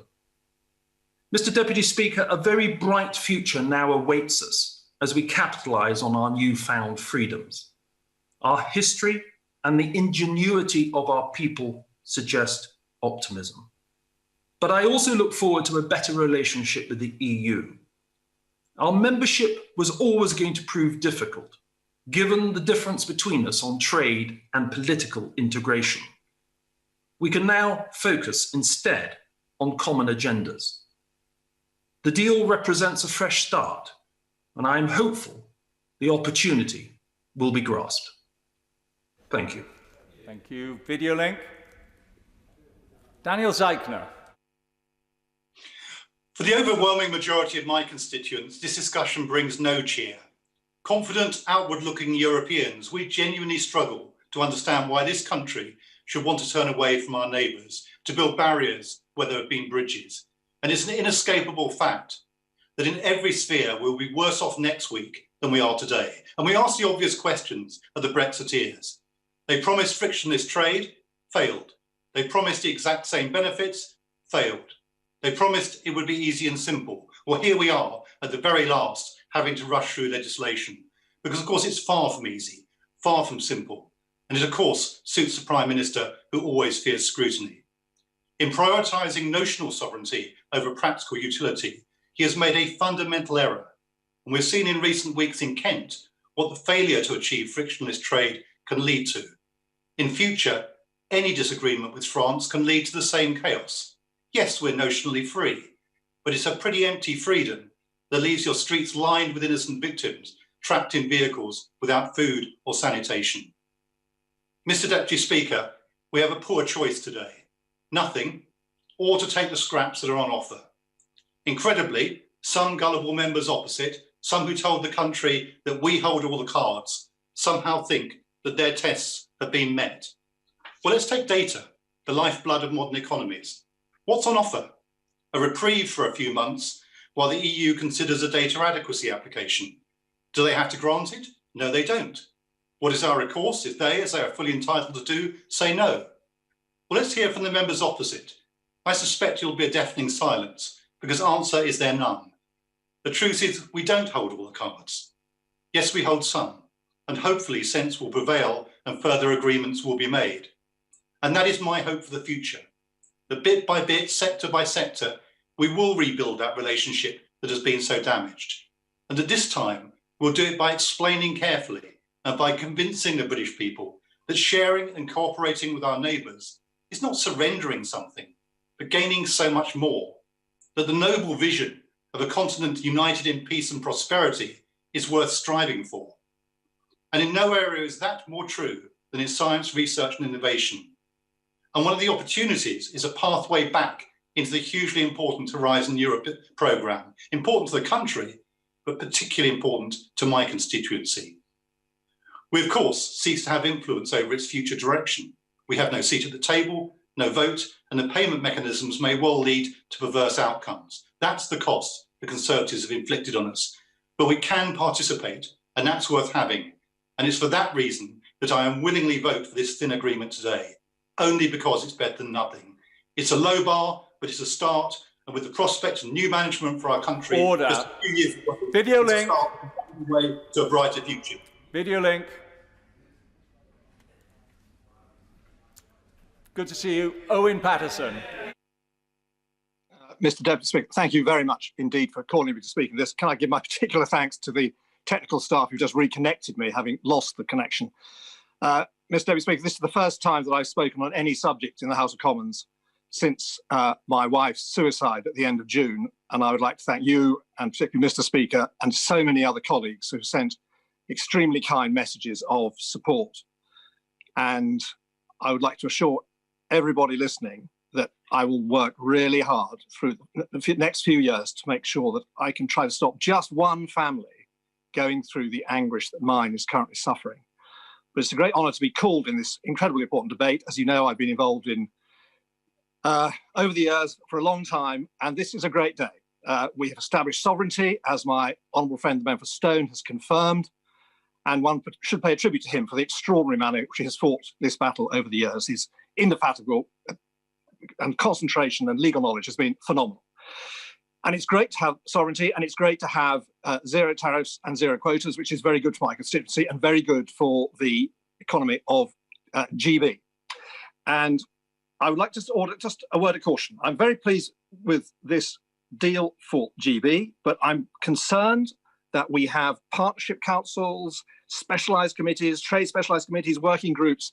We're going to need a really determined government to make sure that we use that sovereignty properly and we really exploit it. Nowhere more than the issue of fish, where I went around the North Atlantic in 2004, 2005 and wrote a paper on how we should run a sane fisheries policy. And it will take real political determination to get fish back in 5.5 years' time, when you think that, for instance, in the Channel, we're only going down on cod from 90.75 from 91. And we should be getting, they should be on 25%, but that's according to zonal attachment. So we'll need real determination. And then another area which does concern me, I'm chairman of the think tank, the Centre for Brexit Policy, see the registered members' interest, and we put out a scorecard. And GB, according to the legal gurus led by the member for Stone, GB comes of it well. The worry for me, as someone who's shadow secretary in Northern Ireland for 3 years, the real secretary for 2 years, is that Northern Ireland fails. And we should remember the words of the noble Lord Trimble, who I spoke to a couple of days ago, he reminds us that Clause 1, Para 3 of the Belfast Agreement says it would be wrong to make any change in the status of Northern Ireland save with the consent of a majority of its people. And I will find it very hard.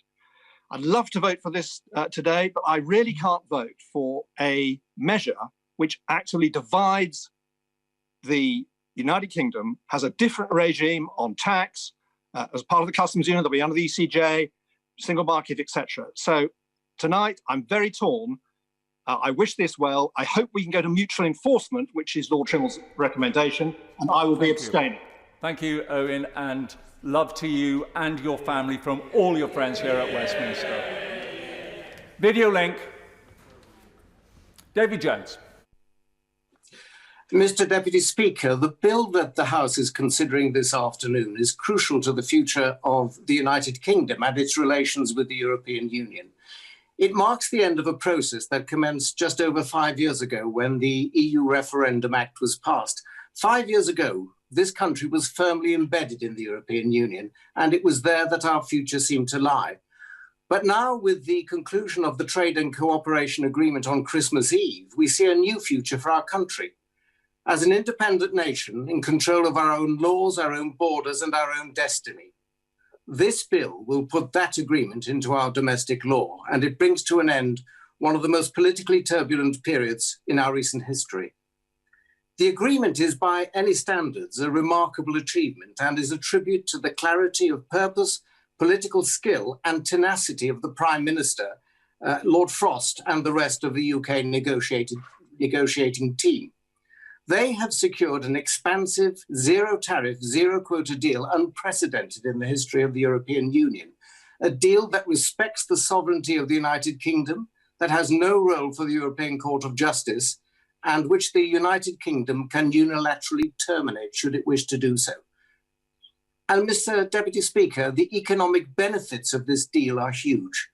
For example, as a consequence of the agreement, sheep farmers in my North Wales constituency will continue to export their premium product tariff-free to the European markets that they have supplied for the last half century. But they can also look to developing new markets around the globe, unconstrained by Brussels, and most importantly, they will do so as citizens of a free and independent country. And across our nation, in these dying days of 2020, millions of our fellow citizens will be looking forward to the new future that begins on the stroke of 11 o'clock tomorrow night. A future in which our democracy reasserts itself through this ancient and honourable Parliament.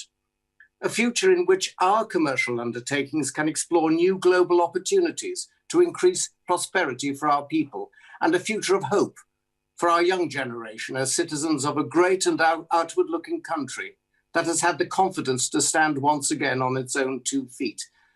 Mr. Deputy Speaker, this bill is the catalyst for that future. It's the final step in that long, tortuous 5-year process we have all lived through. And it marks the start of the new independence that the people of this country so clearly voted for in 2016. As such, it is a bill that keeps faith with the people. And as such also, it is a bill that does honour to this House. Video link. Mike Hill. Thank you, Mr. Deputy Speaker. This deal is not perfect, and I'm voting for it out of duty to fulfil the promise made by myself to my constituents in 2 elections, and that is that I would do everything possible to facilitate a Brexit with a deal. This deal is by no means good for Britain's future and seems to encompass the worst elements of leaving the EU and the worst elements of membership of the EU. It is, however, better than the alternative on the table in this House today, which of course is to leave without a deal. Promises were made to various industries and communities across the UK, promises which have not been kept, a pattern this government follows with persistent familiarity. Brexit means many things to many people, but some clear promises from the Leave campaign to their supporters have now been proven to be worthless promises. The Prime Minister's brinkmanship has now left businesses with less than a week, with 2 bank holidays to prepare for the new relationship with the EU. It's simply not fair to those businesses and simply is not an adequate amount of time for many smaller businesses to prepare on top of COVID regulations. As far as fishing is concerned, the biggest sector sold out by this deal. The government promised UK fishermen a better deal than the one they got, and it's clear they've not delivered on that. And as the chair of the APPG on coastal communities, I have to say and emphasise that coastal communities are the poorest relations of our island nation, whether based around fishing, industrial regions or hospitality and leisure. Hartlepool, of course, is part of the Tees Valley and therefore central to the so-called green industrial revolution. And so on energy, I do welcome the commitment to Horizon 2020 and the scientific research funding, but the deal also adversely affects our important chemical industry. Barely mentioned in the deal, that industry itself is set to owe billions of pounds in terms of scientific research if we don't get our connections with the EU correct on their REACH programme. Mr. Deputy Speaker, there are many more things I would like to say about this deal and the grim prospects it brings for workers in particular. But as I say, a deal is better than no deal, and I will leave it at that. Thank you. Thank you very much indeed, Mr. Deputy Speaker. It was such a pleasure to see our right honourable friend, the member for North Shropshire, back contributing in the chamber. Given the time available, I just want to make one simple point and reflection on what is an agreement that I think is underappreciated in terms of the ambition and the scope, embracing everything from energy and science to security. And I think as it's considered in time, that will come out. But during my time as Business Secretary, I came to appreciate and value the important contribution of many businesses based in Britain who relied on just-in-time production, being able to be competitive with the rest of the world. And they were very concerned that one of the consequences of Brexit might be to interrupt their ability to trade, including in components, and therefore to make them unviable. In particular, trading terms that reflected sensible rules of origin were vital to companies like Nissan in Sunderland, as we've heard, to Toyota in Derbyshire and North Wales, and to BMW in Oxford. So I was very pleased when I spoke to the chief executive of Toyota in Europe on Christmas Eve, who called to say that the terms of the deal, when it came to rules of origin, met the requirements that company had for their location in the UK. They have a good and prosperous future in Derbyshire and North Wales and in all of the supply chain that employs many thousands of people across this country. But in response to some comments that the Honourable Lady for Washington said, it is now important that we seize on the opportunity that we have as this country emerges from COVID, having proved ourselves to be a place of agility and ingenuity when it comes to the pace of new discoveries. We must now apply that across all of the industries that we have in this country. And I hope that my right honourable friend, when he responds, will be able to recommit to a reinvigorated industrial strategy that will position Britain with all of the strengths that we have in science and technology, and with the advantages that come from putting this Brexit debate behind us that's dominated the last few years. I won't give away, I want to conclude. And to capitalise on the strengths that as we come into 2021, with COVID behind us, with this agreement under our belts, that we can take a position leading the world on some of the technologies that will contribute to growth all around the world. Video link. Kirsty Blackman.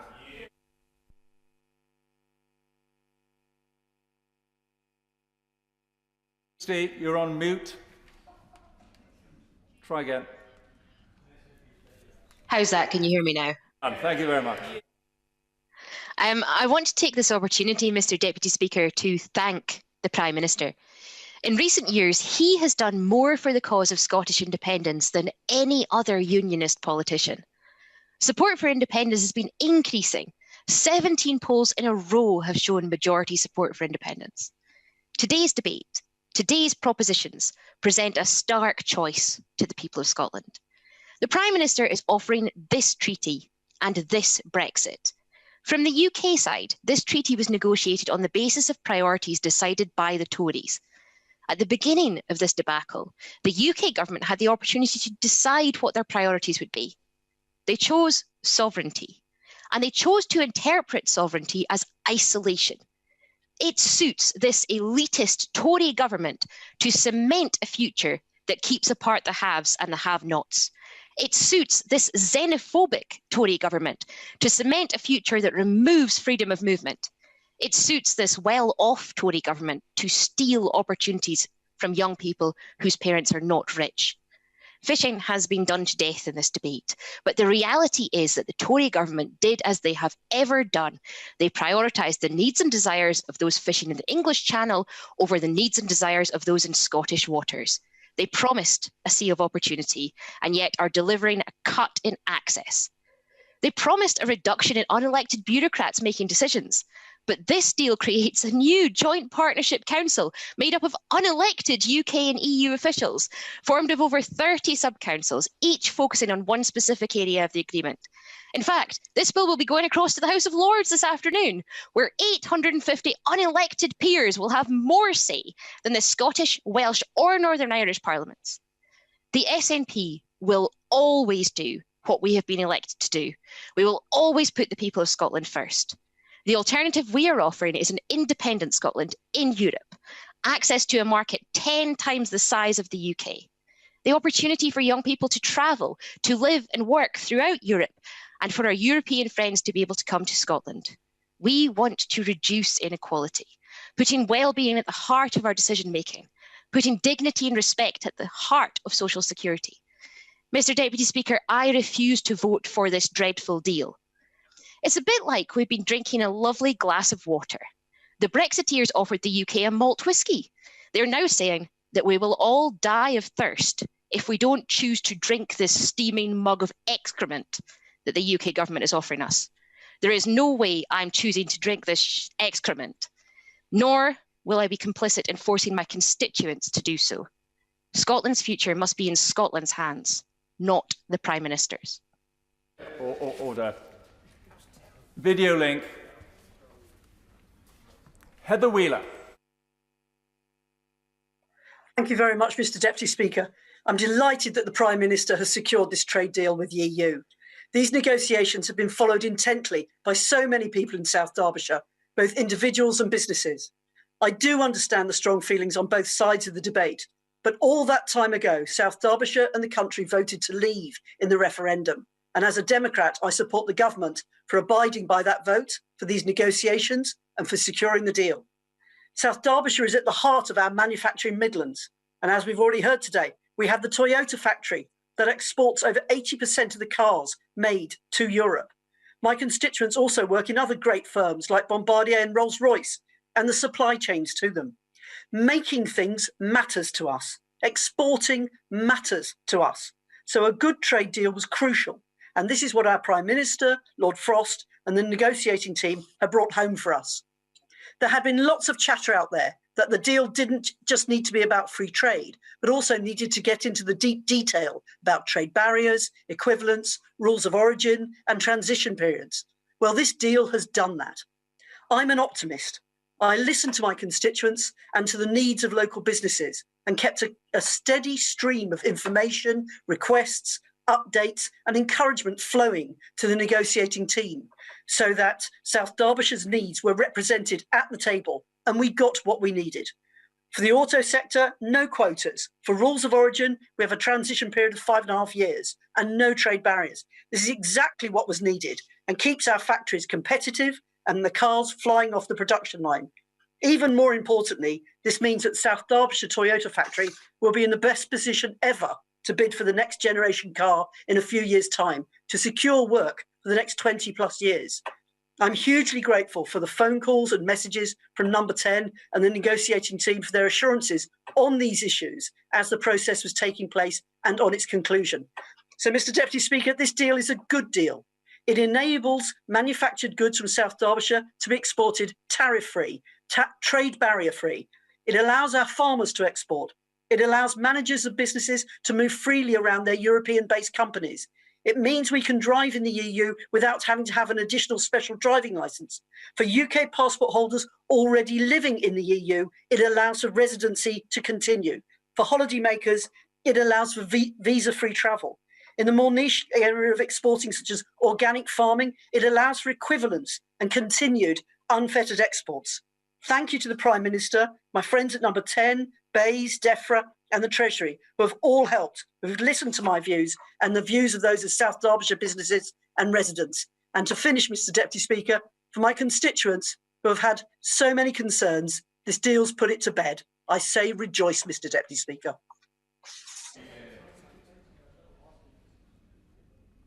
And the wind-up, Rachel Reeves to finish no later than 2:22. Rachel Reeves.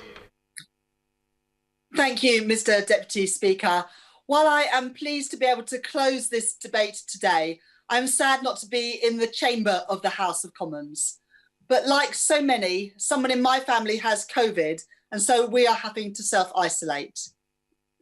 Compared to many, I know that I am lucky. After the year that we have had, a deal of any form provides a degree of stability, which is what businesses crave. It's what our whole country craves. So despite the limitations of this deal, for all the things that Labour would have done differently, for all the things that Labour will do differently in the future, we will vote to implement this treaty today. Because the alternative, the chaos of no deal, is not something that any responsible government could facilitate, and neither could a responsible government in waiting. I strongly believe that almost every honourable and right honourable member want this treaty to come into international law today. So let me say to all members, including in my own party, we are not indifferent to the outcome of this vote today, so we should vote accordingly. Because here we are, on the 30th of December, and tomorrow trading relationships that have served us well for decades will expire. It is not about whether you wanted to remain or leave. It's not about whether you think this deal is good enough. We know that it isn't. But voting for this deal now is the only way to avoid no deal. Let me turn to what this deal does for our economic prosperity, because while we will vote for this bill later, we are fully aware of its limitations and will hold the government to account for them. For farmers, for car makers, for our chemicals industry, all face extra delays, costs and bureaucracy in taking their goods to European markets. Few will thank the government for the gift handed to them on Christmas Eve, wrapped up in £7 billion worth of bureaucracy, tied with the red tape of over 200 million customs declarations. And over 80% of our economy is made up of services, yet not one of the 1,246 pages of this treaty gives any additional opportunities for those sectors. How has that come to be? Mr. Speaker, the EU have a trade surplus with goods with us, and they fought to keep it. We had a trade surplus on services, and this government has done nothing to protect it. And the failure of this Conservative government to stand up for our cultural industries is as unforgivable as it is inexplicable. As Tim Burgess and many others have rightly said, so many British performers will now face huge added costs and barriers to tour and showcase their talents all across Europe. And as I have been saying for months, the reality of poor preparations will bite hard. Our ports are underfunded, our hauliers go unheard. The 50,000 customs agents that the government promised that they would deliver are not in place. The Tories have had 4.5 years to get ready for this moment. Their incompetence must not be allowed to hold our great country back. In recent days, the Chancellor of the Duchy of Lancaster has also claimed that the end of the transition period will mean that a Tory government can now tackle inequality and injustices. But let me just say this, Mr. Deputy Speaker. It was not the EU that created the bedroom tax, the need for food banks or slashed funding for social care. The Minister need not look to Brussels for someone to blame, but to the Tory governments that he has served under for the last 10.5 years. In a few moments' time, this House will divide. And despite all of our reservations, There are now just two paths ahead for our country. Down one is the Prime Minister's limited and unimpressive deal with the European Union. But down the other is the chaos of ending the transition period with no deal at all, which would mean substantial tariffs and barriers to trade, and no agreement on security cooperation. There is no other option now, and to abstain is to fail to choose, to suggest somehow that we are indifferent between these two paths before us. I am not. I don't believe other members are either. This is Johnson's deal, where neither option is ideal. But a limited deal is better than no deal at all, and it is a foundation upon which we can build. So Labour will choose the better of two paths, for businesses, for workers, for trade unions, for jobs, and for our security too. We are not this deal's cheerleaders. Far from it. This is the Prime Minister's deal, and he and his government will own it, and we will hold them to account for it. And that's why my right honourable friend, the member for Holborn and St Pancras, and myself have tabled 7 amendments today to show how Labour would do this differently and build on the deal. These cover the economic impact of the agreement, our lack of access to the Schengen information system, on protecting worker and environmental standards, on the Erasmus programme, and on performers and artists' permits, on the duty of the Trade and Cooperation Agreement Partnership Council to report to Parliament, and crucially, on support and information for businesses. Mr. Speaker, this is an important day, but Labour is thinking about tomorrow. We are firmly focused on making this the best country for all of our citizens. Wherever you live, whatever your parents do, whatever school you went to, whatever your talents and ambitions, we will back you all the way. This must be the country where you can look forward to starting your career, developing your skills, creating and growing your businesses, locating your jobs in our towns and cities, and trading around the world. That is our ambition for the talent of Britain, and we want to share it with the world. Throughout these negotiations and preparations, the Tories have brought chaos where the country craves stability. They sought to break the law. Labour will uphold it. They seek to break alliances where we will forge them. That's the way to project our values and stand up for the UK's national interest.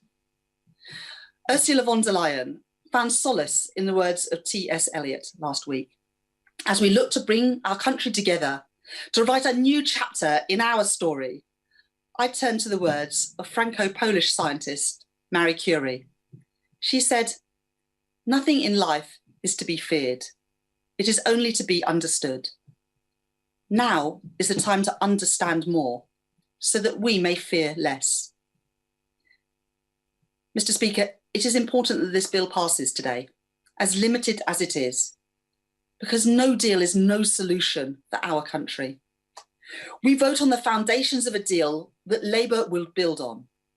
Though we have left the EU, we remain a European nation with a shared geography, history, values, and interests. The job of securing our economy, protecting our National Health Service, tackling climate breakdown, and rebuilding our country has only just begun. We now come to Minister Gove. Thank you very much, Mr. Speaker. It's a real pleasure to follow the Honourable Lady, and while we do disagree on much, she gave a characteristically thoughtful and punchy speech, and she's a great credit to her party, and I wish her and her family well as they wrestle with COVID. Can I also thank you, Mr. Speaker, the staff of the House of Commons, and everyone who's allowed us to come back for this debate today.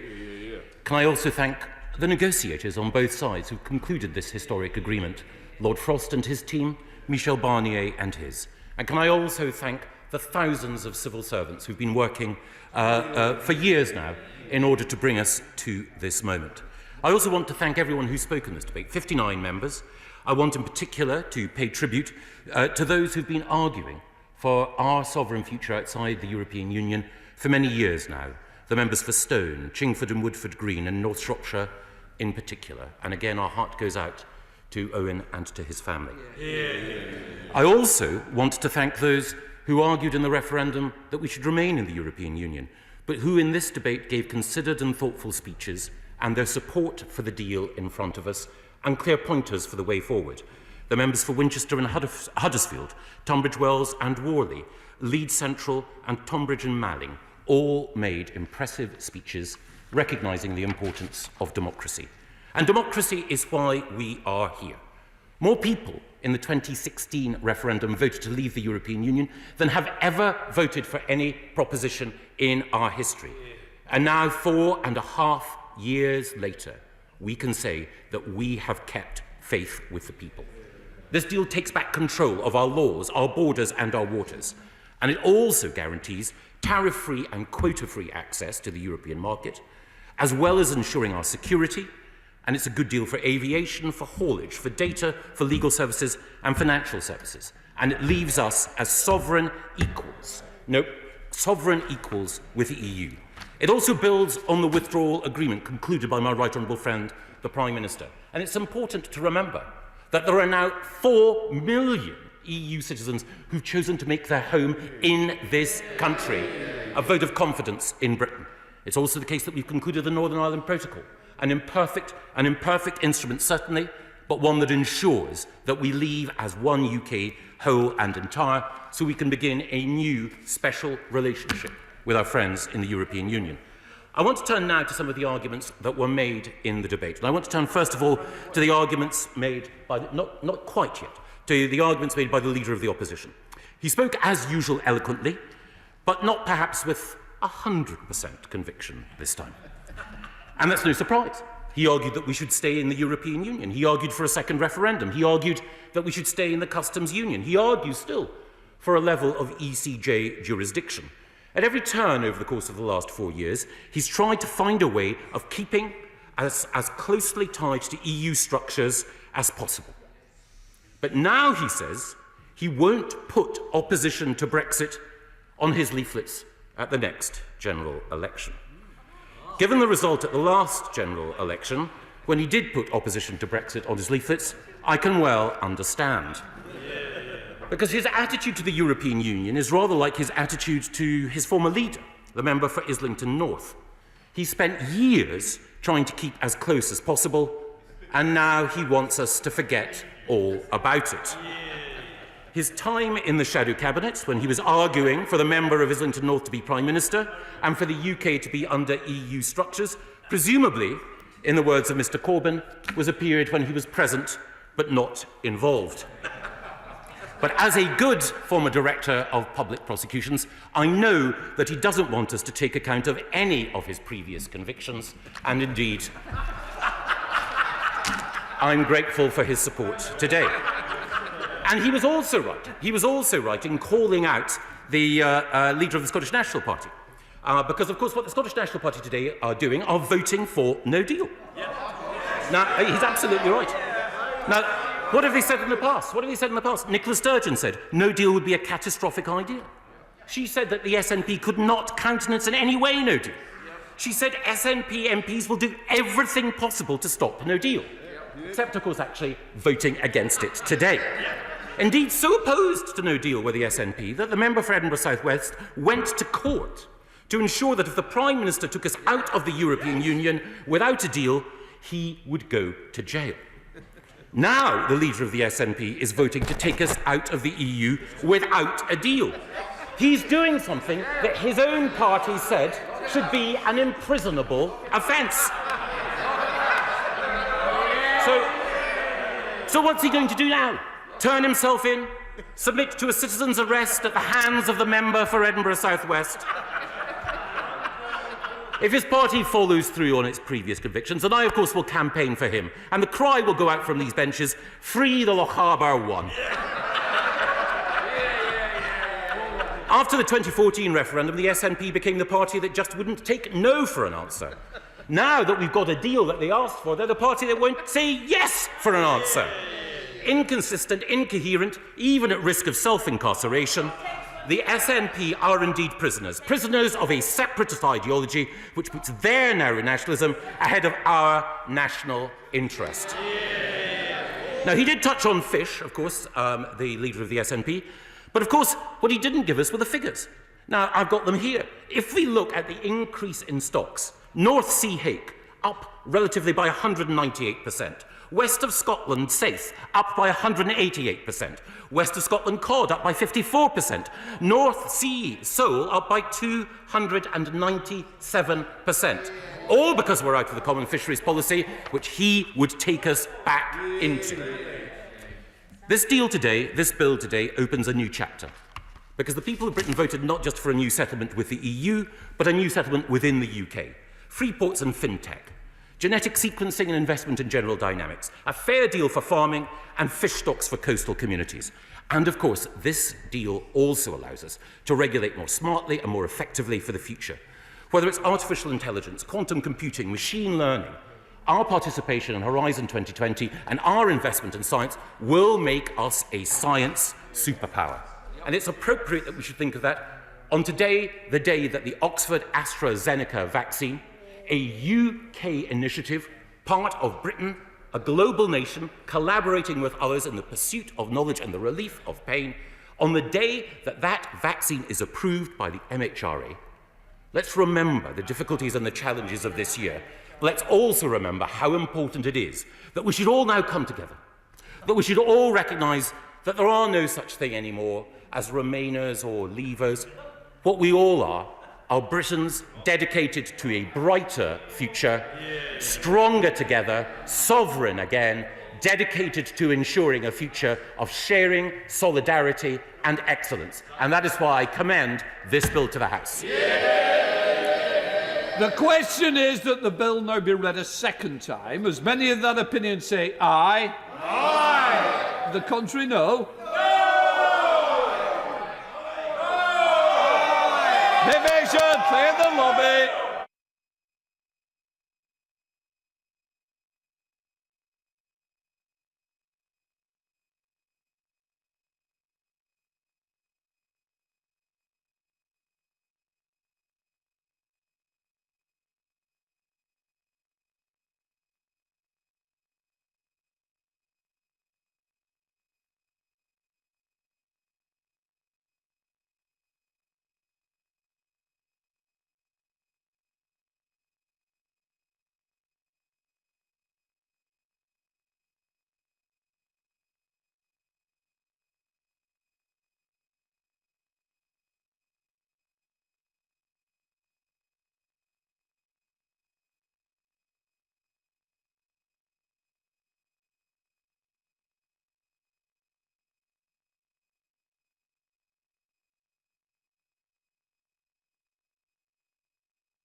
The question is that the bill now be read a second time. As many of that opinion say aye. Aye.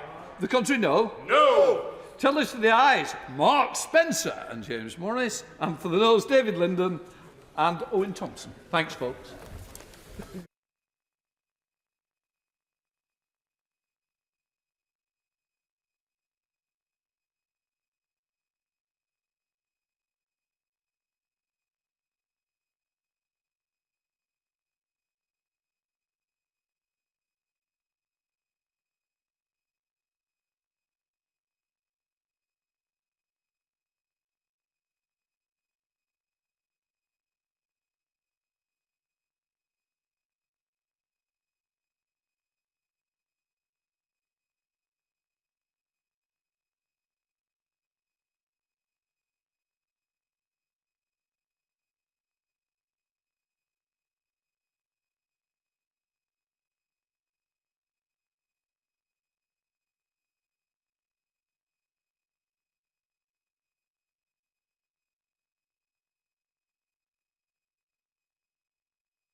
The doors.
Order.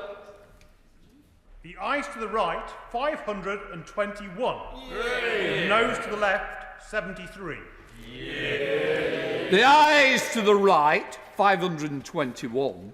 The noes to the left, 73. The ayes have it, the ayes have it. Unlock. Thank you, Liam. We now come to the money resolution to move formally. I beg to move. The question is, as on the order paper, as many of that opinion say aye. Aye. The contrary, no. I think the ayes have it, the ayes have it. We now have the Ways and Means motion to be moved formally. I beg to move. The question is, as on the order paper, as many of that opinion say aye. Aye. The contrary, no. I think the ayes have it, the ayes have it. Under order of the House today, we now move to the Committee of the Whole House. Okay, thanks. Thanks, folks.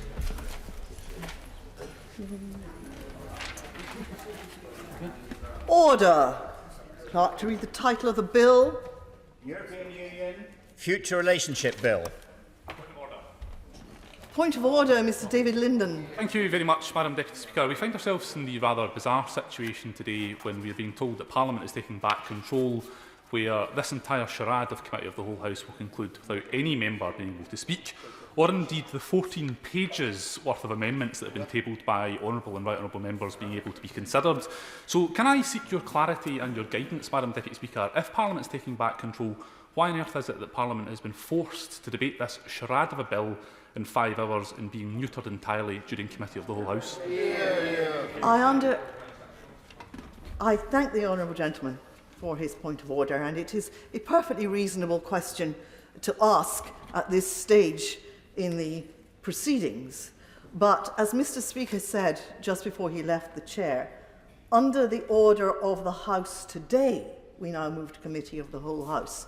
The House decided this morning on the timetable motion under which we are operating, and that is the answer to the honourable gentleman's question. But I'm sure he will also have noted that unusually we are in a position where this bill, being taken in these unusual circumstances at this time, can only be either rejected or passed in its entirety, and therefore the opportunity for any change has long passed, and the honourable gentleman cannot possibly argue that these matters have not been discussed and argued at length and in depth for many years. Indeed, the honourable gentleman, the right honourable gentleman at the back there might say for decades. So we are now in the committee of the whole House, and under the order of today I am now required to put the question necessary to dispose of proceedings in committee. The question is that clauses 1 to 40 stand part of the bill, and that schedules 1 to 6 be the first to 6 schedules to the bill. As many as that opinion, say aye. Aye. Of the contrary, no. I think the ayes have it. The ayes have it.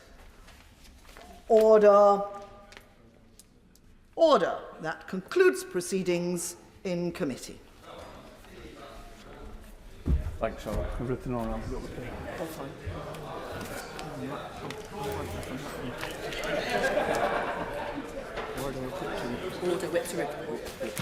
Okay. Order. That concludes proceedings in committee. Order. Whip to report. I'm just going to deal with the whip report, then I'll come back. I beg to report that the committee has gone through the bill and directed me to report the same without amendment. A point of order, is it? A real point of order. Just